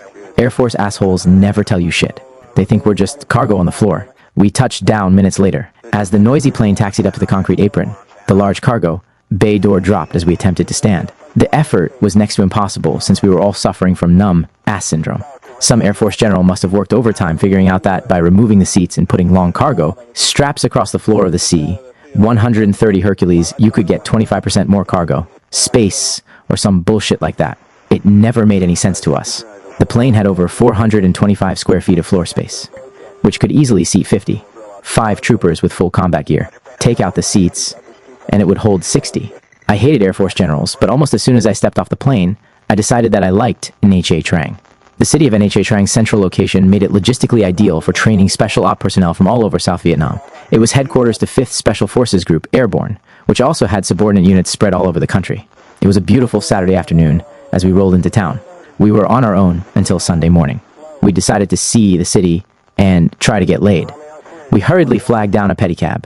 "Ah, number 1 Yi," said the driver. He gave us the thumbs up sign, and the 4 of us tried to sit down on the front bench seat. A pedicab, as they called it, had 1 bench seat up front with the driver riding behind. You sat astride the front axle of the 3-wheel contraption. "What a piece of shit," complained Duty. Pie. He had cause for complaint because he had to sit on Reynolds' lap. "Hotel Nha Trang." The driver rattled off some rapid Vietnamese mumbo-jumbo, and off we went. Moments later, we were driving through downtown Nha Trang. The sidewalks were overflowing with people in traditional Asian straw. Hats, loose, fitting white shirts, and black pajama, like pants. The vendors seemed to outnumber the shoppers as they displayed piles of slogan, covered tee, shirts in sequin, and oil paintings on black velvet. I commented on how amazing it was that such classical art could only be found here and in Tijuana, Mexico. Old, rickety tables lined the sidewalks, covered with every kind of black, market, army, surplus item possible. The more traditional storefronts displayed ivory, jade, and Indian rugs of all kinds. We arrived at the Hotel Nha Trang. Reynolds gave our driver 200 piasters in Vietnamese money, about $2 US. After we checked into the hotel and learned about the nightly curfew, we decided we had better hurry to find out where to get laid. The curfew took effect at 2,100 hours. We were all sore from the day's flight. Carrying weapons in Nha Trang was a no. So we broke our weapons down and hid them in a duffel bag behind the bathroom door that opened into our room. After dropping off our weapons, we moved down to the hotel restaurant and ordered everything on the menu. I mean, everything. Chow. Nothing better than cooked food, Duty said. We ate and kept eating. Chicken fried rice, ham fried rice, noodles, bamboo shoots, soup and coke. Lots and lots of cokes. Reynolds ordered a plate of bo nuing la and wolfed down the chopped beef wrapped in grape leaves. He was using chopsticks, and Duty and I were using the large spoons the hotel provided. We all ordered more food. We all agreed that it was great. After dinner, we went to a nearby bar. There was no band, only a World War II era jukebox and a collection of records just shipped over from Tokyo. A waitress played the newest hit by the Beatles, Get Back. I kind of liked it. A beautiful Vietnamese girl walked over to our table. Hi G, she said. You want me good time? I be number one girl. I no be with other G in all of Vietnam. Only you. God, I love an honest woman. She's mine. She was a real Vietnamese beauty. She wore a bright, flowered ao dai of pure silk. Her collar was closed tightly in the Chinese fashion. But in the Vietnamese fashion, her gown had a slit along the side, from the floor to her waist. It revealed her black satin underwear. Underwear! I'd forgotten what real females looked like. She had silken, jet black oriental hair, the kind that always looked clean. It dropped past her shoulders, almost to her waist. I told Reynolds, I thought I was in love. This time for sure. You buy me drink, she cooed. Yes! Yes! I reached for my wallet. Reynolds broke out 3 big Cuban cigars. I asked where in the hell he got those. He just grinned and winked at me. On a small stage, 2 Vietnamese women danced topless to the beat of the new Beatles tune. There was a huge speaker in each corner of the club, and the music was blaring at max volume. We noticed 2 Special Forces NCOs sitting at a table near the door. The green beret closest to us wore his beret tilted cockily to one side. I ordered a pitcher of Ba Moi Ba and asked the waitress to take it to their table. They both turned and gave us the high sign. One shouted, Airborne, when he noticed the subdued jump wings sewn on our camis. We shouted back in unison, Airborne! In many ways, the Vietnamese women looked more sophisticated than American round eyes. Besides, I'd had it with Western girls, especially after my girlfriend stopped writing me. These girls were different. There was a certain respectability about wartime prostitution. Besides, they had great-looking legs. At least they were honest about who they were booming. After several hours of drinking, a second Vietnamese girl showed up. They soon invited Duty and me to follow them home. I started to get nervous. Duty said he had something for my nerves. I followed him to the bar and had 3 straight shots of whiskey with him. It seemed like we were there for hours. We walked back inside, and the girls were gone. Reynolds was sitting with 2 bar girls. I asked him where our dates had gone. He said they had just walked outside to get a pedicab. I told Reynolds the 2 girls he was with were a waste of time. No boom. Boom, man. Just play you for drinks, I said. Man, I'm from Texas, and we ain't never seen girls like this where I'm from, Reynolds said in his slow Texas drawl. Besides, I'm too drunk to care. It was almost 2,100 hours, and Nha Trang had a strict curfew. Duty and I walked outside. I wanted to follow the girls, but the alcohol was taking effect. I was stoned. We just stood there while the open pedicab with our dates rolled away. Man, look how beautiful they are, Duty said, wistfully. They seemed to be headed down the street toward the center of town, but we had no real idea where they were going. They sure are great looking, man. Where are they going? What's the address? Duty looked at me. Address? I thought you had their address. Just then, a Vietnamese cowboy pulled up on a Honda motorbike and asked me something in Vietnamese. What? I can't understand you. No bye. He said something that sounded like give ride, and I hopped on and told him to follow those girls. Off we went. As I held on, I started tripping on the scenery. It was beautiful, really beautiful. Everything was peaceful. The whiskeys had taken hold, big time. I was out of it. I forgot all about the girls and the war. It seemed as if time was passing in slow motion. I noticed the scenery had begun to change from residential to rural. I could feel the warm night air in my face. I had committed the LRP cardinal sin. I'd let down. Then it struck me. Rural. Shit. We're headed for the fucking jungle. I tried to desperately recover my senses. This guy could be working for the VC. He's got me, and I'm going for the long ride to some VC camp. The VC would pay a $500 bounty for a dumb shit gee's head. Wait till his gook buddies see the 101st patch and the LRP tab on my shirt. They'd pay him 100,000 piasters for a LRP. I just made this guy's career. I yelled for this guy to stop, but he didn't pay any attention to me. He started going faster. Nha Trang City was just a glow in the night behind me. There were no lights ahead. I sobered up fast. I reached for my belt and found my K bar. I pulled it from its scabbard. Turn around, I commanded. Then I held the edge of the 10-inch blade in front of his face. That got his attention and really pissed him off. He straightened up, then slowed down and turned the little motorbike around. I almost fell off when he did, but I held on for all I was worth. I had the gook by the shirt, and he was yelling at the top of his lungs. You crazy gee, you number 10 asshole gee. Maybe so, but I was going to be a live asshole gee. I held on until we got back to Nha Trang City. When I jumped off, He pulled away, calling me every kind of gook insult he knew. I set off in the direction of the hotel. By now, there was no one left on the streets. I was alone. I started to get a little concerned, but was too damn mad to be scared. I don't know how I found the hotel. I must have walked for an hour. I thought of several interesting ways to kill Duty. This is the shits, I thought. I will definitely kill Duty. Pie when I find him. Shit! I was almost a POW, and I haven't even checked into Recondo school yet. Duty's dead. After finding the hotel, I found my way up to the room, put the key in the old French lock, and opened it. I had no idea how I'd found the hotel, let alone the room. A small electric lantern was glowing pale orange above a small vacant bed. I crawled in, still half drunk, promising myself that I'd kill Duty in the morning. I was too tired to do it now. The large ceiling fan turned lazily above me as if nothing had ever happened. I drifted off to sleep. Bang! I woke with a start. Was that a gunshot? Bang! Sounds like a .45 round. Get down! Reynolds yelled. Reynolds rolled to the floor, and I followed suit. Sounds like it's in the hotel.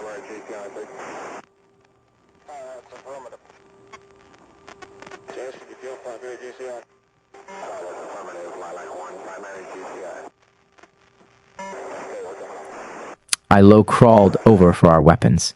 Duty was still asleep when the third shot rang out.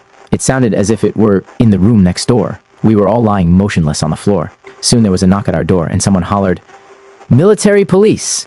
Reynolds got up to open the door. I quickly returned our car, 15 seconds to their hiding place. The door went flying open, and in stormed 3 white mice, Vietnamese MPs, guns drawn and in a bad mood.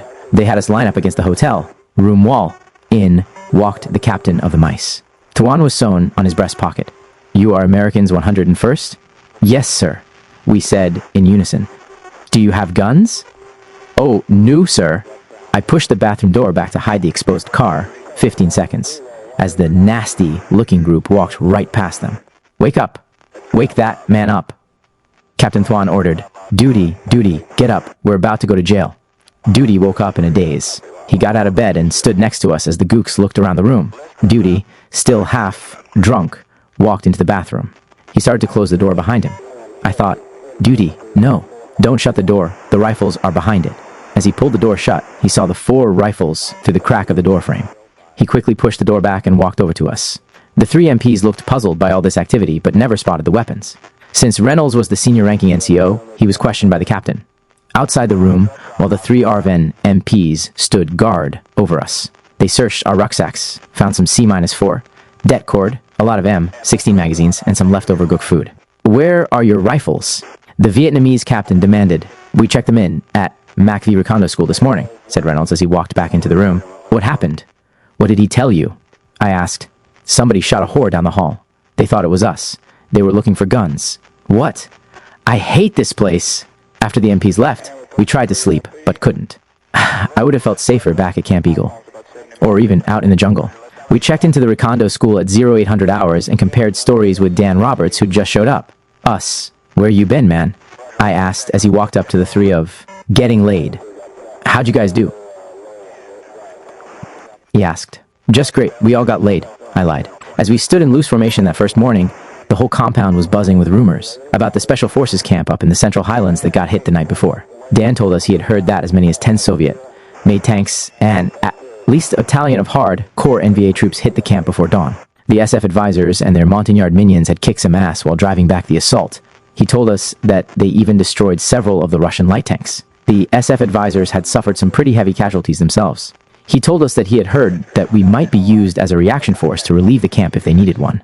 We weren't that far from the Central Highlands, and we were already in a Special Forces camp. I told Reynolds that maybe this school was not such a good idea after all. He told me not to worry. I guess I wasn't ready to hear about Russian tanks. We noticed a lot of chopper activity and a very nervous SF cadre. Suddenly, the screen door of the Recondo school headquarters building flew open, and out came a burly, looking E-7 wearing a green beret and extra-large tiger, striped jungle fatigues. "Welcome to Recondo school. I'm Sergeant First Class Roberts. I will be your principal instructor during your stay here." Then, in a louder voice, "I would like to go over the rules here at Recondo school. Should you violate, stretch, or disagree with my U.S. Army Special Forces rules, you will be dismissed and ordered to return to your unit. Rule 1. This is my U.S. Army and my home, and you will be expected to keep your AOS clean and orderly. You will not smoke that dope here, and you will stand inspection every morning after your run. Chow is at 0730 hours. Understood? Yes, Sergeant. Our group of 60 men shouted in unison. Rule 2. During the instructional coursework, you will not smoke, talk, play, grab, ass, and you will not fall. Asleep on my fellow SF instructors, and yes, gentlemen, it is 90 to 7 degrees under those tin roofs. Understood? Yes, Sergeant. Rule 3. During the run, you will not stop, talk, or take any sand out of your rucksack, or you will be asked to return to your unit. Understood? Yes, Sergeant. Rule 4. During each course of instruction, you will be given a new set of safety rules. If you break any of my safety rules, you will be returned to your unit. Is that understood? Yes, Sergeant. Rule 5. During the swimming part of the course, you will be given an inflatable life vest for emergencies. If you are a weak swimmer, and you do not tell us, we will let your sorry ass drown. This is no summer camp. Nothing gives me a case of the ass more than having some sorry straight leg drown while attending my Special Forces Recondo school.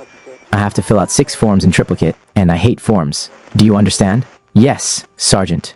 Rule 6. During the training mission, you will be operating in enemy territory. There will be no sleeping on watch, talking on patrol, or pill popping during the mission. We do lose people here at Recondo School, especially when they don't follow my simple 6 rules. Is that understood? Yes, Sergeant. We have representatives from 2 of our allied forces going through the course with you. You will be training with the Royal Thai Special Forces. They are good troops, and you can learn from them, but you will not fraternize with the Korean ROK units. You are to stay away and have no, and I mean no, contact with them. Is this understood? Yes, Sergeant. Classes will begin at 0900 hours. That will be all men. 8. Recondo training.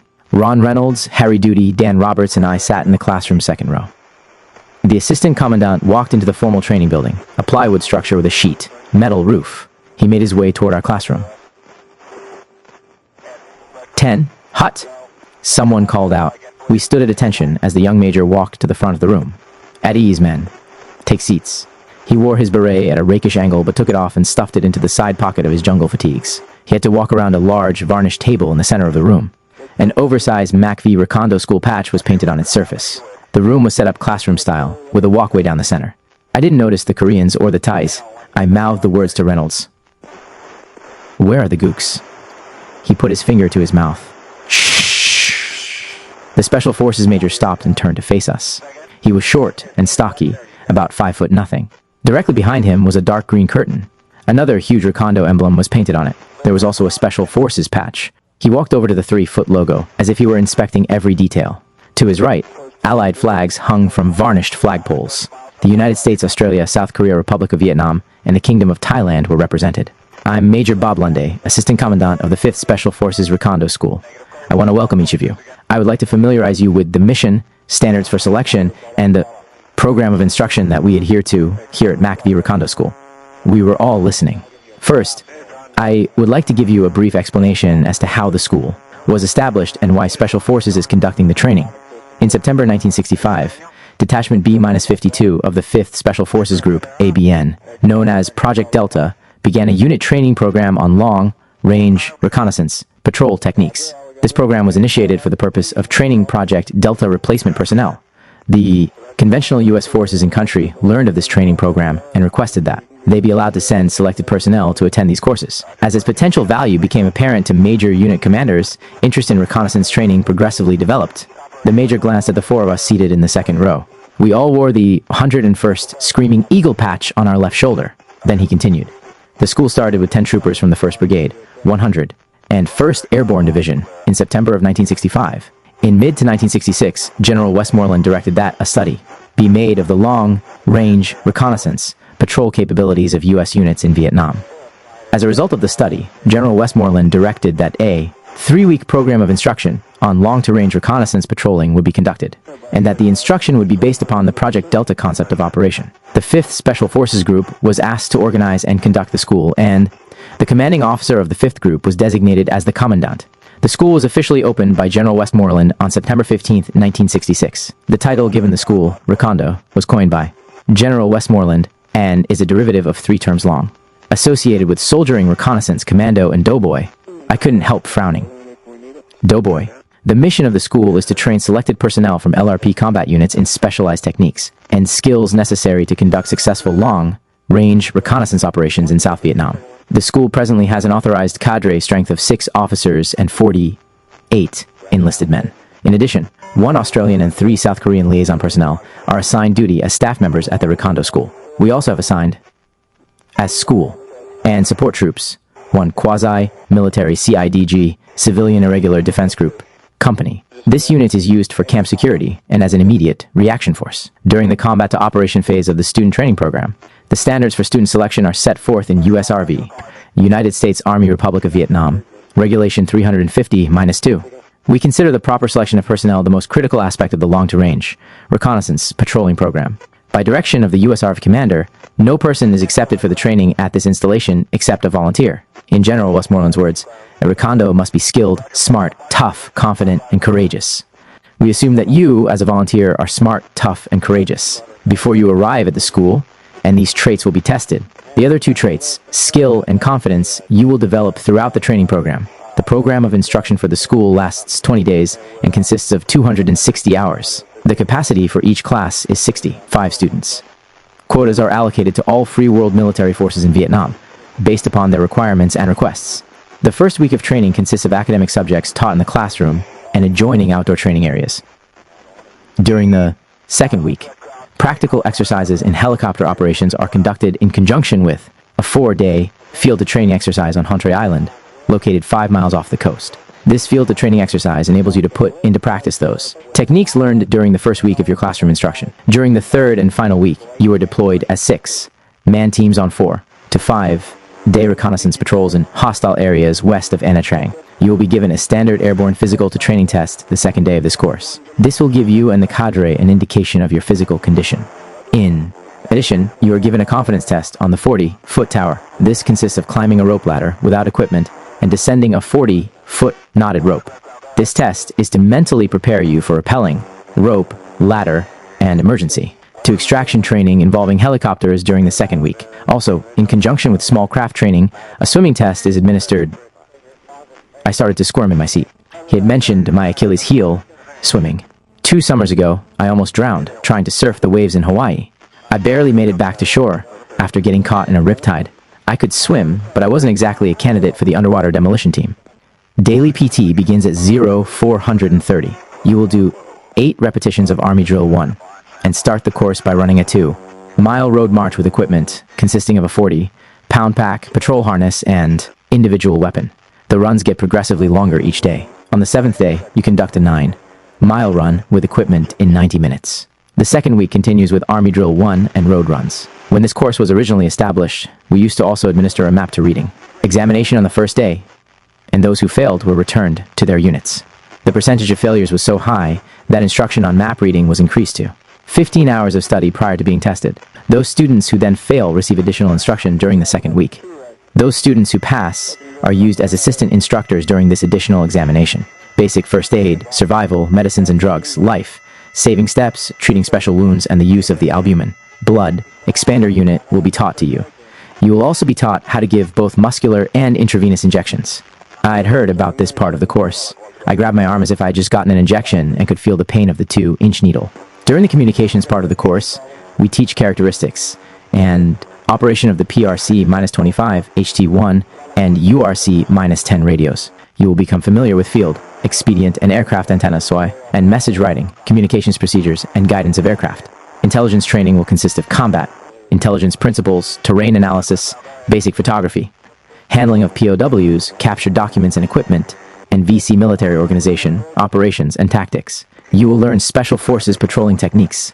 We will also be covering preparation, organization and security, special, equipment, helicopter infiltration and exfiltration techniques, survival, immediate action drills, and the grid system and point of origin methods for reporting information and location. Then he handed out several sheets of paper describing patrol techniques and tips. MACV Recondo School 5th Special Forces Group, Airborne, 1st Special Forces, APO San Francisco 96240.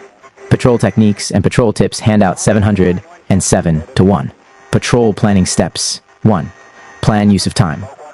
2. Study situation. 3. Make map study. 4. Coordinate. Continuous throughout.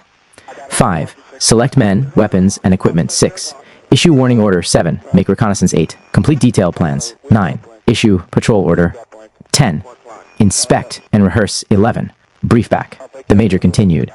During the weapons training portion of the course, you will have the chance to zero your personal weapon, fire an M-79 grenade launcher, and all the common VC and NVA weapons. You will also participate in jungle, lane, and instinctive fire exercises and receive instruction in the installation and removal of booby traps and mines in addition to 3 hours of artillery fire adjustment. During the air operations block of instruction, you will learn the capabilities and limitations of the HU-1 series, helicopter, loading and unloading procedures, landing, zone selection, infiltration, and exfiltration methods using rappelling ropes, rope ladders, and the Mac wire rig. The forward air control procedures will be taught by an Air Force liaison officer. During this class, you are required to direct an airborne forward air controller to an actual target. During all training, we consistently stress alertness, attention to detail, discipline, and a few tricks not in the book. Your course culminates in a 4-day long-range reconnaissance patrol to gain enemy intelligence in the mountainous jungle areas west of Nha Trang. The mission requires you to apply all the skills and techniques acquired during the previous 2 weeks. Your teams will be assigned a reconnaissance zone to conduct a map study of this area. You will then go on an overflight to select infiltration landing zones and exfiltration landing zones. Under the guidance of the school's team advisor, you will conduct patrol planning and preparation. Briefbacks for teams and aircraft commanders, and will then be infiltrated into your assigned reconnaissance zones. You may be required at any time to call for and adjust artillery fire or airstrikes, guide and reaction forces, or undergo emergency extraction. Your assigned school advisor accompanies and evaluates each team through the combat operation. Only those students who have achieved the required academic points and have demonstrated overall proficiency as potential reconnaissance soldiers in all practical work during the first 2 weeks are permitted to participate in the third 2-week combat operation. Since the school opened, 2,951 personnel have attended Recondo training, 1,801 have graduated. The attrition rate has been approximately 36.8%. He took a moment to let that statistic sink in, even though it will be apparent by the 5th day of training who will not pass the course. No students are released until the end of the 2nd week, in hopes that they can assimilate as much of the training as possible. The only exceptions to this policy are medical or disciplinary problems who require immediate release. Graduates of the MACV Recondo School provide the unit commander with the following distinct capabilities. They may be infiltrated into enemy controlled territory for periods of up to 7 days without being resupplied. Once in the area, they will be able to detect enemy infiltration routes, cache sites, base areas, way stations, and identify VC and NVA units. They will be trained to direct air and artillery strikes and to receive and guide reaction forces to a target. As a Recondo, you can provide your commanders with the most current and accurate intelligence about the enemy and their area of operations prior to commitment of his combat maneuver elements. This can save the lives of your men and avoid wasting your unit's time and energy trying to find the elusive enemy we are fighting. As a graduate of this school, you will be authorized to wear the Recondo pocket insignia while in Vietnam. He turned around and pointed to the black patch on the curtain. The arrowhead, pointing downward, symbolizes the air to ground methods of infiltration into enemy territory, and is further representative of the American Indian skills of fieldcraft and survival. The dark pattern with a light background indicates the capability for both day and night operations. The 5 stands for both Valor and Vietnam. I want to congratulate you for being here, and I wish you luck. He then came to attention. We all stood and saluted. He returned the salute. We stayed at attention as he walked past us and out the door. Our class of RS 17 to 69 had Thai Special Forces, ROK Koreans, US, Marines, Navy SEALs, and representative LRRPs. Rangers from every unit in Nam. We were told we would learn more in 3 weeks. Then some commanders would learn in an entire tour. Just to be cadre, you had to be on your 3rd or 4th tour. To Special Forces NCOs, it was perhaps the best assignment the war had to offer. The cadre instructors took their jobs and training very seriously.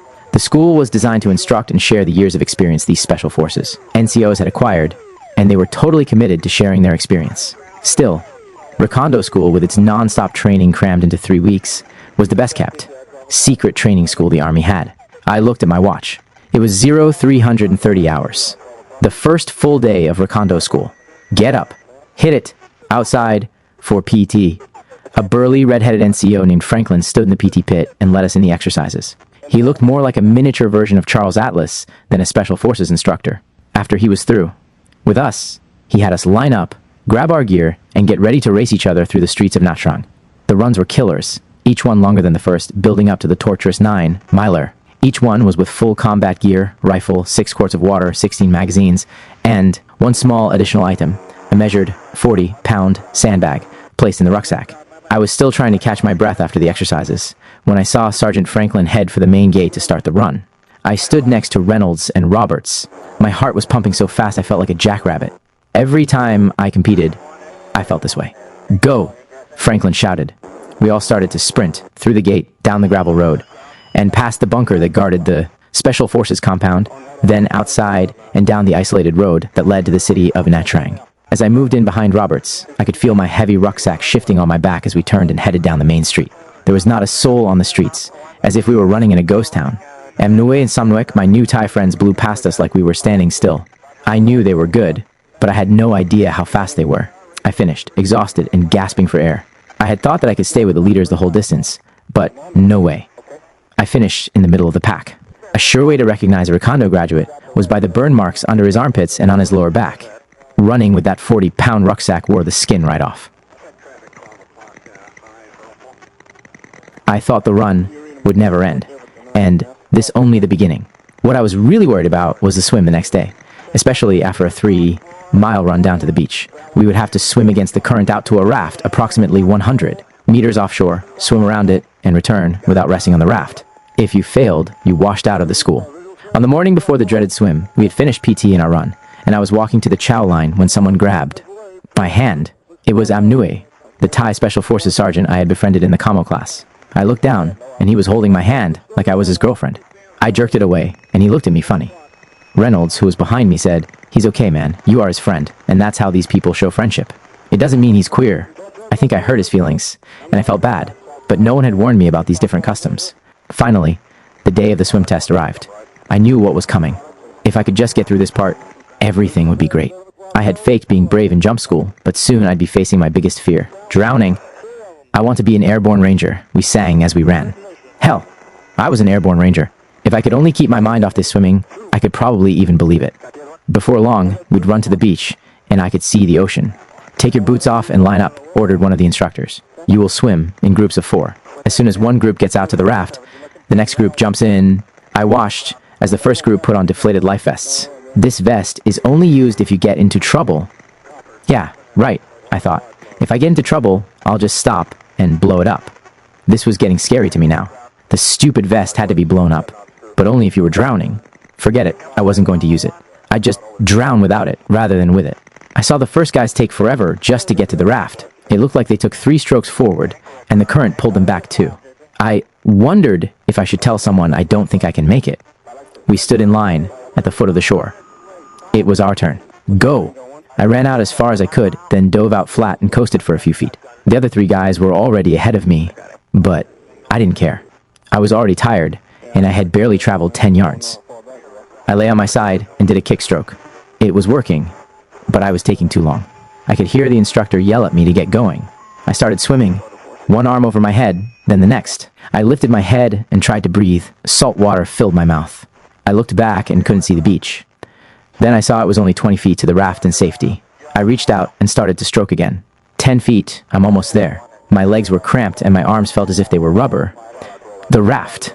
I reached out to grab it. Salt water washed my eyes as the ocean swells rolled over my head. I went under, then popped up with a loud gasp. I reached out from under the water and was met with a push in the face. I slid back under, more water in my lungs. I came up fast. "Touch this raft and you are out, troop. Go for it, man. Hang on. Swim. Just swim." I still had to go all the way around the raft. I was terrified and exhausted. I came back up and tried to blow water out of my mouth and find the tube to inflate the life vest. Each time I tried to blow into the vest, I would go underwater. I popped up again as a swell swept over my head. I was getting nowhere, and now I was drifting out past the raft. "Hey, 101st, this way." I dropped the life vest tube and started to swim. I passed the raft and knew it was sink or swim. I still couldn't see the shore. Each time a wave came in, it lifted me up and then down. Keep going. Don't stop. I could faintly hear the guys on the beach yelling. Then I blacked out. The next thing I remember was clawing the sand with my hands. I was still swimming, but I was on the beach. I tried to stand up, but fell back into the ocean. I could hear voices over the sounds of the waves. "You made it, man. You made it." I crawled the rest of the way, then collapsed and just lay there like a fish, gasping for air. I rolled over on my back as a wave broke over my head. I looked up at the sky. "Get up, troop, or I will make you do it again," said the SF instructor. I stumbled up the steep, sandy beach to the top of the knoll where the rest of the guys were. I lay down next to 3 guys from the 173D. I couldn't talk. We still had rubber. Boat training. After surviving that, we rode back to the compound in trucks. I knew I had made it now. The rest was downhill. 2 of the Navy SEALs who did the swim were both complaining about how hard it was. I just grinned. Of course, they had to clarify that it wasn't that hard, just harder than the Army had a right to demand. Han Tre Iland. The second week. March 20th, 1969, we all headed down to the waiting choppers for the ride over to the island. Our Special Forces NCO yelled at us over the roar of the turbines as he moved from ship to ship. "Don't cluster up when you unass the ships. Move up the hill and meet by the tree line." The 3 choppers lifted up, and we were off. I watched from the open door. The pilots seemed to be having fun, flying in formation. We had been in the air for about 20 minutes when I saw the island. As we approached, I looked down and saw a beautiful sandy shore that formed a giant U shape around the island. The jungle followed the steep hill straight down to the bleached, white beach. The ocean was breaking right up on the sand and was less than 20 yards from the jungle. The color of the water was a milky light blue, and as you looked farther out, it got darker. What impressed me was the lack of civilization. There were no hotels, resorts, or people. A place like this anywhere else in the world, and some asshole real estate developer would have a string of hotels down there. The pilot put our ship into a steep bank. I held onto the transom support behind me. As we landed, I noticed that CIDG strikers were already on the island, pulling security, setting up camp. It reminded me of a scout camp when I was a kid. We hopped out of the chopper and moved toward the trees. It lifted up and circled back toward Nha Trang for another load of students. We went right to work. There was no time for grab ass in this school. Reynolds and I walked past a group of strikers. They had brought along a bag of live ducks for dinner. Later, on our way back to our bivouac area, we walked past the same group of strikers. One was preparing a meal. I stopped and watched as he pulled a cute little duck from his gunny sack, set the bird on his lap, and started gently petting it. Then, with what seemed the sharpest knife I had ever seen, he reached under the duck's throat and cut it wide open. The bird remained still as the striker continued to stroke its back. A second soldier held a pan under the bird, and soon all of the duck's blood had been collected. It was not the least bit cruel to watch. You could almost see the respect these people had for their animals and the honor in such a simple ritual. Still, it was repulsive. The second cook made a sauce from the blood, to be poured on the nightly rice ball that was a striker's main diet. The next morning, I asked Reynolds what he'd like for breakfast. Spaghetti or beef and rice? Disgusted and still half asleep, Reynolds pointed to the beef and rice. I took out a ball of C-4, brushed the leaves away on the ground, and set the ball of plastic explosive in the center of 3 rocks. Reynolds handed me his matches. I lit the C-4 and placed my canteen cup over the flame. Within seconds, the water was boiling hot and ready for a LRP ration. Duty walked over with a chili, Carney LRP open, ready for the boiling water. As I poured the water over the dehydrated ration, I noticed that none of the strikers were anywhere around. Reynolds handed me his canteen cup for the cocoa. It began to warm up. I love this time of day, because it reminded me of hunting trips in the mountains with my Uncle Floyd. Duty found a leech balled up under his arm. It was almost 2 inches long, and he was excited over the opportunity for a little revenge. He set the leech on the ground and field stripped his claymore. He looked around, then opened it with his knife and took out a small piece of the C-4 explosive from the mine. He then wrapped a small piece of C-4 around the leech and lit it. The leech stood straight up, then disappeared, as if it never existed. Some fun, huh, Duty? Pie? He put the 2 pieces of his claymore back together. You'd better not let these Special Forces guys see you do that, Duty. Duty ignored my comment. Better not count on that claymore when the gooks come, said Reynolds. I love to roast leeches, the little bastards. Duty had a problem coexisting with other life forms, and you can always get another leech, said Duty. The rest of the day was spent shooting almost every rifle the North Vietnamese and Viet Cong had. The next day, we ran tactical drills and called in a FAC, forward air control. Heads down, Reynolds shouted. Here she comes. It was an Air Force F-4 Phantom. The jet fired its rockets up on the side of the hill. Directing those jets was the most fun I ever had. Reynolds agreed. After leaving Hontre Island and returning to the Recondo school compound, we spent the next day relaxing and planning our mission. By being isolated with other recon men from other units, we had the opportunity to talk shop and exchange new ideas. It also gave us a chance to focus on the mission at hand. This was the day before our graduation mission.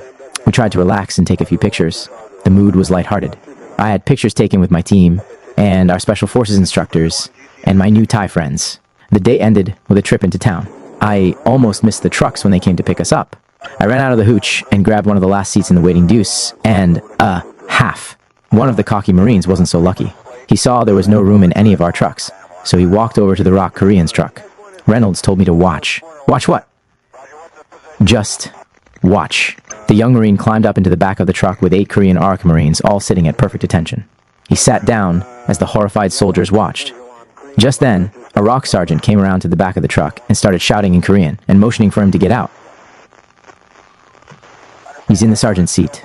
So, watch, said Reynolds. The Marine didn't budge. He had just made the Korean sergeant lose face, and to lose face, for a Korean, was considered worse than dying. The ROK sergeant pulled the American from the truck, and as we all watched in shock, he came after the Marine wielding an entrenching tool. He was going to kill him in front of his troops to regain his loss of honor. The young American rolled to the right as the tool came down next to his head, then ducked under the truck. Just then, one of the Special Forces NCOs, who was behind the truck, ran over with his pistol drawn. He started to yell in Korean. The sergeant calmed down. The Marine ran over to the American truck and climbed in over the rail, and disappeared into the group. We drove off as the Korean sergeant was getting an ass chewing in front of his men by his Korean lieutenant, who looked as if he would kill the guy. We heard later that he got the shit beat out of him. The event reinforced my belief that we would never understand any of these Asian people. See also Appendix 9, Graduation Week. During the 3rd week of training, the school sent out 6 teams, 60 men, not counting the 2 Korean Marine teams and 1 team of Thai Special Forces troops. Our ground support would come from the Recondo school cadre and 1 company of strikers, about 200 CIDG mercenaries. In the area where we'd be pulling our training mission, there were no villages, no civilians, and no friendlies. We would be in Indian country. Our graduation mission was to search out, locate, and then out-guerrilla the NVA. At first light, 0500, we lifted off from the chopper pad and swung around toward the east. This was new terrain for all of us, except for MSG. Louis Lepage, our Special Forces Recondo school team advisor. Last week was for fun. 4 days of field to training exercises on Hontre Island. This week would be for real. No more school. This was it. I was excited and scared at the same time. This was unlike most of the missions I'd been on back in I Corps. For one thing, I didn't know my teammates well. Prior to Recondo school, some of the teams I had been out with had allowed guys to smoke cigarettes on missions, as long as they kept it concealed. Wearing insect repellent was taken for granted. When the bugs got too bad, some of my non-Recondo trained team leaders even cooked in the field. Not this mission. Smoking was not even up for discussion. The gooks didn't wear insect repellent, and neither did we. The enemy could smell it on you and locate your position. Cooking was out of the question. Rations were eaten cold. Some team leaders back at my unit, after a few days in the bush, would relax patrol discipline if it appeared to be a cold AO. They assumed that, because there was no sign of the enemy, they could let up. On one such mission, on the last day out, we had a grenade throwing contest a few hours before the choppers came in to pick us up. I threw a WP grenade and started a fire on the LZ, so I had to diddy-bop out in the open and put it out. Not too smart. Of course, that was at our loosest, most slack. And not all SF or Recondo school recon teams were so strict as to do without insect repellent. We had Master Sergeant Louis Lepage, and Lepage was something of a Recondo school legend. Miller had gone through a year earlier, and he still talked about him. Our chopper picked up airspeed as it leveled off at 900 feet. I looked over and saw the pilot's airspeed indicator registering 90 knots. The ride lasted about as long as our trips to the game preserve back in the mountains west. Of hue, but not quite as long as our deep patrols on the far side of the Ishao Valley. My mind raced, thinking about the SF camp that had been overrun by Soviet-built PT-76 tanks. I had never even thought of the gooks having that kind of shit. I was more nervous about this mission than any previous patrol, even though this was only a routine training mission. The Huey made a sharp turn toward the west. My mind drifted back to Camp Eagle and my first contact with Special Forces. Ray Zoshek and I had been visiting MACV, SOGS FOB -1, having a few beers with the Special Forces NCOs who ran CCN, Command and Control North, missions out of FOB -1, some of them into Laos and North Vietnam. We had heard that CCN operated with indigenous tribesmen, Chinese Nung mercenaries, and other exotic types on their teams. Our missions must have seemed like Girl Scout cookie runs to them. We'd been drinking and bullshitting around. I noticed several glass cases set up around the combination hooch, bunker drinking facility. One, in particular, caught my attention. I walked up for a closer look, and inside the case was a blood-stained green beret with a rather large bullet hole through it. I couldn't believe someone had made a display case for this dead guy's beret. The SF soldiers made it seem like a big deal. Like, these guys really cared for each other. When someone got killed in any other unit, it was about as personal as filling out a subscription to Sports Illustrated. You didn't keep their gear around to bring back the bad memories. That would have made them seem like real human beings. They were just cherries or old foul dudes or lifers, anything but people. I about shit when I discovered that Zoe loved the idea of these death shrines. He couldn't wait to get back to Camp Eagle so he could go to work making his own glass case. I thought I was bad, but Zoe was a little too gung-ho for me. My thoughts of Camp Eagle and Fob, one disappeared as I noticed the two Huey gunships flying up behind us. I could only catch a glimpse of them every so often. The co-pilot of our slick turned back toward me, his dark visor reflecting my green-black face. He raised one finger acknowledging that we were almost there. I wondered if I would remember everything we had learned in the last 2 weeks. I really wanted to do this right. A small hole in the dense jungle became visible as the Huey neared the LZ. I could feel the adrenaline pumping as the two escorting gunships began to circle the landing zone. One of them pulled in close to our slick, and I saw the pilot's face. I reached in my shirt and rubbed my Thai Buddha. Amnue, my Thai buddy, had given it to me 3 days before we left. VC no can shoot you now. Buddha, protect you, he said. I sure hoped. He was right. Our pilot eased forward on the control stick, and the nose of our helicopter dipped toward the jungle below. All of my senses went on red alert. I felt like I had to shit. I tightened my stomach, so there. Wouldn't be an accident. I was to be the first one out. As I said a silent prayer, the chopper surged forward, then flared. I was outside on the skid, and I could see the ground coming up fast. 30 feet, 20 feet, 10 feet. It was time to go. I pushed off, and all 100 pounds of web gear, ammo, and rucksack propelled me forward. As my right foot hit the jungle floor below, I felt my leg buckle with the weight I was carrying. I fell, almost in a controlled run. Almost. The sound of the chopper was deafening. The weight of my pack was pushing me down. My right knee hit the ground, then my right shoulder, and finally my face, head first into the ground. After medical training last week, I had decided to redo my ruck and put all my medical supplies in an extra Claymore bag, jury-rigged to the top of my pack. It was just enough weight to throw me off balance. I fought back to my feet and moved off the LZ and into the jungle. Blood was trickling down my face, but I was more embarrassed than hurt. I wasn't a cherry. I'd been in the bush for 7 months. 12 LRP missions, and I'd pull an idiot stunt like this? Sergeant Roberts, who'd seen me fall, just shook his head, turned, and disappeared into the brush.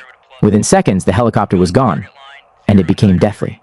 Still, Team 6 is on the ground. Silva, the floppy, hatted U.S. Marine, had called in the first sitrep. Commo check.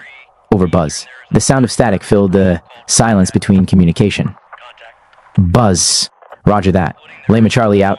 We quickly moved about 100 meters off the LZ and set up in a tight perimeter. Our advisor had designated me as point man. Of the 10-man team, 10 men was too big for a recon team too. Small for a good heavy team. Still, I would have been confident with any sized element, as long as MSG. LePage was our advisor. SFC, Cliff Roberts, 5th Special Forces, commanded respect before he even opened his mouth. This was his 4th tour in Nam and 2nd assignment at Recondo School. Mistake was not a word in his dictionary. LePage was along only as an observer. The plan was that each member of the training team would take turns at various jobs, from team leader to point man. He would be grading us. Harry Duty, originally from a small town in Tennessee, and more recently from our own 75th Rangers, was packing a law and walking slack behind me. SP4C. Santiago Serna, a 173D LRP from N Company 70, 5th Rangers, was the number 4 man. Behind me, Duty and LePage. He had the artillery radio in his ruck. Lieutenant Richard Akori, one of the 2 officers on the team, was a SF lieutenant. The other was a REMF SF captain, just out to earn his Recondo patch. The lieutenant was headed up north to FOB -1, and man, was he gung-ho. Funny, he didn't look the part. Corey looked more like a CPA. He'd spent the past week trying to convince me to 1049 to Special Forces for assignment to a SOG team. We became good friends. He would later be listed as Mia. Don Hooch Caldwell started out as tail gunner and was the 10th man on the team, one of the most important people on the patrol. A good tail gunner can sterilize your trail so no one knows you were ever there. He would often remain behind for 15 to 20 minutes to make sure no one was following. Tail gunner was as important a position as point. It didn't bother me much that a SF instructor was only a few meters behind me watching every move I made. I was good at walking point. It was a lot like deer hunting, and I was good at that. Even so, LePage was the type of Special Forces soldier who would even make John Wayne feel uncomfortable. I got out my map and compass. My team leader and I shot heading through the mountainous terrain. After we verified our coordinates, we set off on our patrol route. Working for the Forest Service during the summer had made map reading a snap for me. The first day, we humped for 10 hours and found no sign of the enemy. We took turns at different positions, took one meal break in mid-afternoon, tightened our equipment, and shook off the leeches. Without cigarettes or insect repellent, getting rid of leeches seemed impossible. Then, LePage passed back a taped up shaker of salt. It killed the leeches quicker than insect repellent. Late in the afternoon, we stopped and took a short rest break, waited for dusk, then started up again. We had a point on the map that we wanted to reach before it got too dark. After a 10-minute halt, we started off again. We covered only 500 meters that first day. Sometimes we covered a lot of ground. But most of the time, we traveled at a painfully slow pace. If we suspected the presence of enemy troops in the vicinity, we would slow the pace down to a crawl, concentrating on noise discipline and movement control. Slow motion patrolling was more tiring than busting brush, and hauling ass a lot more tiring. One of the tactics we used to check if we were being tailed was to set an ambush on our back trail. Once we felt clean, we moved the team of 10 men slowly up and along a side hill into the thickest cover we could find. I noticed how the green canopy above became denser, while the valley floor below opened up and made it easy for us to observe any enemy movement. I'd been in areas exactly the opposite. Vegetation patterns were the result of drainage patterns. I remembered that from class, but I guess I'd figured it out before, and just didn't know that I knew it. We moved into a thicket and spaced ourselves out about 5 feet apart, close enough to be able to touch each other in the pitch black of a triple to canopy night. Then we went about the task of stringing out our claymore mines. I crept down about 30 feet from where I planned to sleep and spread the legs on my claymore mine. It read this side back. The blast from a claymore would throw out 700 steel ball bearings like a shotgun blast, except that this shotgun blast would level everything in a 120-degree arc for up to 50 meters away. The back blast could kill, too, so claymores couldn't be placed too close in. In total darkness, if you held the claymore to your belly, and it curved around your body, you knew it was pointed out toward the enemy and not back at you. If you screwed up, got in a hurry, set your claymore facing the wrong way, and detonated it, there wouldn't be enough of you to send home in a letter. This knowledge made me extra cautious when setting out my claymore. I was concerned about my weapon jamming. The CAR-15 was a shorter, cut-down commando version of the M16. It was nearly perfect in size and capability for recon operations. The only problem, other than the extra noise and the muzzle flash it produced, was the shorter internal piston. It was no problem unless you fired it on full automatic. Then, the CAR-15 might get out of sync and feed 2 into the chamber at one time, causing it to jam. And I had an older car. Sometimes it would chamber 2 rounds at the same time. This was a common problem. A lot of LRPs wouldn't have anything to do with CAR, 15 seconds, and others distrusted the standard M-16 even more. I carried a cleaning rod, ducked, taped to the car. If my weapon jammed, I would pull off the rod and push it through the barrel until the jammed round flipped out. I got pretty fast at clearing a jam. I wrote my Uncle Floyd about it, and he wrote back that he would send me his Winchester 44-40 if I wanted it. What I wanted wasn't Uncle Floyd's 44-40. Setting up a claymore ambush, the way I learned it back at L Company, was not something you would ever see in a Special Forces training manual. Chet the Jet taught me to crimp the metal blasting cap with my teeth. I carried a wooden box full of blasting caps. I took one from the wooden container and had just slipped the female end over the electrical cord. I bit down lightly, thinking, I hope I can still do this right. The sight of an LRP crimping a blasting cap with his teeth was considered real macho, but very dangerous. LePage almost had a cow when he saw me do it. Didn't the army issue you any brains, or were you just born stupid? I stopped. LePage had a way of whispering that sounded a lot like yelling. Some of the bad habits I'd picked up before Recondo school were coming to the surface. After the whispered tongue lashing by LePage, I moved back to my spot on the perimeter. Only 2 men were permitted to eat at a time, the other members of the team, pulling security. After an hour, it was my turn to eat. I pulled the tape from the spaghetti LRRP ration I had prepared the day before. I ate quietly and was ready for my night watch shift. All nature calls were done Special Forces style. You had to relieve yourself by kneeling down to piss, and you had to piss directly on a leaf or a bush so that it made no sound. If you stood up and just pissed on the leaves like guys in line units did, any NVA or VC within 100 feet could hear you. We also had to stay in close to take a shit and bury it with the paper. I had just returned from burying a pile when it suddenly dawned on me where the term case of the ass had come from. The paper. I would like to personally castrate the asshole who sold the army that number. 10 gauge 1 and a half-inch wide toilet paper we had to use. No one I knew back home had the constitution to use that stuff. No one had fingers that small. I would like to have $1 for every time I got shit on my hands trying to use toilet paper designed for a hamster. The only real non-war use it could possibly have served would be as fine. Grade sandpaper for smoothing doll furniture. I wondered if Nixon ever used the stuff. I guess that's what you get when you accept the lowest bid. After 6 days in the jungle, the combination of stale sweat and Plain old body odor made us all stink. But the smell could actually be an advantage. Your diet gave you a distinct aroma. The gooks smelled like rotten fish. We had been eating Vietnamese indigenous rations for the past 2 weeks just to pick up their smell. If any trail watchers got downwind from our team, they would just think we were another VC unit. Besides, smelling a little ripe was considered the mark of a veteran. With the last bit of evening ritual behind us, we settled in for the night. The watch was passed from left to right, and once you turned over your watch, you could catch a few hours of sleep. If you fell asleep during guard duty in Recondo school, you were out. If it didn't get you killed, this was also critical on a ranger team, falling asleep or making any loud noises such as snoring on a mission was reason enough to be kicked off a team and transferred that same day to a line unit.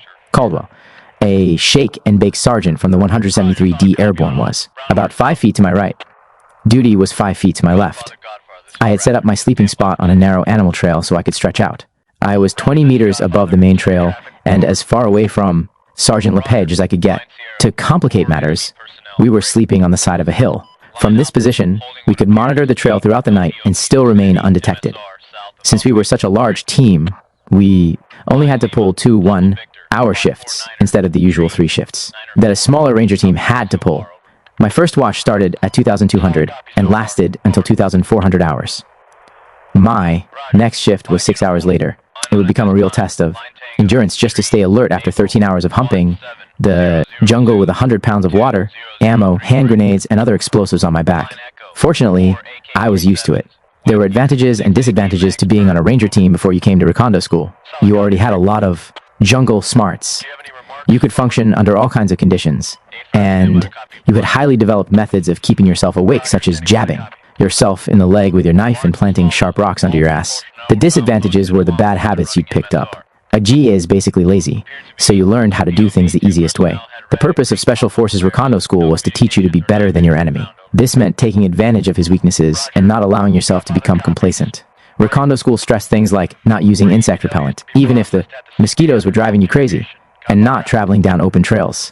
Even in choosing a campsite, we learned to take a little more time and be a little extra crafty. We would always choose 2 NDPs 100 yards apart. At the first site, we would go through the motions of setting up our perimeter, even sitting down and eating. After it got dark, we would sneak away to the second site, where we would spend the night. In Special Forces, a shortcut was never the right way. It was the same among LRP Rangers, but the SF instructors at Recondo School didn't trust us to do the right thing. They made us do things right.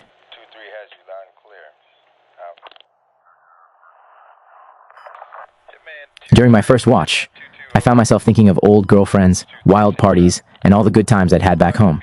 I also thought about coming face to face with the enemy. The same old questions ran through my mind. Again, how would I react if they came tonight? Would I open up on them? No, that would give our position away. Blow my claymore? No. Well, maybe alert the team leader? Sure, but I couldn't see my hand in front of my face. So how would I even find him to alert him? Would I freeze? What if they just walked right in? 6 hours passed and it was my watch again. It had gotten a little colder and a little damper, and the jungle had become pitch black. Every sound was amplified. Chambers, man, duty was shaking me violently. Yeah, what? I murmured, trying to open one eye to see. Take the watch, and don't kill any gooks tonight. I've got this wet dream planned with 2 round eyes, and I don't want to be disturbed. I was already bored. I tried to stay awake. Some teams pulled 40, 5-minute watches, and even 30-minute shifts, depending on how tired they were. An hour could seem like an eternity now. I wondered what was my old college girlfriend doing tonight? Probably getting laid. What were all those war protesters I read about in California doing tonight? Possibly getting laid. Everyone was getting laid. Everyone but us. I hadn't even been able to get laid on my free night in town. I could barely see my watch. I had to hold it right in front of my eyes to see the greenish glow that illuminated the numbers on its face. To keep awake, I did multiplication tables in my head. Anything to keep awake. My mind wandered back again to Northern California, Corning. High school and girls. I had tried not to develop any serious feelings for any one girl. Feeling can get you killed here, but you couldn't stop all the feeling all the time, especially at night. God, I would kill to be with a girl, just to feel for someone. I went back to dreaming. I pictured myself driving up to school in a 62 white Corvette, top down, Creedence Clearwater blasting on the radio. I'd be wearing new Converse, Low-cut black tennis shoes on my feet, no jungle boots. My friend Bedillion's new GTO is parked behind me. I'd pull up, and there is Vicky Barbo. I was dreaming with my eyes open. A dangerous thing to do. Suddenly, I looked up and saw a pair of green eyes staring back at me from no more than 10 feet away. My first thought was that it was a gook, but gooks were human, and human eyes don't glow. It started moving toward me, whatever it was. It came slowly at first, then faster. I had no time to react. The thing tried to run past me, but my position on the trail blocked it, so it jumped in my lap. The thing was doing a wheelie on my groin. I slapped at it, and it jumped 3 feet in the air, then made a sound like a small mountain lion. It landed on Duty, who had been asleep only a few feet away, right on Duty's head, with all 4 feet outstretched. Duty jumped up, wearing the thing over his face, and ran into the jungle. LePage jumped up. With his rifle in hand, he headed toward the commotion. I realized now that it had to be a mongoose. Duty ran toward the trail, with the creature holding on. He tripped over SP4C. Emmanuel, who was sleeping, wrapped up in his poncho liner. Now he was rolling on the ground, desperately trying to get free. "Get that guy down, and quiet," LePage whispered harshly. By now, the mongoose was as terrified as Duty. He released his hold on Duty's face and ran down his back. Fortunately, it didn't bite him, or Duty would have gone into cardiac arrest. Duty! Pi scrambled to his feet and took off again. Caldwell put his foot out and tripped him as he went by. Then, we both jumped on top of him. We rolled down the embankment in a cluster. I put my hand over Duty's mouth, and Caldwell tried to restrain him. "It's okay, Duty. You ain't shot. It's okay. It's gone. It was only an animal." "Yeah," Caldwell said. "It was just a fucking little critter, you know, a gook beaver or something." We climbed back up the hill to our positions. I was fighting to hold back my laughter.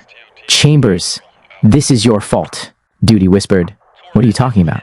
What am I supposed to do about animal attacks?" "I must have missed that part of the course," I retorted. "Shh." We could hear LePage hissing in the background. He had settled the team down. He was not very amused at the whole affair. When we got back into position, LePage decided to pick up and move to a new location, just in case we'd been compromised. Caldwell got on the radio and told C&C we may have been spotted. We picked up our claymores and put them in our rucksacks. Since we slept with our web gear and boots on, all that was left was to ruck up and move out. I hoped the dinks hadn't heard all the commotion. If they had, they would be all over the area by first light. We moved for nearly an hour before we found a spot that Roberts liked. This had happened to me once before on Burford's team, when we had accidentally bedded down among phosphorescent vegetation. I remember waking up and seeing the outline of every member of the team. The whole AO was full of the stuff. It was dangerous moving a team to a new location in the middle of the night. We sometimes carried a night vision starlight scope, but you could hardly walk and look through the scope simultaneously. I told Duty to keep his eyes open for dinks, animals, anything else that came his way. He didn't find my comment amusing. The next morning, Duty and I shared a breakfast of cold beef, Andres LRP ration. I had prepared the next day's breakfast the night before by pouring water in the plastic pouch, then slipping it into my pants pocket. My body heat would warm it during the night. It was a long way from a hot meal, but it wasn't really that bad. We sterilized our NDP, burying any debris and trash left in our NDP. We made sure that there were no signs of having been there. "Boy, am I glad that the night's over," I whispered to Duty. "Rumor has it that LePage is going to nominate you for Soldier of the Cycle and personally present you the Recondo honor. Grad Dagger." Duty was not amused. The weather started to turn sour, and it began to rain. Everyone had taken his turn as team leader, point man, radio operator, and tail gunner. We were beginning to show signs of fatigue.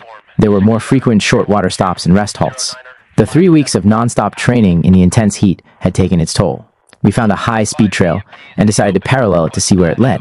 I never told Duty, but this was a dream come true for me.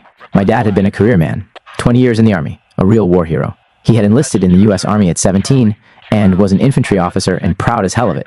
He had volunteered for the Alamo Scouts during World War II, and he and his platoon had been sent into Jap Islands they hadn't even mapped yet. I really felt like my father's son now. The rainy mist sapped the color from the jungle vegetation. Everything turned from lush green to dull gray. I stopped the team, listened, then started slowly moving again. I was watching for any telltale signs of the enemy. I scanned the trail for any likely NVA, ambush sites. I liked point. It fit my personality. I had to know first what was going to happen. As a kid, I used to hunt down and open up my Christmas presents while they were still hidden about the house, days before Christmas. There was also a certain respect a team gave a good point, man. I wanted that too. We were spaced 5 meters apart and headed up a muddy hill. I noticed a lot of overgrowth in the valley on the right. The slope was very steep there. The fourth man back was carrying the M-79. grenade launcher and was trying to push through the overhanging weight. Minute vines. When a vine caught on the trigger of his M-79. I heard the soft toop as the weapon fired. 2 or 3 seconds elapsed before the round impacted about 300 meters down the hillside. Everyone froze. The echo of the explosion seemed to last forever. I thought LePage was going to kill us all. The soldier must have had his safety off. LePage shot us a look that demanded a body count. We waited 10 minutes. Everyone was getting real nervous. LePage motioned me with a hand signal. Move on. We moved off the hill silently, down into the valley below. It had rained the day before, and the ground was getting very slippery. It was difficult to keep your balance. With all the weight on our backs, it was almost impossible not to leave a trail moving downhill. The enemy may not have known what had happened, but they had to know we were here. That M-79 round had certainly alerted them. Our risk factor had just quadrupled. We moved off the hill. Suddenly, I spotted something down the trail and halted the team. As the team stood frozen, I moved closer. As the team waited motionless behind me, a tree in the ravine below appeared to have some type of markings on it. I decided to check it out. I could see that there were signs on at least 2 sides of the tree. They were man-made and could only be some type of signal for any NVA in the area. We set up a circular perimeter around the tree as LePage sketched each marking in his notebook. At 1,500 hours, we started slowly down a side path. This time, I crossed back and forth to throw off any possible ambush attempts that may have been waiting ahead. The radio buzzed. Team 6, Sitrep, over. Caldwell, the RTO, called in our situation report. I started getting nervous after seeing the fresh signs of the enemy. I soon found another tree with similar markings about 4 feet above the ground. LePage stopped to record each new enemy sign. The markings were like road signs on a major highway back in the States. I wished that I knew what they meant. For all I knew, we could have been standing in a minefield. I didn't like it a bit, especially being down in a valley. We were just too damned vulnerable. If we were going to get in a fight, we would be better off on high ground. LePage must have been reading my mind. He motioned for me to continue the patrol. We soon entered a clearing, the kind you often spot deer feeding in back home. I circled slowly around the open clearing, then picked up the trail again on the other side.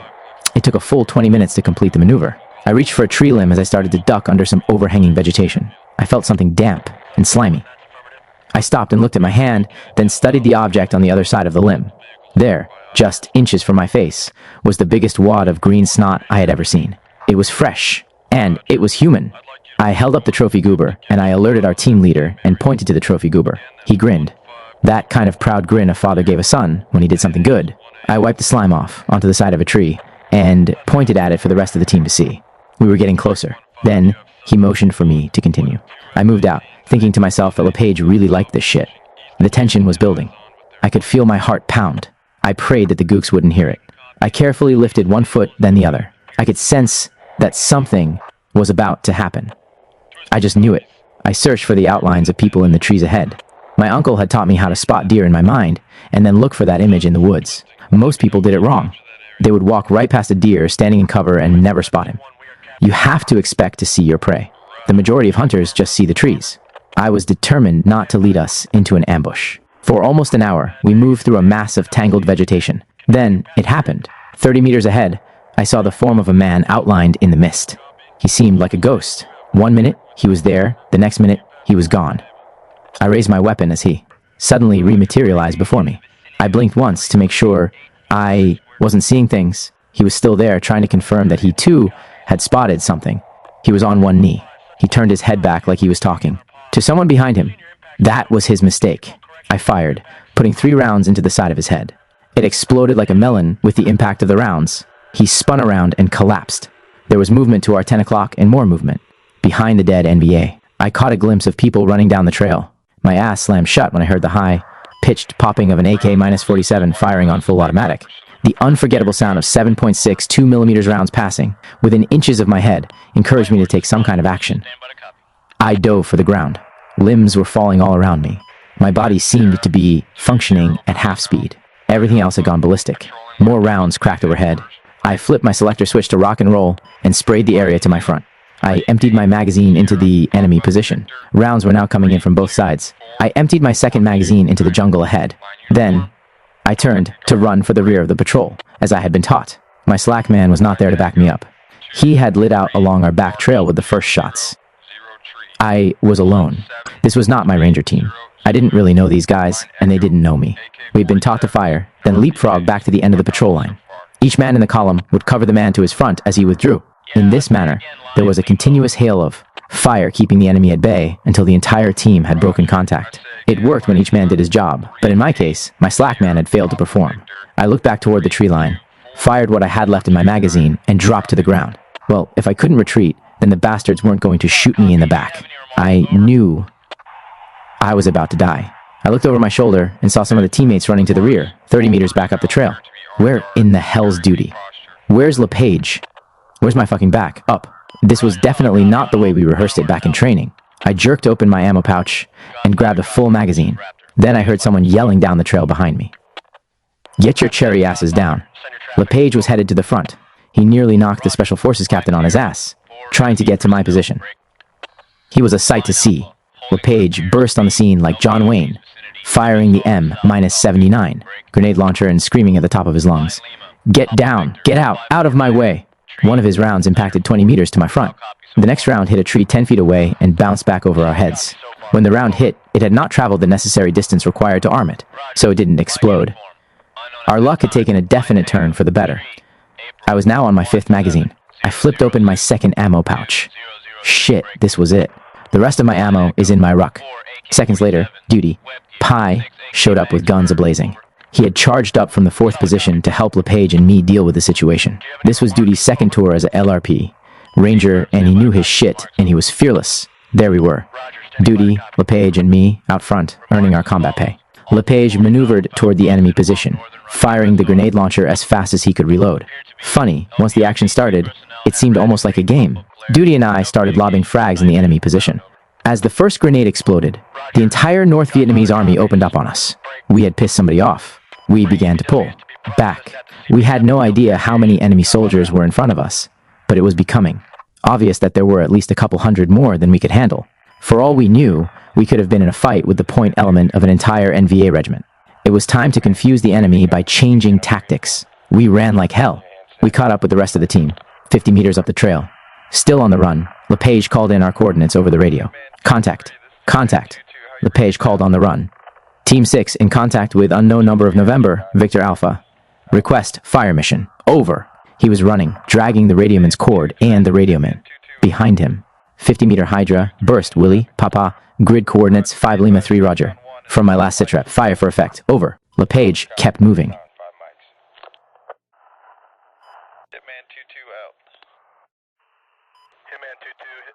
Within seconds, we had Artie screaming in overhead.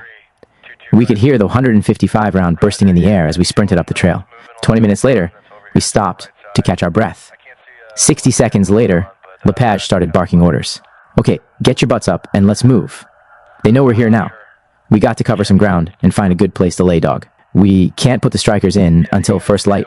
Man, if we hit the point element of a battalion, we could be history by morning, Duty whispered to me. He didn't seem too upset at the prospect, just excited. Finally, LePage pulled the team into a thicket that provided some decent cover. If they hit us in the darkness, we would blow all our claymores and E to the top of the mountain. We decided that our best course of action would be to stay put and wait until dawn. No one ate, no one talked, no one got much sleep. We put out only 2 claymores, trying to be as quiet as possible. We heard movement all night. The gooks were busy looking for us. At 0315 hours, I was on watch, as was everyone else. LePage slid over next to me to discuss what would happen if we got hit. He was noticeably pissed off at some members of our team, and so was I. You guys did a hell of a job out there today. I owe you one. I'm buying the beer when we get back, he whispered. First Light found LePage in a foul mood. HQ wanted to know what we hit and we were supposed to go back. LePage wanted me to take point, with Duty on slack, and him right behind to cover our asses. It was very dangerous retracing our steps, and we knew it. But there was even greater danger in not knowing what and who we had run into. Sometimes I forgot how expendable we were. McVsog wanted to know more, and as paratroopers, we were earning $5 extra a month to find out. Our simple training mission had turned into a real Recondo adventure, with the possibility of discovering an entire NVA battalion less than a click away. LePage briefed us. He told us what to expect. The training mission was over. There were no reports of enemy units in the AO before our mission. MacV hoped that we had discovered the reinforced NVA battalion that had hit the SF camp up in the Central Highlands. No more trade to offs, LePage whispered. Chambers goes to point. Duty at slack, and the rest of you stay in your same position as yesterday. This time, if anyone forgets procedure and runs, your shit will not be worth taking home. Do you understand me? Everyone nodded in agreement. Each man on the team carried 6 quarts of water, 3 frags, a compass, a pen, gun flare, a strobe light, gas mask, 1 pint of serum albumin, food for 6 days, an indigenous ground cloth, a poncho liner, and 2 pairs of socks. I usually packed 2 smoke grenades, 1 white phosphorus, 3 frag grenades, and anywhere from 16 to 30 magazines of M16 ammo. But that was yesterday. Today, I was down to 9 magazines and 1 grenade. It was not enough to last through a good firefight. At 1,030 hours, the morning rain dropped off to a drizzle, just enough to make the humidity unbearable. For the second time, I sensed that something was about to happen. I was developing a sixth sense. I don't know how to explain it, but when I got that feeling, I paid attention. I moved slowly back down the trail. An hour later, we were back in the area where we had made contact the day before. As I moved closer to the point of initial contact, an NVA in a green uniform stepped out from behind a tree and stood directly in front of me. For a split second, we both stood there looking at each other. He stared at me, as if he didn't realize who or what I was. I jerked my rifle up, aimed, and started to squeeze the trigger, but at the last second, held my fire. I suddenly realized that this was another human being looking back at me, eye to eye. Some of the old foul dudes used to say that you should never look a man you intend to kill directly in the eyes. Now I knew why. I slowly lowered my rifle. Dung Lai, Dung Lai, Duty shouted from behind me. Halt, halt. I knew Duty was covering my slack and LePage was behind him, so I decided to take this guy alive if possible. Maybe my motives weren't so pure. Maybe I was just afraid to kill him after looking him in the eyes. The man turned and started to run. I took off after him. LePage aimed his rifle to blow him away, but I was in his line of fire. The overhanging branches whipped my face as I chased him off the trail. I reached him just before he disappeared back into the jungle. I nailed him with a flying tackle and came up on top of him. My body weight smashed him face first into the ground. He cried out in pain.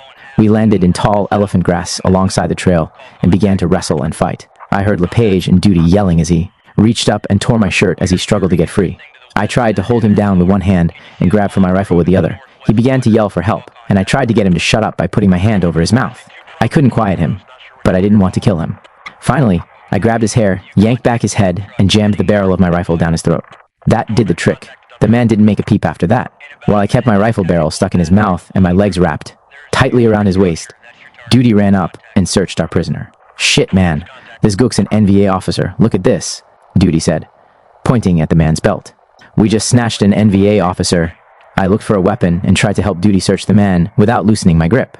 Then, I spotted something.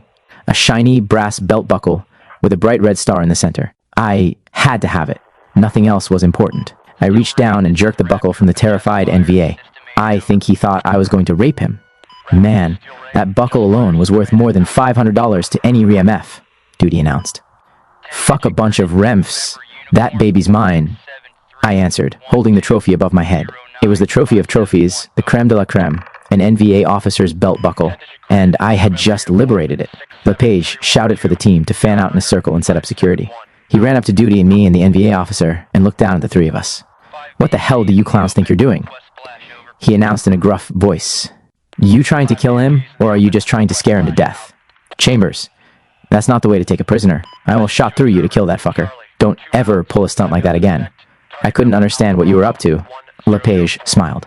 Oh, by the way, Chambers, I wouldn't pull that trigger. You'll blow off your own nuts. The way I was contorted, my rifle was pointed back at my groin. Now, our young NVA captive started to go into shock. I tried to talk to him in a calm voice, but he didn't respond. He must have thought we were going to kill him, Korean style, especially after that flying tackle.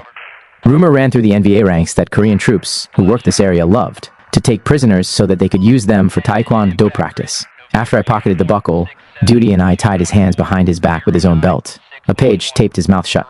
We yanked him to his feet and moved him into the perimeter as LePage called for reinforcements. A reaction force from Recondo school was on its way. We were told to hold on to our prisoner. It wouldn't be long before help arrived. LePage told me that he was going to try to get me in the Recondo school record books for the first POW by a student. A short time later, we heard helicopters a few miles out. They were approaching from the southeast. A company of CIDG strikers from the Recondo school was on their way in. The helicopters landed one after another. The strikers set up a perimeter and made a quick sweep of the area. We were all exhausted. I told Duty that finally this mission was about to end. Boy, was I wrong. Our perimeter grew as more reinforcements arrived. Gunships and slicks were circling everywhere. I think it was the first time I had actually felt secure in my 7 months in country. After the last ship came in, Duty and I turned our prisoner over to a rather villainous-looking CIDG captain and his Nung interpreter. The captain was a real badass. No smiles, just pure hatred. His Nung sidekick really had a hard on for the NVA. LePage told us that the Viet Cong had murdered his whole family 5 years ago. He now lived only to kill VC and NVA. He did a real efficient job of getting them to talk too. Captain Hong, the CIDG captain, was not quite as crazy, but he too was adept at getting information.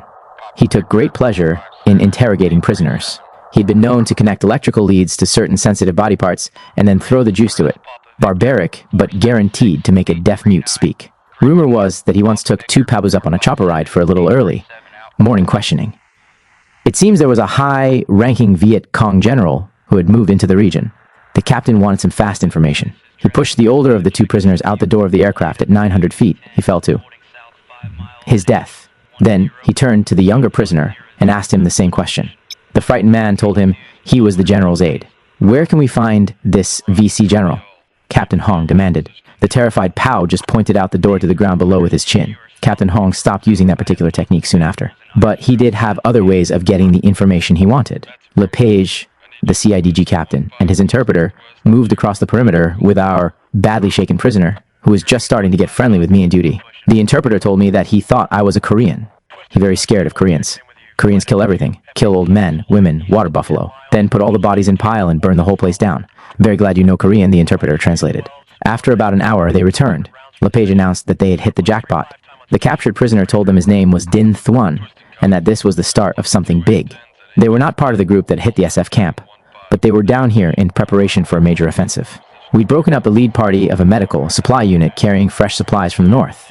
A bunch of fresh NVA troops were headed this way. The enemy we killed the day before were part of an escort of new recruits. Most of them had never before been out of North Vietnam, and had never even seen American troops, except for Jane Fonda, Duty added sarcastically. All us and Arvin bases would be put on alert. Over 100 bases had been targeted, but we'd screwed up their game plan. He thought we were Koreans? Duty seemed amazed at that. Roberts told me I was going to walk point for the strikers tomorrow. You'll lead the strikers back to where you made contact. I'll take a platoon, drop off the ridge, and move up the valley to link up with you. I told Duty that we were being set up for the slaughter. He agreed. This mission ain't over till it's over, Duty said. And it seems far from over. We'll move out at first light, LePage added, and walked off, smiling at our plight. He had an evil sense of humor. That's one of the things we admired most about him. Duty tried to sleep, but didn't have much luck. Neither did I, at least not at first. At 0500 hours, on day 4 of our mission, Duty and I awoke to the sight of smiling Asian faces. They were everywhere, doing all kinds of shit. It looked more like a Boy Scout jamboree than an army encampment. Wet uniforms were drying in the trees. Rice was bubbling over cooking fires. This was the first time I'd ever camped with a company-sized unit before. I hoped it would be the last. I could see how people got that false sense of security. I looked around, and there were good guys everywhere.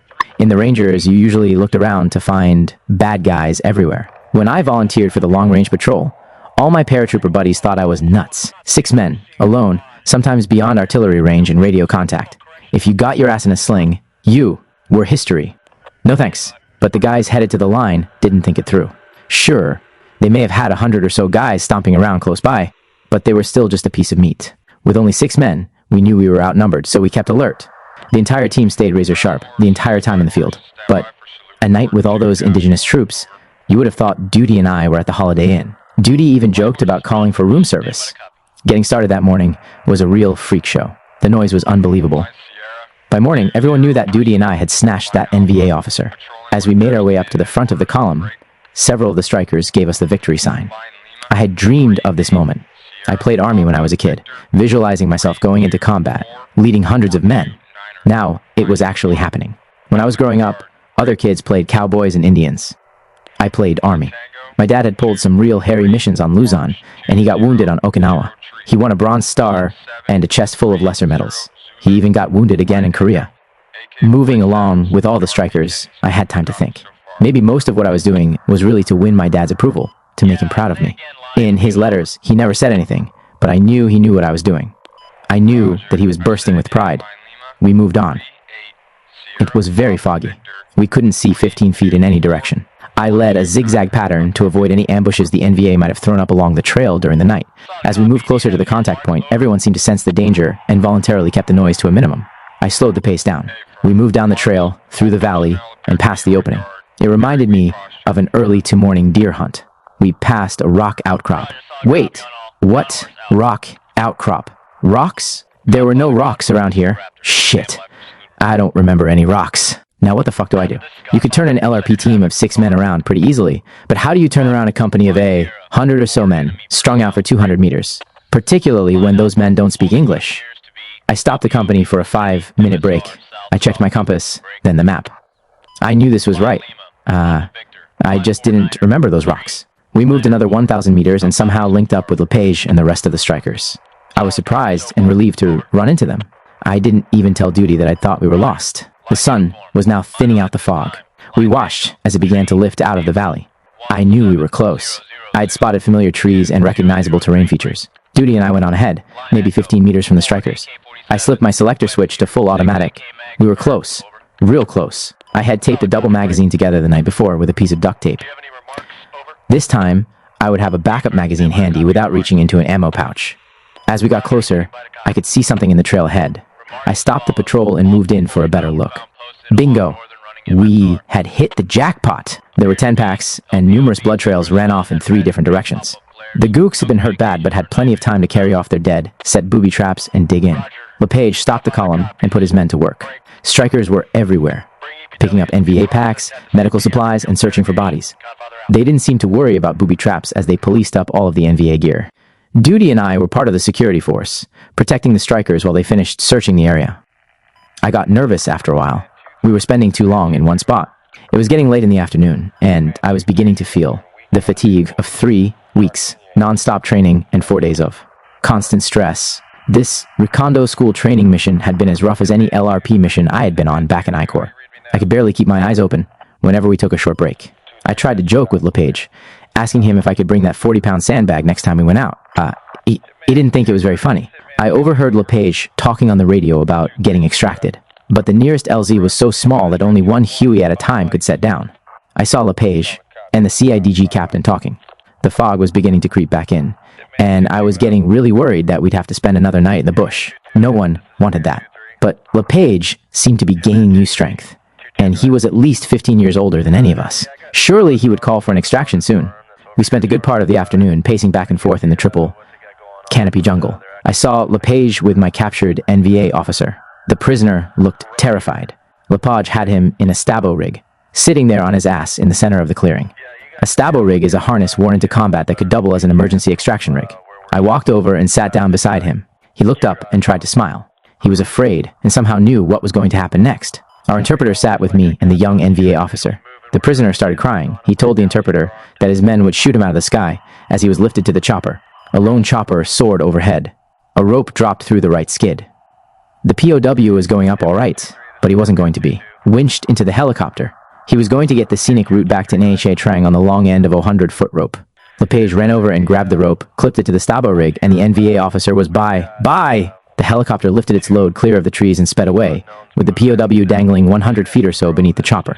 He was on his way back to Nha Trang and the Kit Carson training school for turncoats and traders. LePage told me there was a 3-ship LZ at grid coordinates Lima 10 Uniform 5. I looked on my map, and from the center grid, all I had to do was count to the left 10 and up 5. Oh, great! I could tell by the contour lines that we would be traveling uphill all the way to the LZ. I had a theory about recon missions. The last day was always uphill. I could never understand it. Hours later, we had reached our limit. Our graduation mission was almost over, and it had been one that none of us would ever forget. The lack of sleep and the excitement had left us physically, mentally, and emotionally drained. Here come the slicks. Birds inbound, LePage informed us. The choppers looked like bees in a swarm as they moved over the ridgeline. As the second ship touched down, Duty and I ran for the right side. I pulled myself into the chopper cabin. I took a seat on the floor next to the door gunner and faced out. I grabbed hold of the troop seat behind me and held on. The Special Forces bellyman stepped on my right hand as he helped Duty in, but since I was safely aboard, I didn't really care. I flashed him a peace sign. He was speaking into his helmet mic as the chopper began to lift off. The chopper vibrated and rocked to one side. The shrill, high-pitched whine of the turbines was reassuring after 4 days out in the jungle. We climbed up slowly to about 50 feet. Then the pilot nosed her down and tore across the valley. The pilots contoured the terrain, hugging the ground 50 feet off the deck. We were heading back toward the city of Nha Trang and the safety of Mac V Recondo School. As we flew into the darkness, all we could see was the glow of the green cabin lights. It was almost pitch black outside. After 20 minutes or so, we saw the city, and it was beautiful. We must have been cruising at max speed. I was on the right side. When the pilot slid the chopper around to the left, it gave one the sensation of flying sideways. I loved it. I could feel the warm air as it rushed into the cabin. I was not the least bit tired. Not now. I was too busy enjoying the exhilaration. I thought about what had happened the past few days. I captured an NVA officer, and I got his belt buckle to prove it. I can't wait to show the guys back at Camp Eagle. We sat down on the Recondo School tarmac. I jumped out and spotted my two Thai Special Forces buddies, Sergeant Am Nue and his sidekick, Sergeant Somnuek. They were there to meet us. Was I glad to see those guys? As we walked back to our hooch, I couldn't keep the smile off my face. Everyone had to see the NVA officer's belt. The news of our success had preceded our return. All the other teams had come in the day before. We were like heroes returning from the hunt. But this was Recondo School, and this was the Army. We had a debriefing at 2,100 hours to go over the entire mission in detail. This was just another day at the school. Recondo School. LePage announced there would be no morning formation, just a private graduation party at the Playboy Club later that night. I asked LePage if Duty and I could stay and go out with him on the next cycle's training mission, because we had so much fun. He just grinned and walked into his hooch. Reynolds, Duty, Dan Roberts, and I graduated and returned to Camp Eagle. Our new Thai friend sergeant, Sukpul Anue, was awarded the Honor Grad's dagger, and I had a new NVA belt buckle. 10 all lit up. I was startled out of a sound sleep.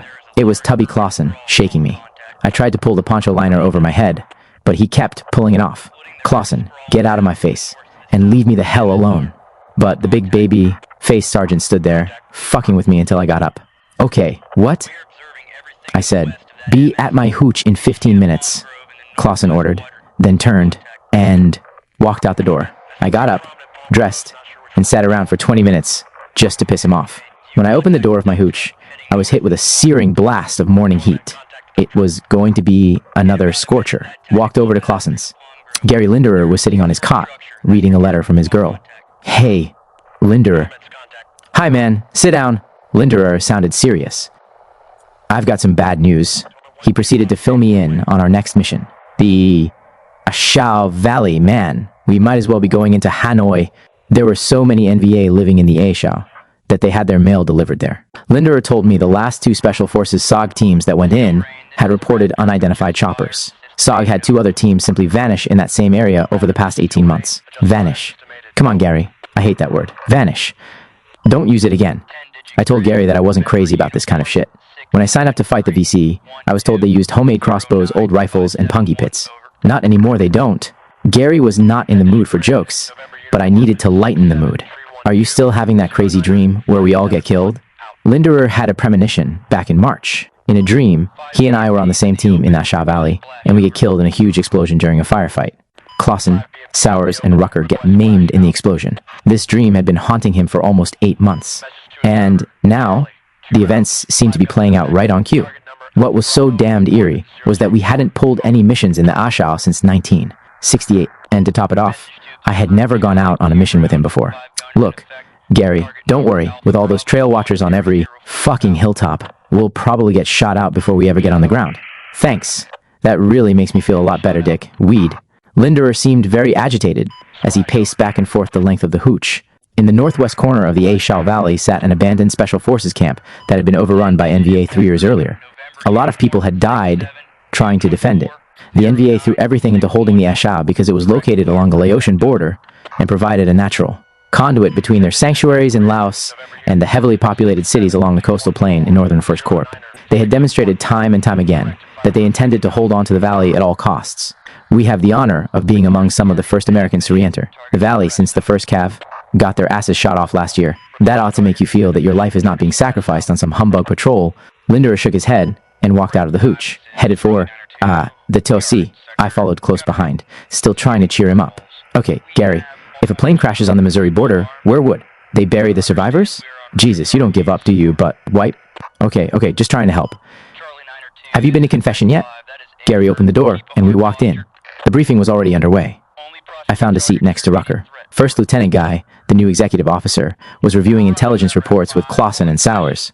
We've located the 9th NVA Regiment in the vicinity of Base Area 611 in the northern part of the valley. The 6th NVA Regiment is also suspected to be somewhere in the vicinity. Last week, elements of the K3 Sapper Battalion attacked Firebase Berchtesgaden, and the 29th NVA Regiment is bivouacked somewhere in the vicinity of this mountain, called Dong Abi Ia, at coordinates YD 3296. He pointed to the oversized map that hung on the wall behind him. Agents report that several other battalions have recently infiltrated the valley, bringing total enemy strength in the region to approximately 13 or 15,000 combat troops. Lieutenant Guy told us that aerial reconnaissance indicated that the safest place to insert was in a small clearing next to an old 1st Cav minefield. I looked over at Linderer. His eyes were the size of silver dollars. Jesus, whose brilliant fucking idea was that? He asked. Captain Cardona spoke up. It's my idea, Sergeant. Excuse me, sir, but don't you think that old highway just to the north, or anything but that minefield, would be a little safer? No, Sergeant. G-2 agrees with me, said Captain Cardona. He was Eklund's replacement. The enemy has radar. Controlled 37.5mm guns ringing the valley. You can't just fly in the front door like the 1st Cav tried to do. Great idea, I whispered to Rucker. The Gooks would never think of looking for us in one of our own minefields. Rucker nodded. Linderer slumped down in his chair and put his head in his hands, as if he couldn't believe what he'd just heard. Lieutenant Guy wrapped up the briefing with some good news. Bad news humor. The bad news is, no one has the maps to the old minefields. But the good news is, our 1st Sergeant knows the old SF camp and figures the mines won't blow because they're so old. That's it? Too old? Linderer got up and stormed out of the TOC. He was speechless. Now he knew the source of the explosion that was supposed to kill us. Gary looked as if he'd just stared death in the face. I felt sorry for him. He had gone through some hairy shit back in November, and now this. It was more than anybody should have to face. I must admit that his premonition was beginning to give us all a bad case of the willies, especially since all 5 guys in the dream were going to be on this patrol. My position as senior scout put me out front, walking point. If Linderer's premonition came true, the odds were that I would be the first to die. My overactive imagination kicked into high gear. Well, I could step on an old landmine. Better yet, with so many dinks out there, I would step on one of them. The Ashau Valley was like the valley of the Little Bighorn, big-time Indian country. Now, I knew how Custer must have felt. It would just be a matter of time before we waltzed into something too big to handle, and we all knew it. I walked into Linderer's hooch and found him writing another incredibly long letter to his fiancée Barbara. He told me I should write a last letter home too. Maybe he was right. I decided to write to Krenig, an ex 101st Trooper, and one of my best friends at Shasta College. He had gotten shot up a couple years back with the 1st Brigade. I told him to use my 10 grand insurance money to have me stuffed like a mule deer, dressed out in my class a uniform and jump boots, and mounted on display where all the girls would see me. I showed the letter to Linderer, but he didn't think it was funny. I told him I was going to get him good and stoned that night. What the hell, man? I reasoned. What can they do to us? We're going to get stoned down on the bunker and enjoy our last night on Earth. If they bust us and send us to Long Bin jail, they'd be saving our lives. Gary appreciated the logic in my reasoning, even though he was a typical Midwestern farm boy who had never even tried marijuana. It was the first and only time I ever smoked any dew with Linderer. He was so funny, I almost split a gut. He would hold the pipe like General MacArthur, inhale it, then say, 6,000 NVA, huh? I'd interrupt, at least 6,000 NVA, and that's if we get past the minefields. We sat on that bunker line and killed 3 bowls of May, Zeus's best dew. This was special dew. May, Zeus kept it in a bag stuffed in his pillow. Mother Rucker came down with a full bottle of Jim Beam. He unscrewed the cap and threw it as hard as he could out into the concertina wire. We killed it in 20 minutes. You know this company has gone to the dogs. When Captain Eklund was company commander, he would have never pulled shit like this mission. He cared about us. Everyone showed up that night. Chet, the Jet, and Miller came by to wish us good luck. Clausen started down, then turned and left when he smelled our smoke. I felt like we were at a samurai ceremonial party, the kind the kamikaze pilots had before taking off. Gary was worried about being taken prisoner, so that night, we made a solemn pact. If either of us got all fucked up, the one who was left would make sure the other was not taken alive. But don't shoot me in the head. I reminded him about my last request to Krenig. Linderer finally laughed and said he would try for a neck shot. That way, I would be presentable for my memorial display. I felt a little better, but still full of apprehension. At least my life was in good hands. I figured that a farm boy from Missouri could easily make a neck shot, so I didn't have anything to worry about. Clausen and Sowers went on an overflight the next morning and returned around noon. We sat with them at the mess hall and discussed what they had seen. Clausen told us that they had spotted the wreckage of an old Jap plane near the LZ. What? Yeah, a real Jap Zero from World War II, complete with the rising sun painted on its tail section. Jesus, that sucker must have been out there for 30 years or so. I didn't know the Vietnamese had fought the Japs. Miller showed up and gave us a complete history lesson on Indochina. He said, "The Vietnamese have fought everybody in Asia, particularly each other. That's what he liked about them. Everyone was in a very sober mood. I packed my gear Recondo style, even down to the smallest item. That way, if I was killed or wounded at night, my teammates would know where to look for my equipment. Let's see. Left leg, lower pocket, soy, map, and notebook. Upper left-hand pocket, signal mirror. Small pocket, lower leg, mosquito repellent. Right top pocket, compass. Right bottom pocket, pen, gun, flares, and signal panel. Right rear pocket, twine. Upper left, arm pocket, pill kit. Next to my binoculars, I put my pen, EE reflex camera with its split prism rangefinder. I pulled out my Recondo school notes and looked them over. Point of origin patrol grid system breaks down into 4 equal parts and keeps breaking down. False easting and false northing means right and up. An azimuth is a horizontal, clockwise angle measured from a baseline. I'll never remember this shit. As I got off my bunk, I was in deep thought, reciting the 4 life-saving steps in my head. 1. Clear the airway, stabilize the head and back, and elevate shoulders. If unconscious, turn on stomach. 2. Stop the bleeding. Direct pressure on wound. Pressure points. 1. Temple. 2. Jaw. 3. Clavicle. 4. Brachial bicep. 5. Femoral. Groin. Constricting band is to be tightened only to slow down bleeding when all else fails. Protect and dress the wound. If fractured bone, splint above and below the break. Prevent or treat for shock. If shock has started, do not give morphine. Do not inject near wound. Replace fluids. Use blood expander. For sucking chest wound, lay person on wounded side, no morphine, no elevation. Check for exit wound. Abdominal wounds, do not put organs back inside. As I recited this over to myself, I decided to do a last-minute check fire of my rifle. I got Mother Rucker to go with me. This was not a normal mission, and everyone in the whole company knew it. We had a good team. Everyone was experienced except for Hillman. He was a quiet kid, but he seemed to have a good head on his shoulders. Larry Clausen, our team leader, was the guy I was worried about. He seemed to be a little too gung-ho and operated by the book. Linderer had been a team leader and had seen a lot of shit. Rucker was as crazy as me. Rucker would handle our commo as senior RTO. Sowers, too, had been a team leader and an honor graduate at Recondo School. Everyone but Hillman had at least 15 missions under his belt. I was not feeling very confident. I was really worried about this one. I kept reading over the orders for my R&R, just to occupy my thoughts. Australia, and I was trying to get an extra leave for capturing that NVA back at Recondo School so that I could go to Hawaii. When I returned, I would be a real short timer. I intended to pull another mission or 2, go on leave, then pull a few more missions. Instead of Dero Singh, I would extend my tour and try to get a ghost job in the rear until my ETs. I didn't really want to risk 15 months in Nam, but I wanted to be a civilian when I left this place. Hell, I was just a draftee. I put on the NVA belt buckle I had captured at Recondo School. I strapped my K-bar to my leg, then slipped into my tiger fatigue shirt. Just then, Clausen showed up and told me that we had 20 minutes to get down to the chopper pad. Lift off at 17:15. I grabbed my web gear, rucksack, and rifle and walked down with Linderer to the acid pad. We arrived before the choppers, so we had some time to go over last-minute checks. Our fears were lessened by the excitement of the mission, but you could still feel an unusual tension in the air. This mission was different.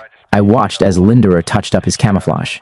Mother Rucker looked over. His face was dark green, fading into light green, with one brown strip across his chin. My face paint was not as perfect as Linderer's or Rucker's.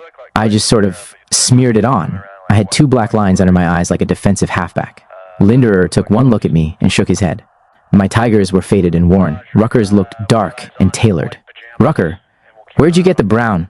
He had a whole story about some captured NVA camouflage paint he got from a SOG guy in Fubai. I tried to perk up the other guys, but no one was in the mood. Clausen was getting final commo checks on both radios. Hillman stared off into space. There was a fatalistic mood that had settled over the entire team. I could tell Linderer's thoughts were on his premonition. We heard the Hueys warming up across the valley. The sounds grew louder as they lifted off the calf chopper pad. They circled around the compound and landed in front of us. I stood up and walked toward the lead chopper. Then I heard someone speaking from behind me. It was Captain Cardona. Men, we'll be landing on Firebase Blaze for a few minutes before we insert you. I guess the gunships would rendezvous with us there for the final leg of the flight. You'll be going in a half hour before dusk. You'll have time to find an NDP before dark. Then he walked over to the slick and told the pilots about the change in plans. Looney, Mazaros, and Lawhorn wished us luck. They would be pulling our relay on Firebase Blaze. They were boarding the chase ship for the flight to the Firebase. Linderer and I posed for one last picture, as Schwartz leaned back and tried to get both of us in one shot. My stomach knotted. It was time to get on the ship. Linderer kept his eyes fixed on the chopper as he walked. He shouted over his shoulder as he climbed aboard, "Come on, Chambers, the fuckers want gooks. Let's get 'em some gooks." I climbed in behind him. I felt our pilot pull power. The helicopter lifted up a few feet, then jerked forward. I felt the rush NVA sappers must feel before they hit an American base. I stared out the open door. Looking down at the rolling hills, I could see endless graves that dotted the countryside outside Camp Eagle. From 2,500 feet up, the graves resembled fish ponds, open at one end, with a large gravestone at the entrance to keep out the evil spirits. By the number of graves, they must have been burying people here since the beginning of time. Within minutes, we were across the Perfume River and flying past Bald Mountain. Linderer pointed out the door toward a solitary mountain peak. "Nui he," he shouted. I knew that place well. The first mission I had was there. Linderer had been wounded near there. We sat, deep in thought, thinking about the improbability of surviving the next 4 days. We flew over Firebase Birmingham and headed toward Firebase Bastogne. I recalled those first few weeks after I arrived in Vietnam, the restless nights and the self-doubt about my ability to perform. I was happy during those early days with Burford and Byron as team leaders, but then things changed and people moved on. I felt abandoned, even though Linderer, Looney, Mazaros, Rucker, and a few others were still here. I knew they too would be leaving soon. They all had 45 days or less. Miller was still here. He'd been here forever, and as far as I knew, he had no intention of ever going home. 20 minutes later, we landed on a newly built firebase on a mountaintop, just east of the A Shao. Clausen jumped down and ran toward the CNC ship. As the pilot torqued down to idle speed, Linderer, Rucker, and I stepped out onto the PSP chopper pad. Sowers and Hillman walked around from the other side to join us, as we waited for the Cobras to arrive. I held onto my boonie hat as the CO ship lifted off and headed east to pick up the gunships. I looked around and noticed the 155 battery in the center of the firebase. We waved to Looney as he and his team walked over to set up their radio, relay base in a perimeter bunker. Linderer took a map out of his waterproof case and held it up to take a closer look. If we get too far on the backside of Dong Apia, we're not going to be able to get any artillery fan. At least not from our people. Matter of fact, we won't even be in Vietnam, man. That's Laos. That was just what I wanted to hear right now. I pulled out my own map and noticed that I'd folded it wrong and couldn't find our AO. Clausen walked back with 2 artillery officers and a hard-looking staff sergeant who were trying to figure out how they would get support for us in the no man's land where we were headed. A small American flag hung from a pipe outside the command bunker. I'd rather be on a mission than in that sandbagged death trap. Rucker grabbed my arm and pointed to the chopper. The pilot was signaling us to get back on board. We would be approaching the A Shao from the eastern side, and these redlegs, on this pisson hill of a firebase, would be our closest friendlies. "Next stop, A Shao," Rucker shouted. Just then 2 mean-looking Cobra gunships passed high overhead. In a few minutes, we were airborne and flying west. After 10 minutes or so, I could see the mountains to the west of the cloud-shrouded A Shao, where the NVA were waiting. Suddenly, the chopper dropped toward the ground. It was the first of a pair of false insertions our pilot would make, to throw off any NVA LZ watchers who might be watching our chopper. As we came in closer for the first fake insertion, I watched Linderer prepare to jump. Had he forgotten that this was a false insertion? He must have been preoccupied with that damned premonition. Clausen grabbed his web gear and shook his head. Linderer looked embarrassed. I was worried that Gary was taking this dream shit too seriously. It was breaking his concentration and making me nervous. I pulled myself closer to the right door. We pulled one more fake insertion, then headed for our LZ. I looked down at the small clearing and noticed that the weeds were very short, almost as if they had been mowed. It was like we were landing in my parents' backyard.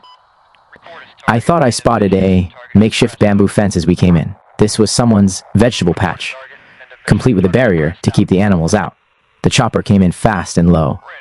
We rolled out. I hit the ground first, got my footing, then ran toward the tree line. It was only a matter of seconds from the time the chopper skids touched down until it was airborne again. As I ran, I caught a glimpse of a metal disc, partially exposed on the ground. I stopped and looked back. Clausen and Linderer were looking at the same thing and signaled the rest of the team of its location. They ran up to my position. As I searched for cover at the edge of the tree line, Clausen tapped me on the shoulder and pointed his thumb over his shoulder. "Mine's back there," he said. I got a knot in the pit of my stomach when he said the word mine. We pulled up in the thick tree line where the jungle seemed dark and foreboding. Rucker made a quick commo check, and my worst fears were realized. We were in the old minefield, and we couldn't get the relay team on the radio. He finally got the C&C ship and was told to head to higher ground. Shit, we had just run through a minefield. My adrenaline was pumping with every step. This was the edge, and there was no way back. I stood still, listening for anything that sounded human.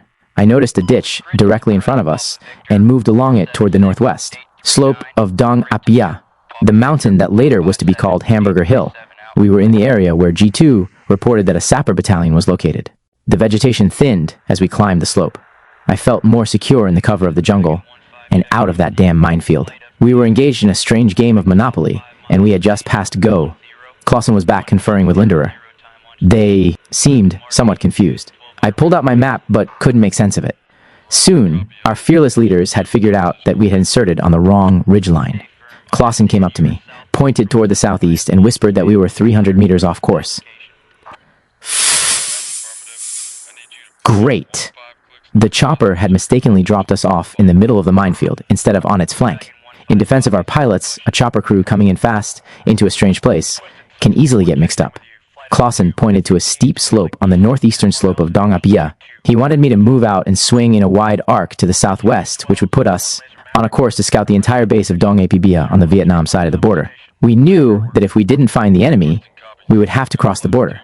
The foliage seemed a darker green on the Laotian side. Dark clouds rolled in. It looked like it was going to rain. I lead the way up the slope. I stepped lightly, looking for mines, booby traps, and gooks. Looking down, I turned back to Clausen and pointed to my boots. They were caked with soft mud. The moist soil made walking almost impossible. I continued on, but for every 3 steps forward, I would slide back 2. It took almost 2 hours before we reached the crest of the ridge. By then, it was almost pitch black. I stopped behind the cover of dense thicket, which blocked my vision.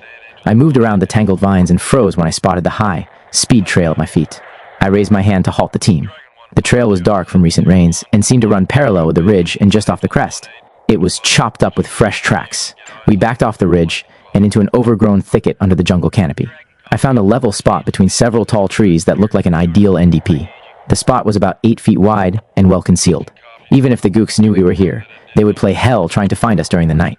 We were only 20 meters from the trail. Linderer looked at me with a satisfied smile and nodded his approval. Rucker called in sitrep and gave the coordinates of our NDP. Windyguard 2-2, commo check, over. Looney came back immediately. Windyguard 2-2, this is Windyguard 3. I read you Lima Charlie.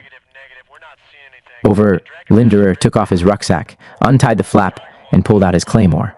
I'd left my ruck on the ground and was checking out the surrounding area, but went back to it now.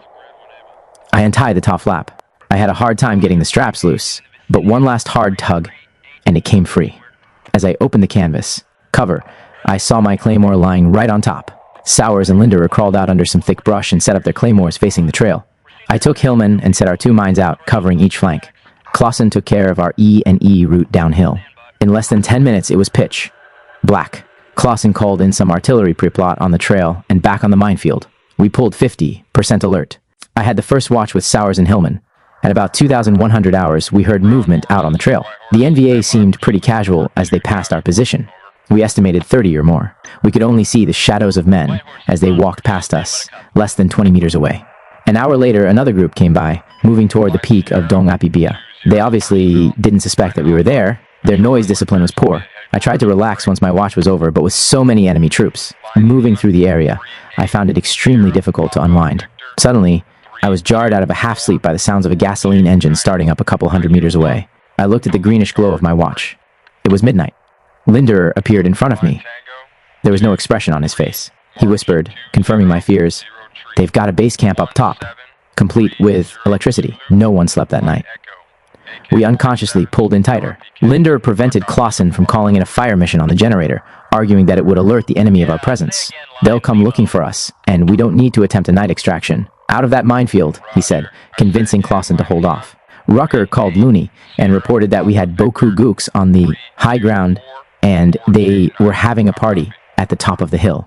A thunderstorm moved in from across the border and soaked us, started shivering from the dampness and the sudden temperature drop. We spent the night trying to stay warm. Staying dry was impossible. The sun was just coming over the mountains across the valley when we heard movement in the valley below.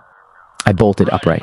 Linderer and Rucker were already standing, looking over the brush. They counted more than 100 enemy soldiers. I could see them as they climbed the steep trail now. It looked as if they were carrying bags of rice. Several were carrying RPGs, and others had AK, 47 seconds. All of them wore dark green uniforms and floppy hats, with what looked like shredded camouflage material sewn on top. Many of them appeared to be wearing branches and leaves tied to their backs as camouflage. It was the sort of camouflage a man would wear to hide from aerial observation, not from observers on the ground. I looked over at Hillman, who was fiddling with his canteen. I snapped my fingers silently to get his attention. He looked up, and I mouthed the word, "Gooks." He froze. The enemy column passed within 20 meters of our position. When they were gone, Clausen motioned for us to move up the ridge to the trail. I looked back at him. "Follow them," he whispered. I watched Sowers and Linderer nod in agreement. Rucker was having a hard time getting commo as we picked up, and moved out slowly. I stayed low to the ground in case another enemy patrol showed up. Sowers followed me up the ridgeline to the trail. I stopped at its edge, then stepped out and looked both ways before crossing it. Sowers followed quickly, covering my rear. I was very nervous, traveling right behind what appeared to be a full company of NVA. Silently, 5 meters apart, we moved another 20 meters before I halted the team. I could hear the jungle birds calling up ahead. Those little bastards could give you away, but they would also warn you when company was coming. Their calls were normal, unexcited. The enemy column had continued on up the crest of the ridge. We waited for a few moments, listening for any sign of the enemy, then moved farther back away from the trail. I looked at Clausen and mouthed, "Let's stay off the trail." He nodded in agreement. I moved about 5 meters away, and stopped the team in a cluster of large boulders. The new location gave us some concealment and better cover than our previous OP. We stayed put for the remainder of the day, watching and listening for the enemy patrols. Suddenly, Linderer cupped his hands to his ears and looked up the ridgeline. He turned back toward me, his eyes wide. He pointed up the hill, so I cupped my ears and turned my head in the direction of the sounds. I heard chopping. "Hear that?" "They're building bunkers," Linderer whispered. Lightning flashed to the west. We were about 500 feet above sea level, so when the regular afternoon thunderstorms moved in, out of Laos, we were actually right there in the clouds with the storm. Thunder and lightning crashed around us for about 30 minutes. Then the storm moved out as quickly as it had come. At least it dissipated our scent and deadened any sound. The price of safety was getting soaked and staying wet all night. I pulled out my indigenous poncho liner and wrapped it around my shoulders and head. Linderer signaled that he was going to chow down. He had a spaghetti LRP ration in his left hand and a canteen in the right. He poured the cold water over the ration and stirred it with his finger. I leaned over and asked him if that was how they taught you to eat in Missouri. He took his finger out of the plastic container and licked it, then flipped me the bird with its neighbor. After the team finished eating, we set claymores around our perimeter. We kept them in close to prevent any wandering NVA from discovering them, and propped them against large trees to protect us from the backblast. It was pitch black when we heard the enemy moving up the trail. They illuminated the trail with filtered flashlights. We had to be close to a major base camp. Rucker reported the sighting. As my eyes adjusted to the darkness, I made out the faces of our team members. Hillman seemed terrified by all the enemy activity. His dark face was strained, and his youthful look was gone. What a way to lose your cherry. 2 other groups passed our position during the night. I couldn't help notice that they were all going in the same direction. The damn generator kicked on a few minutes after midnight. I guess they felt safe running it in their own backyard, but it sure kept us up all night. With the morning of April 22nd, 1969, Linderer seemed to be in better spirits, as if he sensed that we might survive this mission. We had survived the minefields and several large NVA patrols. We knew where the enemy was, and he didn't have a clue that we were nearby. I took out a beef and rice LRP ration I had prepared the night before. It was warm from my body heat, and the water had rehydrated the meal. It tasted better than any steak I had ever eaten. Clausen gathered us in close for a conference. He said we needed to go up to the mountain and find out what the gooks were up to. I was shocked. It was insane to try to climb higher than we were. What was the purpose? Hell, we knew where they were. We could almost hear them farting. Linderer came unglued, and I was afraid he and Clausen were going to get into it right there in the field. Linderer told Clausen he wasn't going anywhere until it was time for the extraction. "I'm not going anywhere except back to the LZ. I'm too fucking short to start playing John Wayne," Linderer whispered. Clausen's ears turned red as he snarled a threat of court to marshal if he refused an order. All we needed was an argument now. We'd be killing ourselves. Clausen looked at me, and I shook my head. No way. Clausen turned and looked over at Sowers and Rucker, who both shook their heads. Hillman shook his head. Clausen was outvoted. Even though Clausen was a shake and bake, he had enough good sense to agree. Besides, Sowers had 28 days left, Mother Rucker 30-5, and Gary was going home after this mission. We were as close as you could get to an enemy unit without asking for trouble. There was no point in getting closer. We knew that there was at least a battalion above us, and they weren't building picnic tables. We had accomplished our mission and had remained undetected. No one could expect any more. We had pulled off a perfect mission in the middle of the whole damn North Vietnamese army, and he didn't even seem to appreciate it. We spent the rest of the day laying dog. The enemy seemed to be using the trail only at night. As the daily afternoon thunderstorm rolled in, I washed from under my poncho. Liner as lightning struck again and again on the surrounding hills. Just the summer before last, I was fighting forest fires. Lightning strikes meant double overtime. Now, they meant sleeping wet. In the middle of the rainstorm, Clausen decided to make us pay for disobeying him. We are moving to a new location. I could tell that Linderer was working up his own storm, but this time, Clausen got his way. I didn't like moving. It was risky in a heavy downpour. It took away sight and sound and pushed the odds in the enemy's favor. Clausen wanted to move to the other side of the ridge. I led the team up to the trail, hesitating momentarily as we stepped across it and disappeared into the jungle on the other side. We found a good spot just off the trail and moved into some thick cover to wait for the coming darkness. We set out 2 claymores facing the trail and 1 facing our back trail in case we needed a quick exit. We didn't hear any movement during the rest of that night, but I don't think anyone slept much. I didn't sleep at all. The disagreement between Linderer and Clausen had rattled everyone. We were no longer on a team wavelength. 4 of us were team leaders, and a full half of the team was short. This was not a good combination in any situation. Early the next morning, we spotted a 25-man patrol in the valley below. They were far enough away that Clausen decided to call in artillery. As Linderer and Clausen were busy trying to plot the enemy coordinates, Rucker was calling in the fire mission. Red Leg 7, Windy Guard 2-2, fire mission. Over. The sound of static filled the space between transmissions. This is Red Leg 7. Go. More static. 5L November. Victor. Alpha in the open moving to the Grape 2-3. 1000 mics from our last position. Rucker was at his best. The Grape was 2 for north and 3 for west. They were moving to the northwest. Give 1 round Willie Peter. Air burst. Then he, full battery on the deck. Fire for effect. I will adjust. On my command, VT. Veritable time. Fire. Shot! Came back over Rucker's mic. Shot out. Rucker whispered. Splash. Red leg. At 100 right. Drop 50. Fire for effect. The rounds impacted in the valley below us. We stayed down because we were too near the gun. Target line. Since we were above them, a short round could drop right in our laps. Linderer had his topo map out and was plotting a course to the LZ. He had one thing on his mind. We had accomplished our mission, and he wanted to get out in one piece. Then came the regular afternoon thunderstorm, right on schedule. I looked at the back of my claymore mine and wondered if it was too close. I signaled to Clausen that I was going to move my claymore farther out. I duck-walked the short distance to the edge of the ridge, picked up my claymore, and let out some more wire so that it would extend another 10 feet down the hill. As I climbed back up the hillside, I noticed that everyone was getting ready for the storm. I waved to Linderer, then sat down, facing out on the south edge of our perimeter. I opened my rucksack, took out my oilskin NVA poncho, and put it over my shoulders, then moved. The small, hand-held firing device for my claymore out from under me and set it to my left. I laid my car -15 across my lap and rechecked the safety. It was off. I watched the storm moving over the ridge toward us. This looked like a bad one. You could already smell the brimstone in the air. The rain came down in sheets. It began to hail. I looked back toward Linderer and Clausen. Linderer was playing grab, ass with Clausen, and had dropped a few hailstones down the back of Clausen's pants.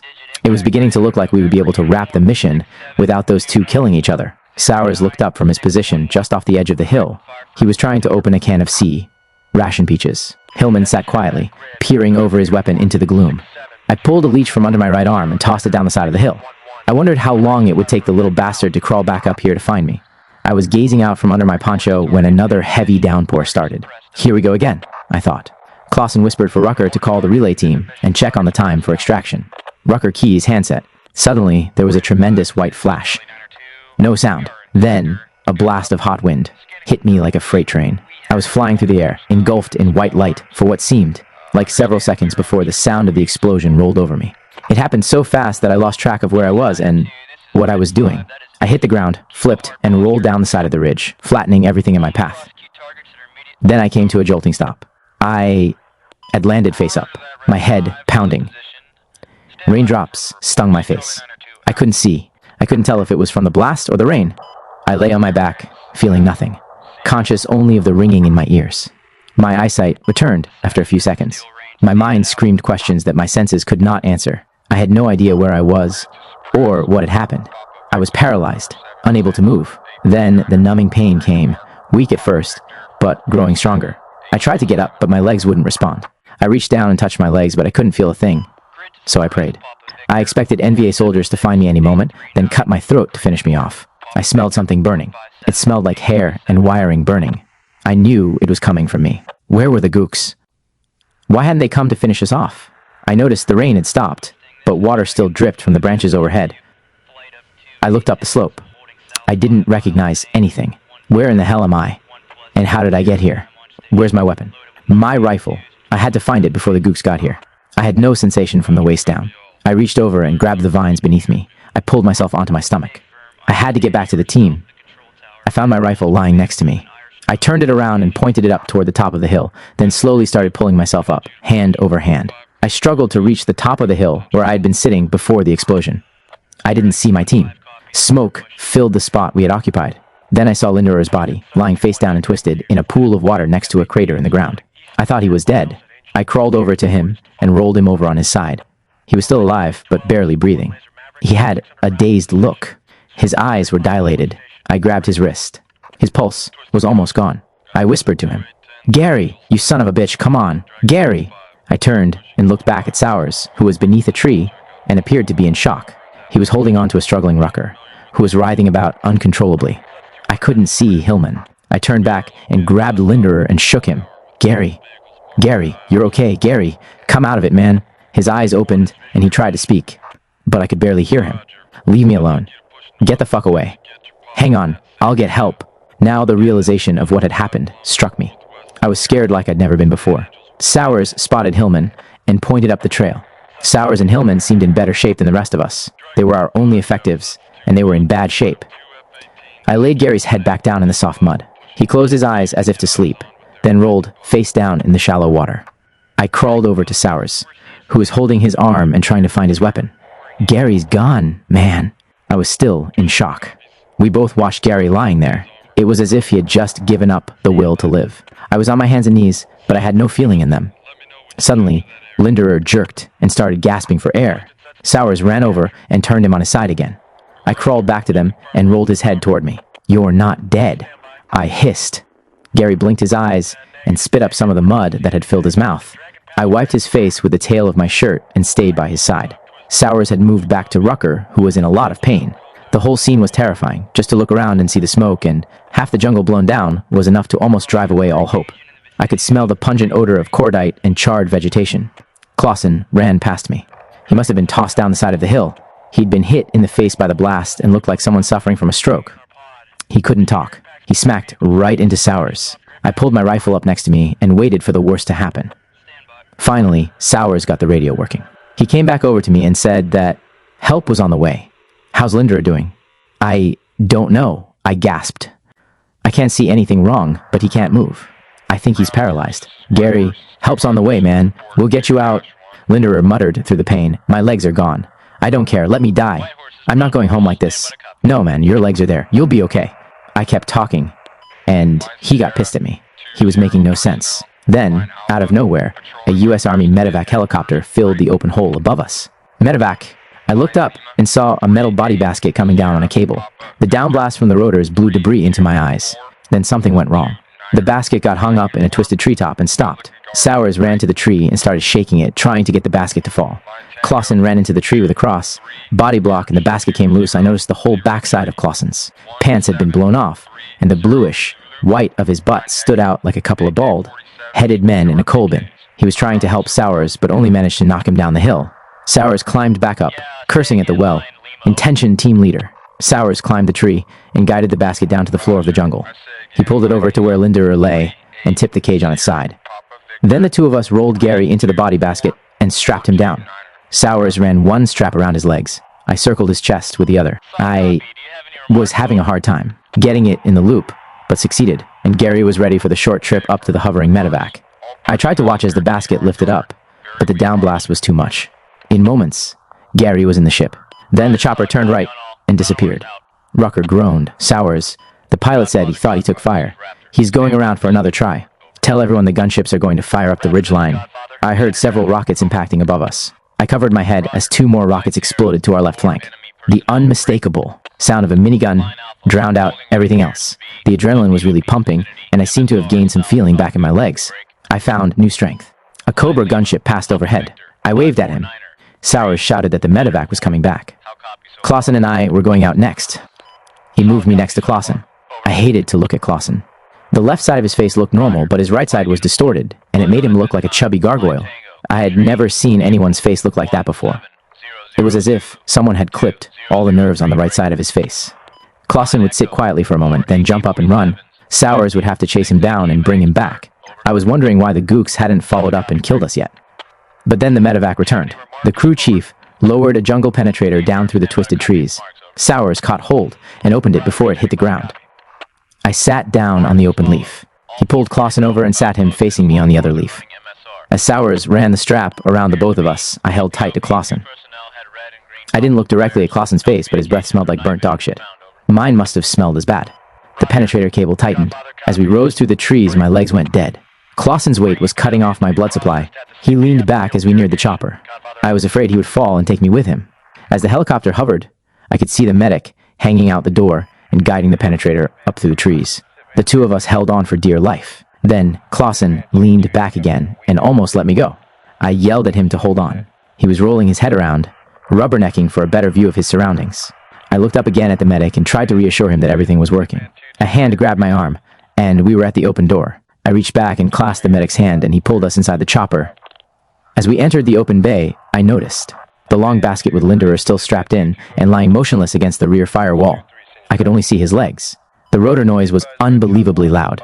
There was barely enough room for the medic to maneuver Clausen around. The door gunner started firing, and I looked up. He was yelling into his mouthpiece that we were taking fire from the top of the ridge. I braced myself as the ship pulled up, then slid to the side. We just hung there. Rounds were hitting the tail boom. As the pilot completed his turn, I watched in horror as Clausen sat in the open doorway, about to fall. The medic was pinned back against the pilot's seat and couldn't move. We could only watch as Clausen, who was now unstrapped, slipped on some of the mud that covered the cargo floor. His feet went out from under him, and he landed on his bare butt, just missing. Gary, who lay motionless, with a look of sheer terror on his face. The medic reached for Clausen. I tried to help him, but Clausen was dead weight and difficult to move. Finally, the medic pulled him in and secured him against the bulkhead. Clausen sat there half-conscious, not realizing how close he had come to falling out of the helicopter. I was relieved. We were still alive, but there were 3 Rangers still on the ground. The medevac moved back into position, lowered the penetrator, and retrieved Hillman, Rucker, and Sowers. On the flight back, the medic took a good look at us and shouted, "What happened? You look like you just got back from hell." I shrugged my shoulders. We did. I lay my head against the bulkhead and tried to relax. Some feeling began returning to my side and my right leg. My left leg was still numb. We arrived at the 22D Surgical Hospital at Fubai and were met at the chopper pad by a group of medics with 3 gurneys. They rolled us into triage. I was just happy to be alive, but I realized I still couldn't move my legs.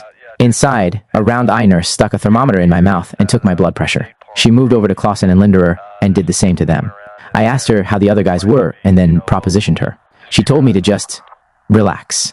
She looked at us like what she was seeing wasn't making any sense. The hair on our legs was singed and our pants were ripped and scorched, but our flesh was untouched.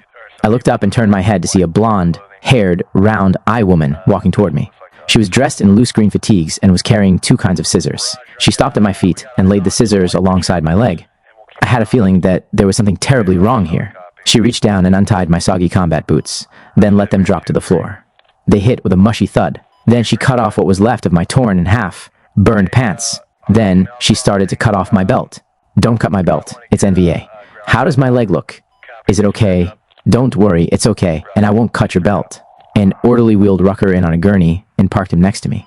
Rucker, who by now was almost back to normal, laughed and yelled, "He means don't cut off his dick." She gave him a dirty look. "The doc will be in to see you two in a moment. By the way, your friend is okay. He's still in shock, but he looks all right." I was now naked from the waist down and totally embarrassed as she examined me. She finished and ran into the next room. I've always had that kind of effect on women. I lifted my head and looked over at the rest of the guys. I saw Rucker on the bed next to me. We started to laugh. What the fuck happened to us? Did we get hit by an NVA airstrike? Rucker was almost euphoric as he told me what he remembered.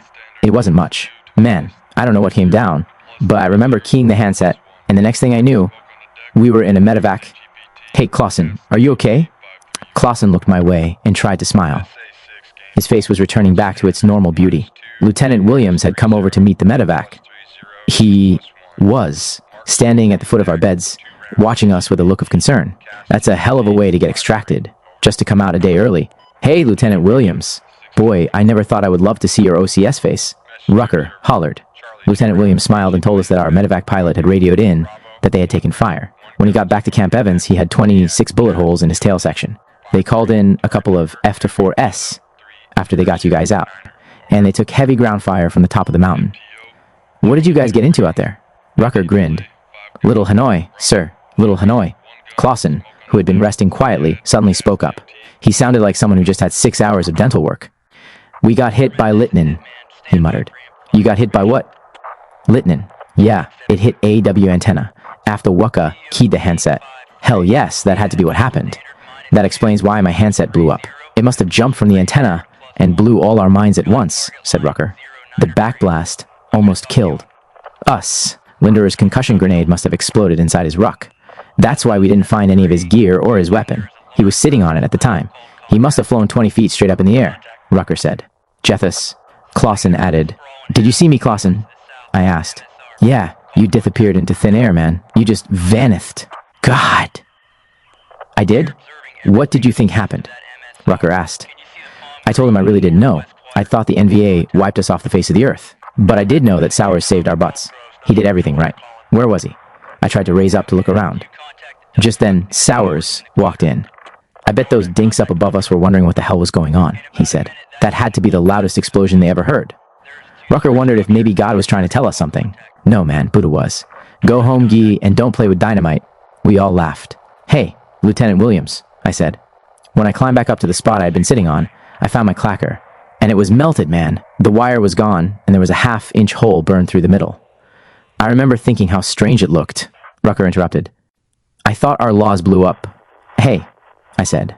My pack is still out there with a perfectly good spaghetti, LRP, and my autographed picture of Jane Fonda as Barbarella in it. Lieutenant Williams, you gotta send in a reaction force to get my pack. Lieutenant Williams only grinned and told us he was going to check on Linderer. I got most of your weapons. I'll take them back to the company and get someone to put them in the arms. Konex. You got my Swedish K? Rucker asked. Yes. See ya, Lieutenant. And hey, thanks for coming by. Clausen sat up and was looking between his legs. Hey, he said. I found the leech. A second nurse came in. She looked shocked at the sight of us. Naked from the waist down, tiger fatigues shredded, hair burned off our legs, camouflage. Paint and cuts all over our faces, and there was Clausen holding a leech. She looked at us like we were from another planet. The next day, Rucker was released, and they moved Linderer into our ward. After we talked about the whole mission, I asked him about something that was bothering me. Gary, did something strange happen to you? He looked at me kind of funny. What do you mean? I mean, the second after we got hit. Did you notice something strange? I paused to wait for his answer. Gary, I saw something I can't explain. Gary was now propped up on his bunk, listening intently. After the explosion, it felt like I was in a dream. I felt like my body was torn apart from the blast, but suddenly a brilliant light was everywhere. I moved into the center of the light and hung there, suspended and safe. It was like something supernatural happened. I felt guarded and safe, as if everything was going to be all right. Then, when I realized what was happening, the light disappeared. Do you think I'm crazy, Gary? It seemed so real to me. Gary looked around to make sure no one was listening, then whispered, No, I don't think you are crazy because I saw the same thing. It was at that point we decided that it wouldn't be wise to talk about the light with anyone. 11X, Ray Team. After a short recovery period, Rucker, Clausen, Hillman, and I returned to duty. Gary Linderer left for the States. I pulled one more mission with Clausen and Rucker, a BDA, bomb damage assessment, mission into the Aishao following a massive arc light, B-52, strike. The B, 52 seconds were dropping 500-pound bombs. I'd pulled a BDA earlier in May. It was strange, like someone had come in and built a line of unfinished swimming pools. We went into our AO after it had rained, and the bomb craters had almost filled up. They were 30 feet wide, and the vegetation was completely gone. Our teams made contact almost immediately. The old man called in the 2D of the 17th Cav. After 3 days of fighting, they brought in the 3D Battalion, 187th, who pulled a combat assault near where the Ranger team had made contact. That next day, they found a good-sized cache, 28 mortar tubes, 178 rockets, more than 2,500 mortar rounds, and nearly 50,000 pounds of polished rice. Because the weather was so bad, they were forced to destroy most of the NVA supplies in place. Luckily for them, the North Vietnamese avoided contact as the days passed. But headquarters back at Eagle decided to establish a new firebase because of all the commotion. And guess where they put it? Right in the middle of all the Gook supply trails. Of course, the idea was to slow the enemy down and impede their movement. But all it really did was piss them off. I was asked to take a relay team out to the edge of the A Shao Valley. Our job was to relay all radio communications between our ranger teams in the field and the TOC back at Camp Eagle. The clouds had pulled back, and so had the Gooks. The firebase was called Airborne, and had less than 100 men on it. About 2 platoons of infantrymen from the 2D Battalion of the 501st and a handful of artillerymen opened it. We were to set up a radio relay on the new base and relay ranger teams that would be going into the Eshao. The night before we were to set up, the NVA tried to take the base. Beginning at 0330 hours, 2 NVA battalions launched a primary attack from the north of this isolated little piss hole of a firebase. A secondary attack came from the east, and a diversionary attack was launched from the south. Violent fighting lasted over 3 hours before the Gooks broke contact. The 501st was in no mood for us to arrive that next afternoon. They had over 26 men dead and 62 wounded. The whole place was a mess, but the war was not over, and our job was to set up a position for a 6-day mission. After our briefing and hearing that Firebase Airborne had almost been overrun, my adrenaline began to flow. It was still churning as our chopper approached the tiny camp in the northern part of the A Shao Valley. Sands was sitting next to me on the chopper, looking out the left side. Larry was a stocky, rough-looking trooper. He was pointing down to the site below, and I had a hard time believing what I saw. Littered around the tiny outpost were dozens of NVA bodies. Some were still in the wire, but most were on the eastern side of the steep hillside. Sands shook his head, and I did the same. As we started to come down, the pilot got a call from our commanding officer. He had diverted us to Firebase Eagle Nest, just 5 miles northeast of Airborne, on the eastern side of Elephant Valley. As we pulled up, we both stared at all of the dead bodies lying all over that hillside. I looked at Sans. Saved again, Sansman. I dig it, man. In a few moments, we were hopping off the chopper onto a steep slope. Next to the chopper pad, a small handwritten sign read, "Welcome to the Eagle's Nest." It looked as if they had just blown every square inch of topsoil off the mountain. I checked into the command bunker and was told by a young-looking infantry captain that we could have our own bunker, complete with a chair and even a panoramic view of the valley below. Sans, who we affectionately called Sansman, found our bunker, and he and Jim Walker, an 18-year-old farm boy from Tennessee, went about the task of setting up shop. We were to be there for the next few weeks. Walker rigged up a field, expedient antenna, and Sans tried to figure out where he should sleep. Larry had served a year before he volunteered for the Rangers and had pulled his share of missions, so he was used to living on the side of a mud hill like any good boonie rat. He had his priorities straight. By the time I got back from the evening briefing, they both had the whole show on the road. Our bunker was a place of beauty. The side walls and roof were PSP, perforated steel plates, sandwiched between 2 rows of sandbags. A small opening that led out to a fighting position faced the eastern edge of the perimeter. A row of barbed wire snaked down the ridgeline. Home sweet home. Sans had his shirt off and was already making friends with some of the grunts who were to pull security to our right. He came back to the bunker with a case of sea rations, which the grunts had traded him for 6 spaghetti LRP rations. I was outside, looking off in the direction of Dong Apibia. You could tell we had hit the shit out of it. But still, looking down that steep side hill that led to the jungle and ultimately the valley floor, it was a bit unnerving. You could hide the entire North Vietnamese army down there and never find it. Waboom! Jesus. Both Sans and I bailed into the bunker and hit the ground. Waboom! 155 seconds. We are on the gun. Target line, man. Waboom! Man, Sans. No wonder we got this bunker so cheap. The rounds were going right over our heads, and each blast left us with a ringing in our ears. Man, no way. No one can stay on this end of the perimeter. Boy, did I feel like a dumb shit. Well, we've been screwed again. We were like a necessary evil, a ranger radio, relay team on some infantry commander's firebase. Now I knew we weren't welcome. Sansman, I got to go see the Arty commander and see if we can get moved. I'll be right back. Every time they get a fire mission into the valley, they'll swing those fucking guns over our heads. Waboom.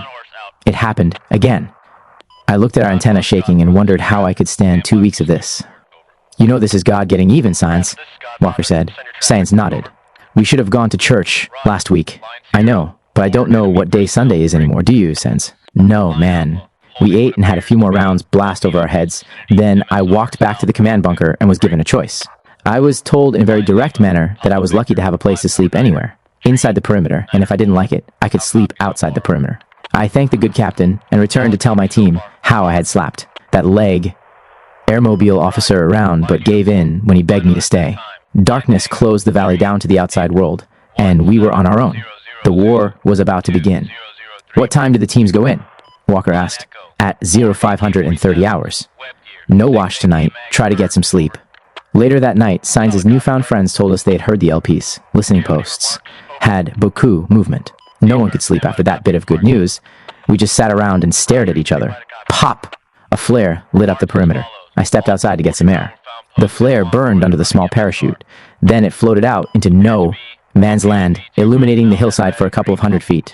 Shadows danced off the trees as the flare settled down to the valley floor below. I walked back inside and tried to find my way around. I lay back down my sleeping bag and thought about the world. It seemed so crazy. The TV I had seen on my leave showed protesters in the streets, carrying signs and shouting anti-war slogans. I still believed what we were fighting for was right. It was just the way we were going about it that made no sense. We would take a hill, lose 100 men, then leave. That made no sense. It was almost like our job was not to win a war, just stall it. My thoughts were broken when it started to rain. Water soaked our bags. We all got up and wrapped the radios to keep them dry. The way the rain was hitting the metal roof of our bunker, we could barely hear the radio transmissions. The next day, the radios were full of activity as 6 inserted 2 Ranger teams into the Asha Valley. 5 helicopters were used, so the airways were buzzing.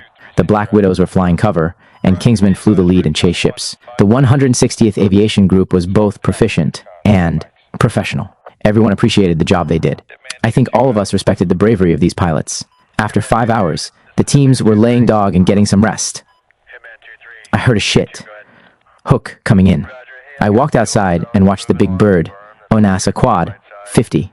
Sensman, you got to see this, man. Look at that puppy. Let's go check it out. We waited until the 1300 sitrep, then left Walker on the radios and walked over to the nasty-looking gun. This thing was great. She had 450 caliber machine guns, mounted one above the other with 2 on each side. The shells were as big as my thumb, and each gun had a full box of 1,500 rounds attached to its side. The gunner climbed inside, and, of course, I couldn't resist getting in. It had a motor drive to elevate and lower the guns and rotate the whole setup. As we walked back to the bunker, I told Sands I hoped we got hit just to see what that puppy could do. He agreed it might be worth seeing. Back in the damp bunker, night came quickly. It reminded me of a cartoon I saw as a child, where an enormous giant closed the cover on his huge toy box and left his toy soldiers in various positions until he returned the next morning to open the lid. We were putting on extra clothes. It's going to be wet and cold tonight, Walker said as he sat in the chair for the first of 3 watches. Radio, relay, or X, Ray teams as they were known, were the most important assets a Ranger team had. We were their only connection to the outside world. Our teams were out so far now that we were having a hard time hearing them over the radio. And Eagle, some 20 miles to the east, could barely hear us. We would acknowledge the sitreps and report them back to the company. Every hour the teams were to report in. At the pre-designated times, they would just break squelch twice for a negative sitrep. I crawled into my shelf space but could still see the flickering candlelight casting the shadow of Walker on the wall. He was just sitting there next to the 2 PRC to 25s. Man, this weather sucks, he lamented. Sans changed frequencies on the artillery radio and tried to find out what times they would be firing. The whole fire base was on edge after Airborne got hit. Their company commander told us that we needed our helmets on at night. The Gooks hit Eagle the night before with 50 RPG rounds. And just to the south, sappers attacked Firebase Berchtesgaden. They were hit with everything from small arms, RPGs, satchel charges, to 122mm rockets. We figured we were next. That night, we joined in on the Mad Minutes, every hour on the hour. Rolling Thunder, this is Hitman, CAD, over. Hitman, this is Rolling Thunder, CAD out. Grid to suppress, Mike Charlie, 435, 9021. Grid to mark, Mike Charlie, 473, 908, 9er, over. Grid to suppress, Mike Charlie, 435, 921. Grid to mark, Mike Charlie, 473, 9er, 89er, out. SA6 gainful. It was cool watching that quad, 50 light up. Between Mad Minutes, Sans kept fiddling with the frequency setting. I think it's 73/94. Sansman, do you know what their call sign is? Whiskey 2. I rolled back over on my side and almost fell asleep. Suddenly, I felt something run over the top of me. I jumped up and hit my head on the shallow roof, less than 2 feet above me. Shit! I looked over at Sans, still playing with the radio. Did you see that? What, man?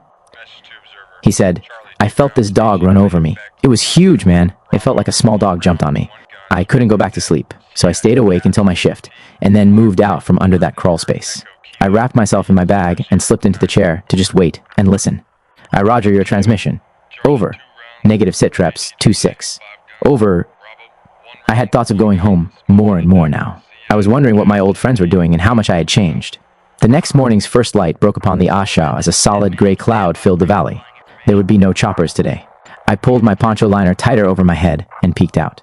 Large drops of water dripped from inside the bunker ceiling. Sans stirred in his sleep. He opened one eye and looked at me. Hey, Sans, it's your watch. Sans, still in his camis and jungle boots, slowly rolled out from under his poncho liner. You have last watch? Yeah, I said. Keep an eye on the Lawhorn's team. He had some movement last night, but nothing for the last 2 hours. Yeah, okay. I crawled back up in my space, and once I pulled that poncho liner over my head, I was gone. I drifted into dreams of childhood fears of monsters and witches. Used to have a dream that an old wrinkled witch was chasing me. She would get close to me, and I would be running as fast as I could. But as I got close to my house, I couldn't make my legs move. She would be gaining, and just as I would climb into my window to safety, she would catch me and pull me back out. It always woke me up. I pulled the liner back over my head. The rain drizzled all the next day, and I stayed occupied by field stripping my rifle and cleaning it. The gray of the day penetrated the bunker, and my only consolation was not being out in the field. That night, Walker was to pull first watch. During his watch, he had his knife out and was scratching his name on the side of an ammo crate. I felt that thing run across my legs again. But this time, Walker saw it and tried to stick it with his K. Bar. I jumped out of my bag and saw a big rat in a Mexican standoff with Walker. They were less than a foot apart. The rat was at the edge of the PSP shearing as Walker tried to stab it with his knife again. He missed, and the rat suddenly turned and dove for a shocked Walker. It hit him in the face, grabbing the flap of skin just under his nose with his teeth. Jimmy lifted up and hit his head on the roof. The rat wouldn't shake loose. Both Sans and I watched in shock as this rat took on Walker and looked as if he was getting the best of him. It finally let loose and scurried away. We tried to calm Walker down, but that rat really shook him, and he was bleeding all over the place. That next morning, Walker was medevaced off the firebase. We heard he had to get a whole series of 13 painful rabies shots. Sans and I spent the next 2 weeks trying to trap that rat, but he outsmarted us. We couldn't kill him, so we decided to make him our Ranger mascot. That morning, I got a call from Sergeant First Class Lockett. He wanted me to fly Bellyman. So I grabbed my gear, said good, bye to Sans, and headed for Camp Evans. 12 Bellymen. 1 week later, through the half-open door, I could see the silhouette of a man as he walked down toward the helicopters. I looked at my watch. It was 0400 hours. I couldn't go back to sleep. I felt homesick for my friends back at the company. I was sick of the endless flying. I was beginning to think that everyone had forgotten about me. I wasn't supposed to be here. I had volunteered to fly Bellyman for a day or two, but that was over a week ago, and we'd been flying non-stop the entire time. I rolled over onto my back and looked up at the ceiling. I decided that I might as well go down to the chopper pad. I got dressed, grabbed my rifle and bandolier, and walked quickly to the chopper pad. Smitty, a tall, skinny Kingsman crew chief who spoke with a slow southern drawl, was already there. I walked up to the chopper. The dark skin of the Huey reflected the distant hangar lights. "How'd you sleep?" he asked. Man, like a babe in his mother's arms, I lied. Yeah, I don't sleep much either, especially when we get into a lot of shit like yesterday. I don't know how you guys do this every day. I think I would rather be out in the bush. No fucking way, man. You can have that LRP shit. He smiled. I laid my gear on the floor of the Huey, then climbed into the dark cargo bay. I looked to the rear of the cabin and remembered unloading a Kia the day before. I could still see the motionless green bag lying against the bulkhead. I knew then that I didn't like this job. Handling dead Americans had always been someone else's job. I had handled a lot of Kias, but they had always been the enemies. My job had been to grease them, search them, and move on. I had never had to deal with the care of our own dead. I had tried not to look at the bag or to think about what was inside. When Smitty and I unloaded the body bag, we each grabbed one end and started to lift. The soldier's body inside slid toward me and made a sloshing sound. I never wanted to hear that again. Not if I could help it. We placed the body on the acid pad as one of the pilots walked up. He told us coldly that the dead man was some cherry, fresh from certs, with less than 3 weeks in country. He had forgotten to check which side of his claymore faced out. He had placed the mine less than 15 feet from his position. He never realized that he had pulled the biggest screw-up of his life. Some local VC probed the Cherry's side of the perimeter. He freaked and blew his claymore. One click of the detonator, and he was history. The blast blew his body all over the company perimeter and wounded 3 other grunts. Having heard enough, I reached down, picked up my rifle, and secured it with a bungee cord to the structural support post. There was still some blood on the floor of the chopper. I wiped it up with a rag. My ruck was still lying on the floor under the fold-out seats where I'd left it during the extraction the day before. It must have been shoved there in the confusion. Smitty brought over a wooden box full of smoke grenades and slid them across the metal floor to me. He shook his head and smirked. "Replacements," he said. I took out 6 of the canisters and fastened them, one by one, to the posts on the side of the cargo bay, 2 red, 2 yellow, and 2 purple smoke grenades. I turned my head and watched Smitty. He pulled out a 15-foot section of belted 7.62 ammo and checked it for kinks. He had jury, rigged his M-60 to avoid jamming by attaching a C ration can so that the ammo would feed over the can and into the gun without snagging. After meticulously checking the ammo, he reseated the belt. He looked as tired as I felt. It was only 0-430, but sweat was already running down his face. Smitty had been Wild Bill Meacham's crew chief. While with Wild Bill, Meacham had let him ride shotgun up front and taught him how to fly the Huey. It was against regulations, but Meacham thought that if both pilots were put out of commission, it would be nice to know that Smitty could fly the bird back to base. As dawn approached, the compound came to life. Smitty and I lifted a rectangular can containing 1,500 rounds of M-60 ammo onto the cargo deck. Several other choppers were warming up their engines farther down the flight line. Our Kingsman pilots, Ken Roach and Chuck Roll, walked out from the shadows and over to the motionless helicopter. Roach visually inspected the chopper as Roll stowed their flight bags behind their seats. Roach circled the ship, inspecting the rotor blade. Roll trailed behind him and unstrapped the line that secured it to the pad. As he released the anchor tether, the blade flexed up and down like a totter. The 2 pilots climbed into the chopper and strapped themselves in. I watched as Roach went through the pre-flight procedures. I was amazed. There were so many things to remember. I plugged in my headset so I could hear what was going on up front. Coming hot. There was a low moaning sound, then a rapid clicking as the ignition switch was thrown. The main rotor blades began slowly turning from right to left, faster and faster as they picked up speed. The low whine turned into a growing roar as the main rotor increased torque. I thought about the Ranger teams we had inserted 6 days before and wondered how they were doing. How many days had I been here? More than I could recall. This one, day job, had turned into a 1-week tour. I hated flying, but felt that just one day of it would help me overcome my fear. Now, each time the chopper engines wound up, so did my nerves. I was nearly frantic by takeoff. Maybe Captain Cardona, my company commander, had traded me to the aviation battalion for a pallet of beer. Maybe all the contact of the past few weeks had caused him to forget that I existed. "Clear," Roach said into the intercom. I braced myself for the liftoff and prayed that we wouldn't get shot at today. The past week had been the longest week of the war for me. I would prefer hand-to-hand combat than risk getting shot out of the air. I sat directly behind Roach. A skeleton was painted on the back of his helmet. Below that was a piece of 1-inch tape with his name written on it. I could see that he was still busy checking his instruments. Then he eased the cyclic control forward. The helicopter lifted, rocked back and forth, startling me out of a daydream. I could feel the ship lighten as we continued to lift. I grabbed the mounting post to steady myself. The Huey moved slowly out to the center of the flight line, then turned to the south and began to climb. I felt the hair stand up on the back of my neck as the chopper lunged forward. "Morning, guys. Just wanted to see if you were awake," Roach cracked over the intercom. In the distance, I could see the sun's first light breaking over the horizon. The pilots were busy on the radio, getting ground clearance, giving their headings, and checking altimeter readings. I stood, trying to see where we were headed. I looked through the plexiglass over Roach's right shoulder, then turned and sat back down. I stared out the open doorway and watched the bunkers and hooches pass by. We gained airspeed. The camp seemed to extend forever down below. Then, we crossed over the perimeter, and in moments, Camp Evans was miles behind us. Even with the sun coming up, the sky looked gloomy and flat.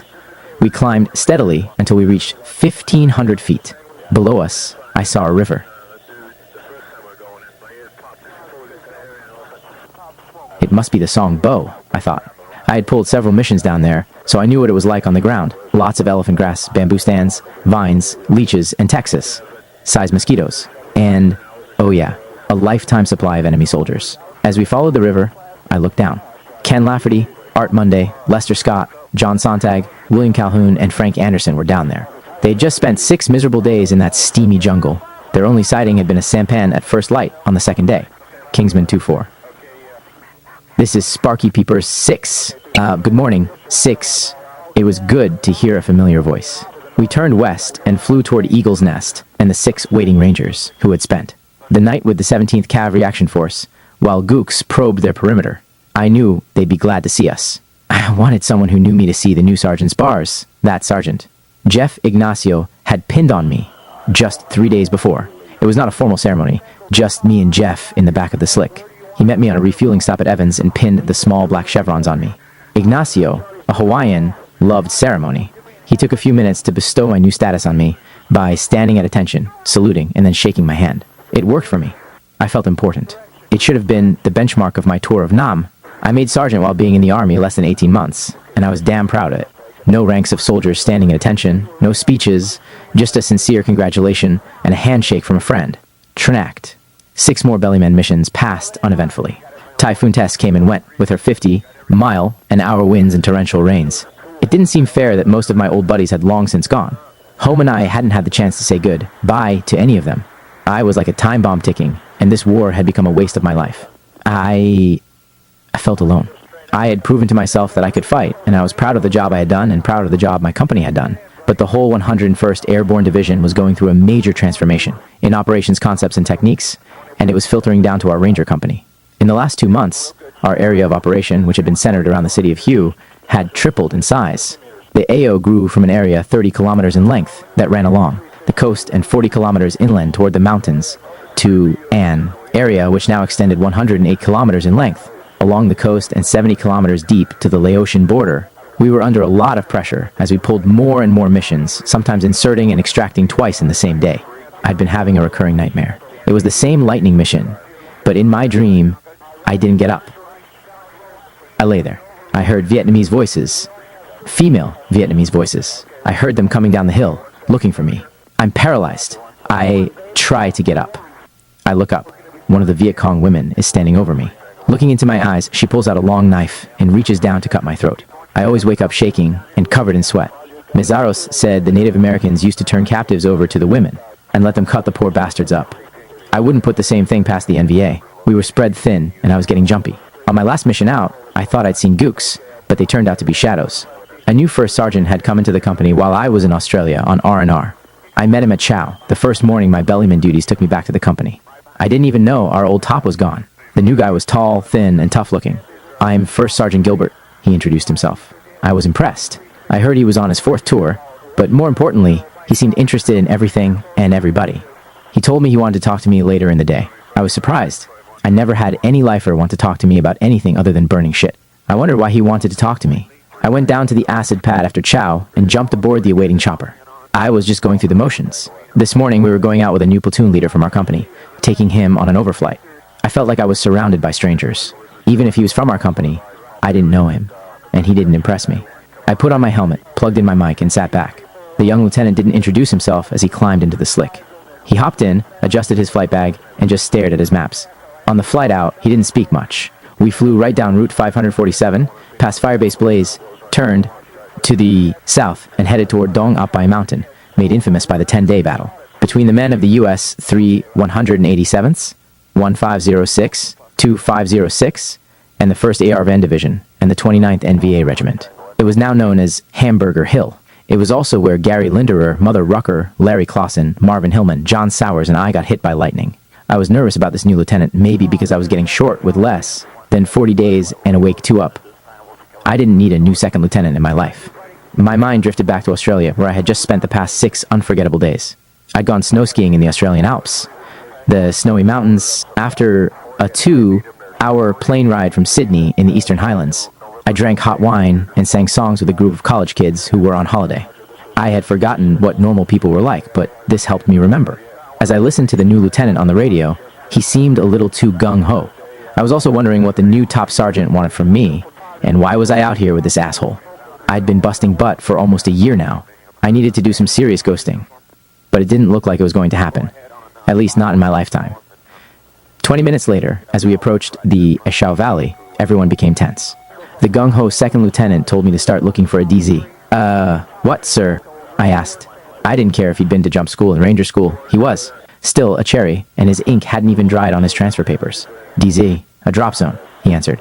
Still not sure what he was looking for, but trying to be polite, I pressed my mic switch and said, "What you mean, sir, is an LZ..." "No, Sergeant," he snapped back. "I know what an LZ is. We are looking for a drop zone." I couldn't help thinking how easy it would be to throw this asshole out the open door of the chopper, let him run home, and figure out for himself that a new butter bar wasn't going to keep his wise ass alive with that attitude. Yeah, sure, but what does that have to do with his overflight, sir? I still wasn't getting the whole picture. This guy couldn't be serious about a parachute operation into the Ashau. I'm looking for a spot big enough for a combat blast. Intelligence tells us there's a regimental-size base camp near the Rao Lao River on the Laotian border. I'd like to plan a jump in behind the little slope, heads, kick some ass, and show Division what a ranger company can do. "Oh," I said. I slid back in my seat and pretended to be interested. I thought this was the final straw. We were already going out on missions every week. And now this? Who wants to risk a parachute jump into the Ashau Valley? No, thank you. If we are going to pull a combat jump, let's jump into Hanoi and cut the bullshit. It'd be safer than the Ashau. Please God, help us. I sat there thinking the worst. All the way back to Eagle. I felt like I was one of the only guys with any sense left. My worst fears were being realized, and now all I could do was pray we would not pull some crazy, airborne, unnecessary jump for some medal and rank none of us would ever live to wear. The cost would be too high for that kind of maneuver. After we landed, I made a beeline for the Tactical Operations Center to keep my appointment with a new first shirt. I was apprehensive as I walked down the short ramp and into the TOC. I now knew what the new top wanted to talk to me about. The jump, that must be it. He's going to fill me in on how many body bags to take along. I stopped for a moment and looked up at all the captured weapons we'd brought back from earlier missions, which were still hanging on the wall. Just then, the door flew open to the radio room. It was First Sergeant Gilbert. "First Sergeant, you wanted to see me?" "Yes, Sergeant Chambers. Come in and sit down. I have an important mission for you." As I walked into the radio room and sat down, my stomach churned. I thought, great, this is about the jump the new LT was talking about. I sat there, my face expressionless. "This place is something else," he said. I nodded. He was looking down at the file cabinet with its top drawer half open. "I've been going through records and brief, back reports. I'm still trying to figure out this ranger company. I read in one of these reports jammed in a drawer that one of you guys ate a poison toad and died. What the hell have you guys been doing up here for the last few years? You're all a bunch of wild men." He took a drink of his coffee and set the cup on the edge of the table. "Your name keeps coming up. Hit by lightning." "My God. Recondo school? Good. How many missions have you been on?" I looked up. "I'm not sure. They all seem to run together. Well, here's what I'm looking for." I felt my stomach tighten, waiting for the bad news. "I'm looking for someone I can trust to get me some good volunteers to fill out this company. I need somebody who could represent this ranger company in Bien. HOA. You guys have been running understrength for almost 2 years now. I want to change that. You will work directly for me, not any of the REMFs down there." I sat back in disbelief. "You want me to recruit volunteers to join the company?" "That's right. Your name keeps popping up, and besides, you're getting short. I want a Recondo school graduate who looks the part, not some stateside commando without combat experience. You'll leave in the next few days, and I want to see some qualified men up here within the month. I don't care if they haven't been in ranger school. I don't even care if you send up an occasional leg who isn't even airborne qualified. I just don't want any dick steppers. Don't send anyone you wouldn't want to break in on your team." I couldn't believe what I was hearing. I didn't answer. I had nothing holding me here. Most of my friends had gone home months ago. "Well, go get some chow, Sergeant. I'll fill you in before you head down south." I stood up, pushed the chair back, and saluted. "Thank you, First Sergeant. One last thing. Yes, stay out of those Saigon cat houses, and don't start any trouble down south. I'm afraid that one more stunt and we'll all be out of a job." I walked out into the bright sunlight and took a deep breath. I felt like I was ending a prison sentence. I walked back to my hooch and started to pack. I'd packed everything that I could cram into my duffel bag and stood looking at the remainder of my belongings, wondering how I'd got it all in the bag the first time. I was interrupted when Staff Sergeant Miners hit the wooden door and threw it open. He was breathing like he'd just run his fastest mile, trying to catch his breath. He yelled to me. "Miller's got Boku Gooks on both flanks and is moving to an LZ now. Come on, you're the chase ship!" He turned and hit the door, running. The Gooks haven't hit him yet, but this will have to be a ladder extraction, and they'll hit him if we're not quick. I grabbed my rifle, a bandolier, and chased him down to the acid pad. Miners headed for the extraction ship and began to rig the ladder in McGuire rigs. I ran past his ship to the trail ship and secured my rifle as both Hueys started up. Miners ran back and checked out my rigging. "Yay, sure you don't want to fly trail, Jim?" I asked. "Next time." he said, and ran back to the lift ship. I didn't care. I was on my way to the rear in a few days. And besides, they hadn't hit Miller yet. Miller was lucky, and they probably wouldn't hit him. Miners was a good bellyman, and he'd get the team out quick. Extractions and insertions were done with 5 helicopters, 2 slicks, 2 Cobras, and a Loach or Slick, the command, and control ship. Each helicopter used in the extraction had to be specifically outfitted. Normally, we had to arrive early to rig the ships. But this was an emergency. The radio crackled with a call from Team 2 -5. I heard Captain Cardona tell him we were on the way. 14. Round Valley Rescue. 20 minutes later, Miner's helicopter circled Miller's position. On the ground, Specialist 4th Class Glasser threw out a yellow smoke canister. To the center of the LZ, a visual signal to the pilot that it was safe to come in. The chase ship that I was in stayed high and back with the 2 Cobra gunships. The extraction pilot had just complained to his co-pilot how badly the ship was running at these higher altitudes in the mountainous terrain.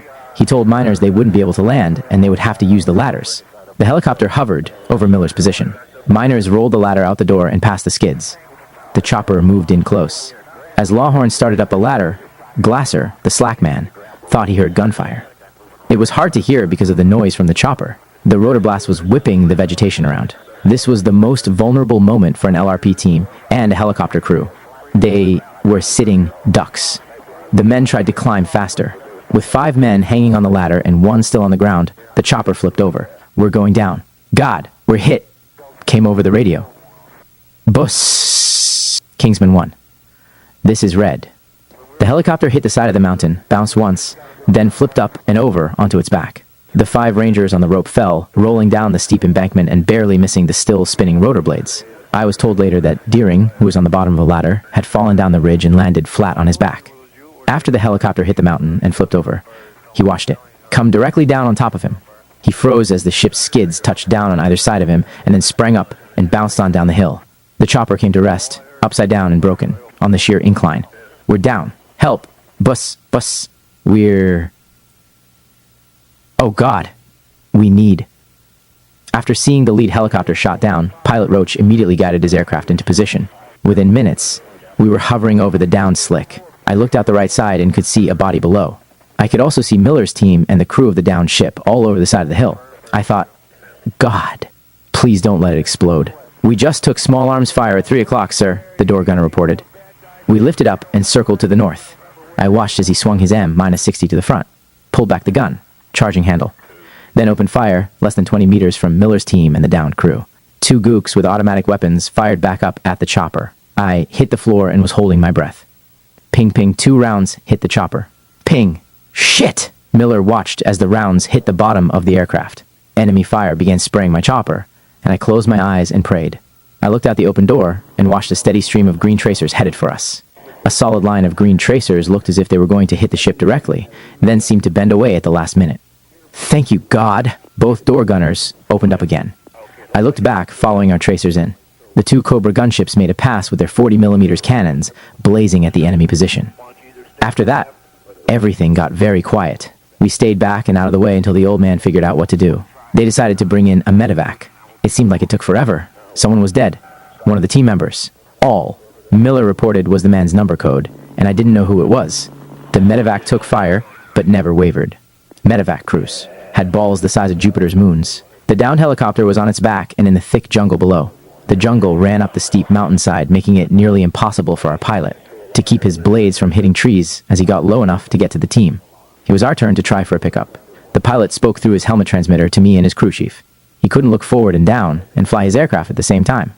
The crew chief and door gunner normally helped the pilots guide it in, but they were busy watching for the gooks. Maybe I could help. I told him I would climb outside, get under him, and guide him in with hand signals. He nodded in agreement. I untied the sling rope securing the ladder and moved it from the center of the cargo floor to the right side. I then fastened the snap links to the last rung. I extended the ladder all the way out the right side. I kicked it out at 60 feet and grabbed the door jamb to support myself. My helmet cord pulled loose from the wall as I climbed outside the chopper. The wind from the rotor blast hit me hard. By standing on the skid of the chopper, I could easily climb down on the ladder. Looking through the lower plexiglass window, the AC could see my hand signals and still observe the steep mountain to his front. It was working. 60 feet, 50 feet, 40 feet. I was also in a good position to help the team up. Ping! The metal ladder kicked as a single AK round hit the metal rung below my foot. What the... I looked down and to the right. I could see a lone enemy soldier, less than 100 feet from the team in a small clearing. He was shooting at me. Well, that's what I thought. I'm sure he was shooting at the helicopter, but I took it personal. I had no gun and no contact with the door gunner, who was looking straight ahead. The enemy soldier pulled his weapon back up to aim. I knew it was all over, so I did the only thing I could think of. I gave him the finger. Just then, one of the Cobra gunships spotted the lone enemy and dusted him. He just disappeared. Miller's team, watching from below, started cheering. Then the pilot pulled in tight over the downed chopper. Before I had climbed outside, the co-pilot told me the chopper was not running right at this high altitude, and he didn't want more than 3 people on the ladder at a time. We got the first 3, then flew all the way back to Camp Evans and dropped them off. Then we returned for the remaining door gunner, miners, and the remaining team members Miller sent out. On the second time in, I had to stop the third man, Glasser, from climbing up. I signaled him to wait. He looked puzzled as we pulled away. After 2 more extractions, we had only Miller and his senior radio man, Mac Can, to go back for. It was hard to watch them as we left. But first we had to refuel. Kingsman leader, this is 2-5. Over. It was Miller. Hold on, 2-5. We'll be right back. Need a little petrol. Over. Roger, that. The radio in the bird cracked as the slick pilot answered. I could tell Miller was about at the end of his rope. It seemed to take forever to get to Firebase Evans, but that was the closest base with fuel. We were under orders to waste time. A general somewhere had to authorize destruction and abandonment of any downed aircraft, and as long as Miller and Mac Can were there, the aircraft wasn't abandoned and didn't need to be destroyed. They were sure taking their time. The skids gently rocked back and forth as the chopper touched down Evans. We hurried and gassed up. Miller and Mac Can were still out there alone. As we finished refueling, the fog was starting to get thick. It rolled in like a big, gray carpet. I watched it fill the valley floor and start creeping up the sides of the mountain. We knew it could stay socked in for weeks. If we couldn't get back in the next 30 minutes, they would be trapped in the jungle. Miller and Mac Can would be history. After 30 minutes, we approached the Rong Valley. By the time we got there, the cloud cover was so heavy that the pilot couldn't see the downed chopper until we were almost on top of it. The pilot found his mark, and we repeated the process. Once again, my hands started to shake. It was time to climb down the ladder. I held my breath. The pilot locked the ship in a hover, and I started back down for the last time. At the bottom of the ladder, I reached down and grabbed Mac Can and helped him get started up. As I turned back for Miller, the chopper started to drift out away from his reach. It was now or never. "Jump, you pussy!" I yelled. He jumped and grabbed hold of the bottom rung. The helicopter pulled away as he started up one hand over the next. Still on the ladder just above him, I reached down and grabbed the back of his web gear and lifted as we started to climb. As he reached the top rung, and with the help of all the adrenaline rushing through my body, I gave him a real airborne pull. Up he went, disappeared into the cabin of the chopper and straight out the other side. I looked under the chopper and saw his dangling legs. "Shit, Miller!" I pulled myself up onto the skid. He was looking across the open bay door at me. Miller was hanging on for dear life, his legs pumping wildly in the air. Mac Can scrambled to pull him back inside. We had just made 4 separate extractions, and even with the chopper violently rocking and pitching, in the ensuing thunderstorm, I felt safe back inside the Kingsman ship and on our way home. But something was wrong. We were still hovering in the dark cloud. Cover. Back then, the G model helicopters didn't have much instrumentation, so if they got too deep in a storm, the pilots could get vertigo and turn the helicopter upside down and never know it. Good pilots had done worse. "I don't know if I should kiss you or kill you," Miller said. He tried to get up. "I'd rather have you kill me," I said, glancing back at the still dangling ladder. The bottom rung was lost. The chopper bounced and rocked as if no one was at the controls. I was shaking as badly as Miller. The pilots were searching for a hole in the storm. I plugged my headset back in and listened to the pilot tell his co-pilot, "We're in trouble. I can't see shit, and she's getting hard to fly." I could see the gauges gyrating wildly. Then he saw a small opening in the clouds above us, and we headed for it. I tried to steady myself while we climbed higher, trying to fly out of the storm. I tried to look reassuring as I glanced at Miller and listened to the pilots over my headset. Miller wiped some blood off his hands and started crying. Then he got mad. "Shit, man, I should have never let him go. It's my fault." I took a breath of reassurance. "It's okay," I told Miller. After a few more bumps, we lifted above the storm. Then the pilot lowered the nose as the whine of the turbine dropped into a steady drone. I had figured out who was dead. It was Hammond from Commo Platoon. Miller had been breaking him in on a team. I put my hand on his shoulder and tried to comfort him. "I know how you feel, man. I know how you feel."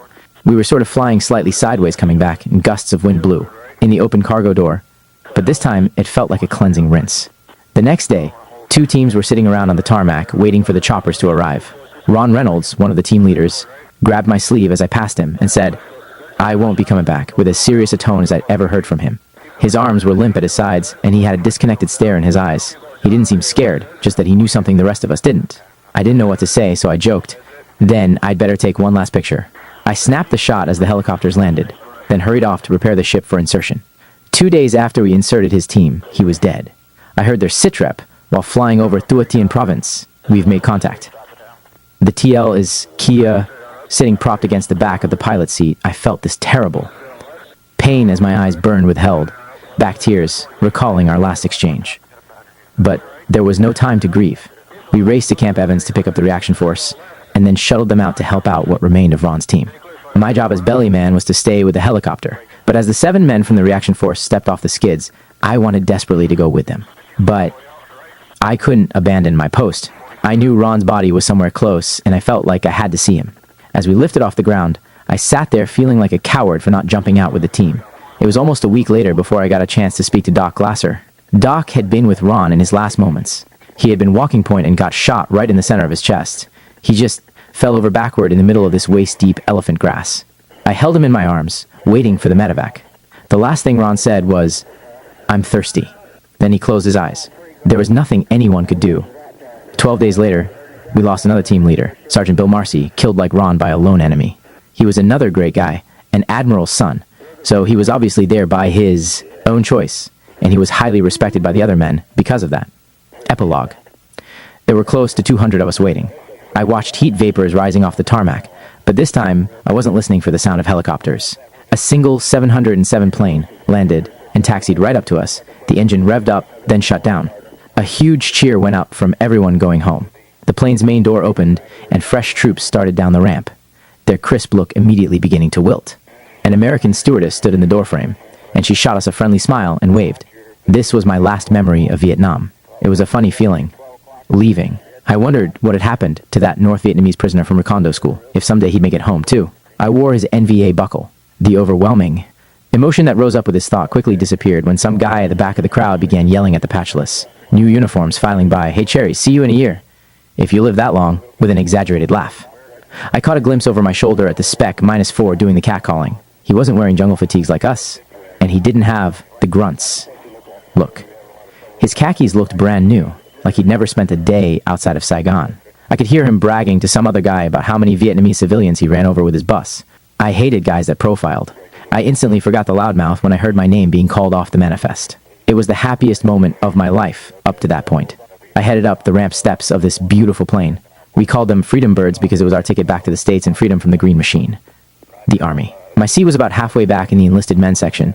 I outranked anyone seated behind me. I had just settled down when I heard the same loudmouth start up again. This time he was yelling at the stewardess, "My seat won't go back. This is a piece of shit." My jaw set, my back stiffened, and my hands tightened into fists. At that moment, he became the enemy. I tried to ignore him, but he didn't let up. The stewardess attempted to reason with him. "That's because you're in front of the bulkhead. I want a different seat. Sir, the plane is completely full." "Get some private to move," he shouted in her face. That was when I stepped into the aisle and locked onto his voice like a target. I walked back past several rows. Then, standing over him, I politely said, "Shut the fuck up." At first, the guy just looked up at me like I was a nuisance. "Go fuck yourself," he muttered, still fighting to make his seat recline. All was quiet as I stuck my thumbs into his throat. "Shut your mouth. Do you understand me?" I wanted to squeeze the life out of him.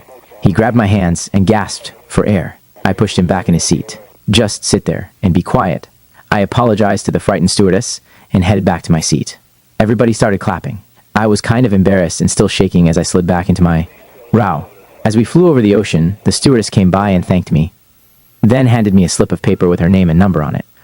I held onto it like an autograph from a movie star. I never heard another word from the jerk in the back of the plane. 18 hours later, we landed stateside. It was 4 a.m. in Oakland, California, and a small group of protesters held up signs and shouted obscenities as we filed past. I was too tired to flip them the peace sign. We spent the next 3 hours inside the depot, signing out of the Army. After filling out military release forms and having an exit medical examination, I opened my duffel bag and quickly changed into street clothes. Everyone wearing jungle fatigues tossed them. into a huge pile in the middle of the floor. The only thing I wanted to keep was my belt buckle. Then I walked out the back door and was on the street. That was it, no families or friends, just a few taxis and public buses. It was like nothing had ever happened. Like maybe we'd been away at football camp and now we were home. I stood there on the street a moment trying to figure out my next move. I didn't have one. I decided not to go home just yet. I bought a bus ticket for San Francisco. After a couple of days wandering around the Golden Gate Bridge, eating about 100 hamburgers and drinking dozens of thick milkshakes, I headed home. I've heard that smell is the most powerful sense, and I believe it, because it wasn't until I got a whiff of fresh, cut alfalfa lying in the fields that I actually felt like I was home. Deep down, I wanted there to be some kind of ceremony, or at least a banner saying welcome home over the church or something. I called a few old friends, and one of them, Dave Kranig, invited me to a college party. At first, I was excited to be there. Dave was introducing me to some of his friends. There were even a couple of the guys I'd gone to school with. Then reality came crashing down. My crew cut and civilian clothes were way out of date. Most of these people were wearing multi-colored shirts and orange or purple pants and boots. No one was wearing black, low-cut Converse tennis shoes but me. And there were round-eyed women. The last time I was around any girls, you could buy them. I wasn't sure how to act or what to say. It didn't matter because no one seemed to have any interest in where I'd been or what I'd been doing. I really wanted someone to ask. I wanted to tell someone about what it was like trying to survive in torrential rain and mud and thick, steamy jungle and the danger I'd faced. I wanted to recount details about the combat I was in, complete with the numbers of kills and a listing of awards. Some jock was holding court in the kitchen with a story about how he'd broken his wrist in football practice and everyone was oohing and eyeing. I sprained my wrist in a helicopter crash in May, I interrupted. But I was lucky. One of my friends was decapitated when the main rotor sliced through his head. Everyone looked at each other in shock and began to move out of the room, exactly the reaction I'd wanted. I walked back into the living room where a blonde-haired girl was standing alone and tried to strike up a conversation. But somehow I found myself saying how our lives depend on people we trust. I totally lost her when I began talking about how I believe Vietnam was a pressure relief valve for a much bigger war that could never be fought. She looked at me like I was speaking a foreign language. It didn't take me long to figure out that nobody wanted to hear about war. About an hour into this party, I was smoking a cigarette with my back against the wall, feeling kind of paranoid, wondering why I'd come back in the first place. I pushed my hand into my pocket and felt the piece of paper with the stewardess's phone number on it.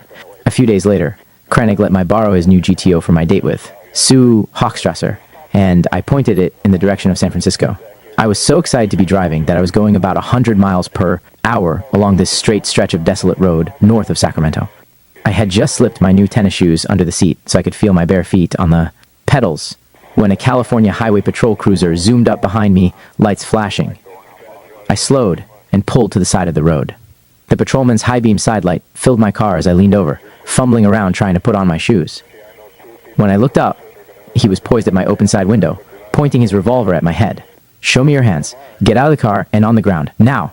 I raised my hands, slowly pulled the door handle, swung it open, and sort of rolled out onto the pavement. "Don't shoot. I'm on your side." He had me keep my face in the dirt as he searched for my ID and looked under the car seat. "Why were you reaching under the seat?" I told him I thought it was against the law to drive without shoes. "Not in years. You might be this Zodiac killer, and I'm not taking any chance." "This... What? Where have you been?" "On the moon." "Vietnam."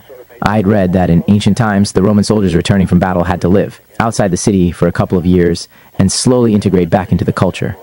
Now, I understood why. Dedication. Gary Lotze flew home on a Christmas leave from Vietnam, December 1967. We kept him awake all night, telling us one story after another of his SF unit in Vietnam. Some heroic, some painful, some foolish, but always with an unrivaled sense of duty, pride, and loyalty. He left the next morning to spend Christmas visiting friends in Alaska, but his plane never arrived. After weeks of searching, the place was declared lost. Gary never got to return to Vietnam or Special Forces Recondo School, where he had been an instructor. Gary's disappearance remained a mystery for 14 years, until the plane and passengers were discovered in a glacier near Anchorage. Gary loved what he did, and wore his green beret proudly. This reissue is dedicated to his memory. May he rest in peace. Acknowledgements. We had some of the best LRP team leaders in the U.S. Army, but there was only one I would have followed into North Vietnam. Sergeant John Burford, the men of 5th Special Forces who served as cadre at Recondo School, and the men who served in the LRPs and Rangers. Gary Linderer, who gave me constant support and inspiration. I wrote Recondo because I'm proud of being a U.S. Army Ranger. It seemed to me that every Vietnam movie portrayed American Marines and soldiers as bloodthirsty, mindless drug addicts, burning villages and killing innocent people. I wrote Recondo to show a different point of view, Not a glorification of war, but a piece of Americana. I experienced a bunch of heroic young Americans fighting a very tough and seasoned foe, the North Vietnamese Army. Our GLS and Marines, especially our helicopter crews, were the bravest, boldest, most audacious bunch of guys I've ever had the pleasure to be with. I wrote this book to tell my story, but also to tell theirs. Appendix A, NVA Trail Marking and Field Expedient Mess Facilities. 1. These markings were found on trees, Vic YD 421,152. These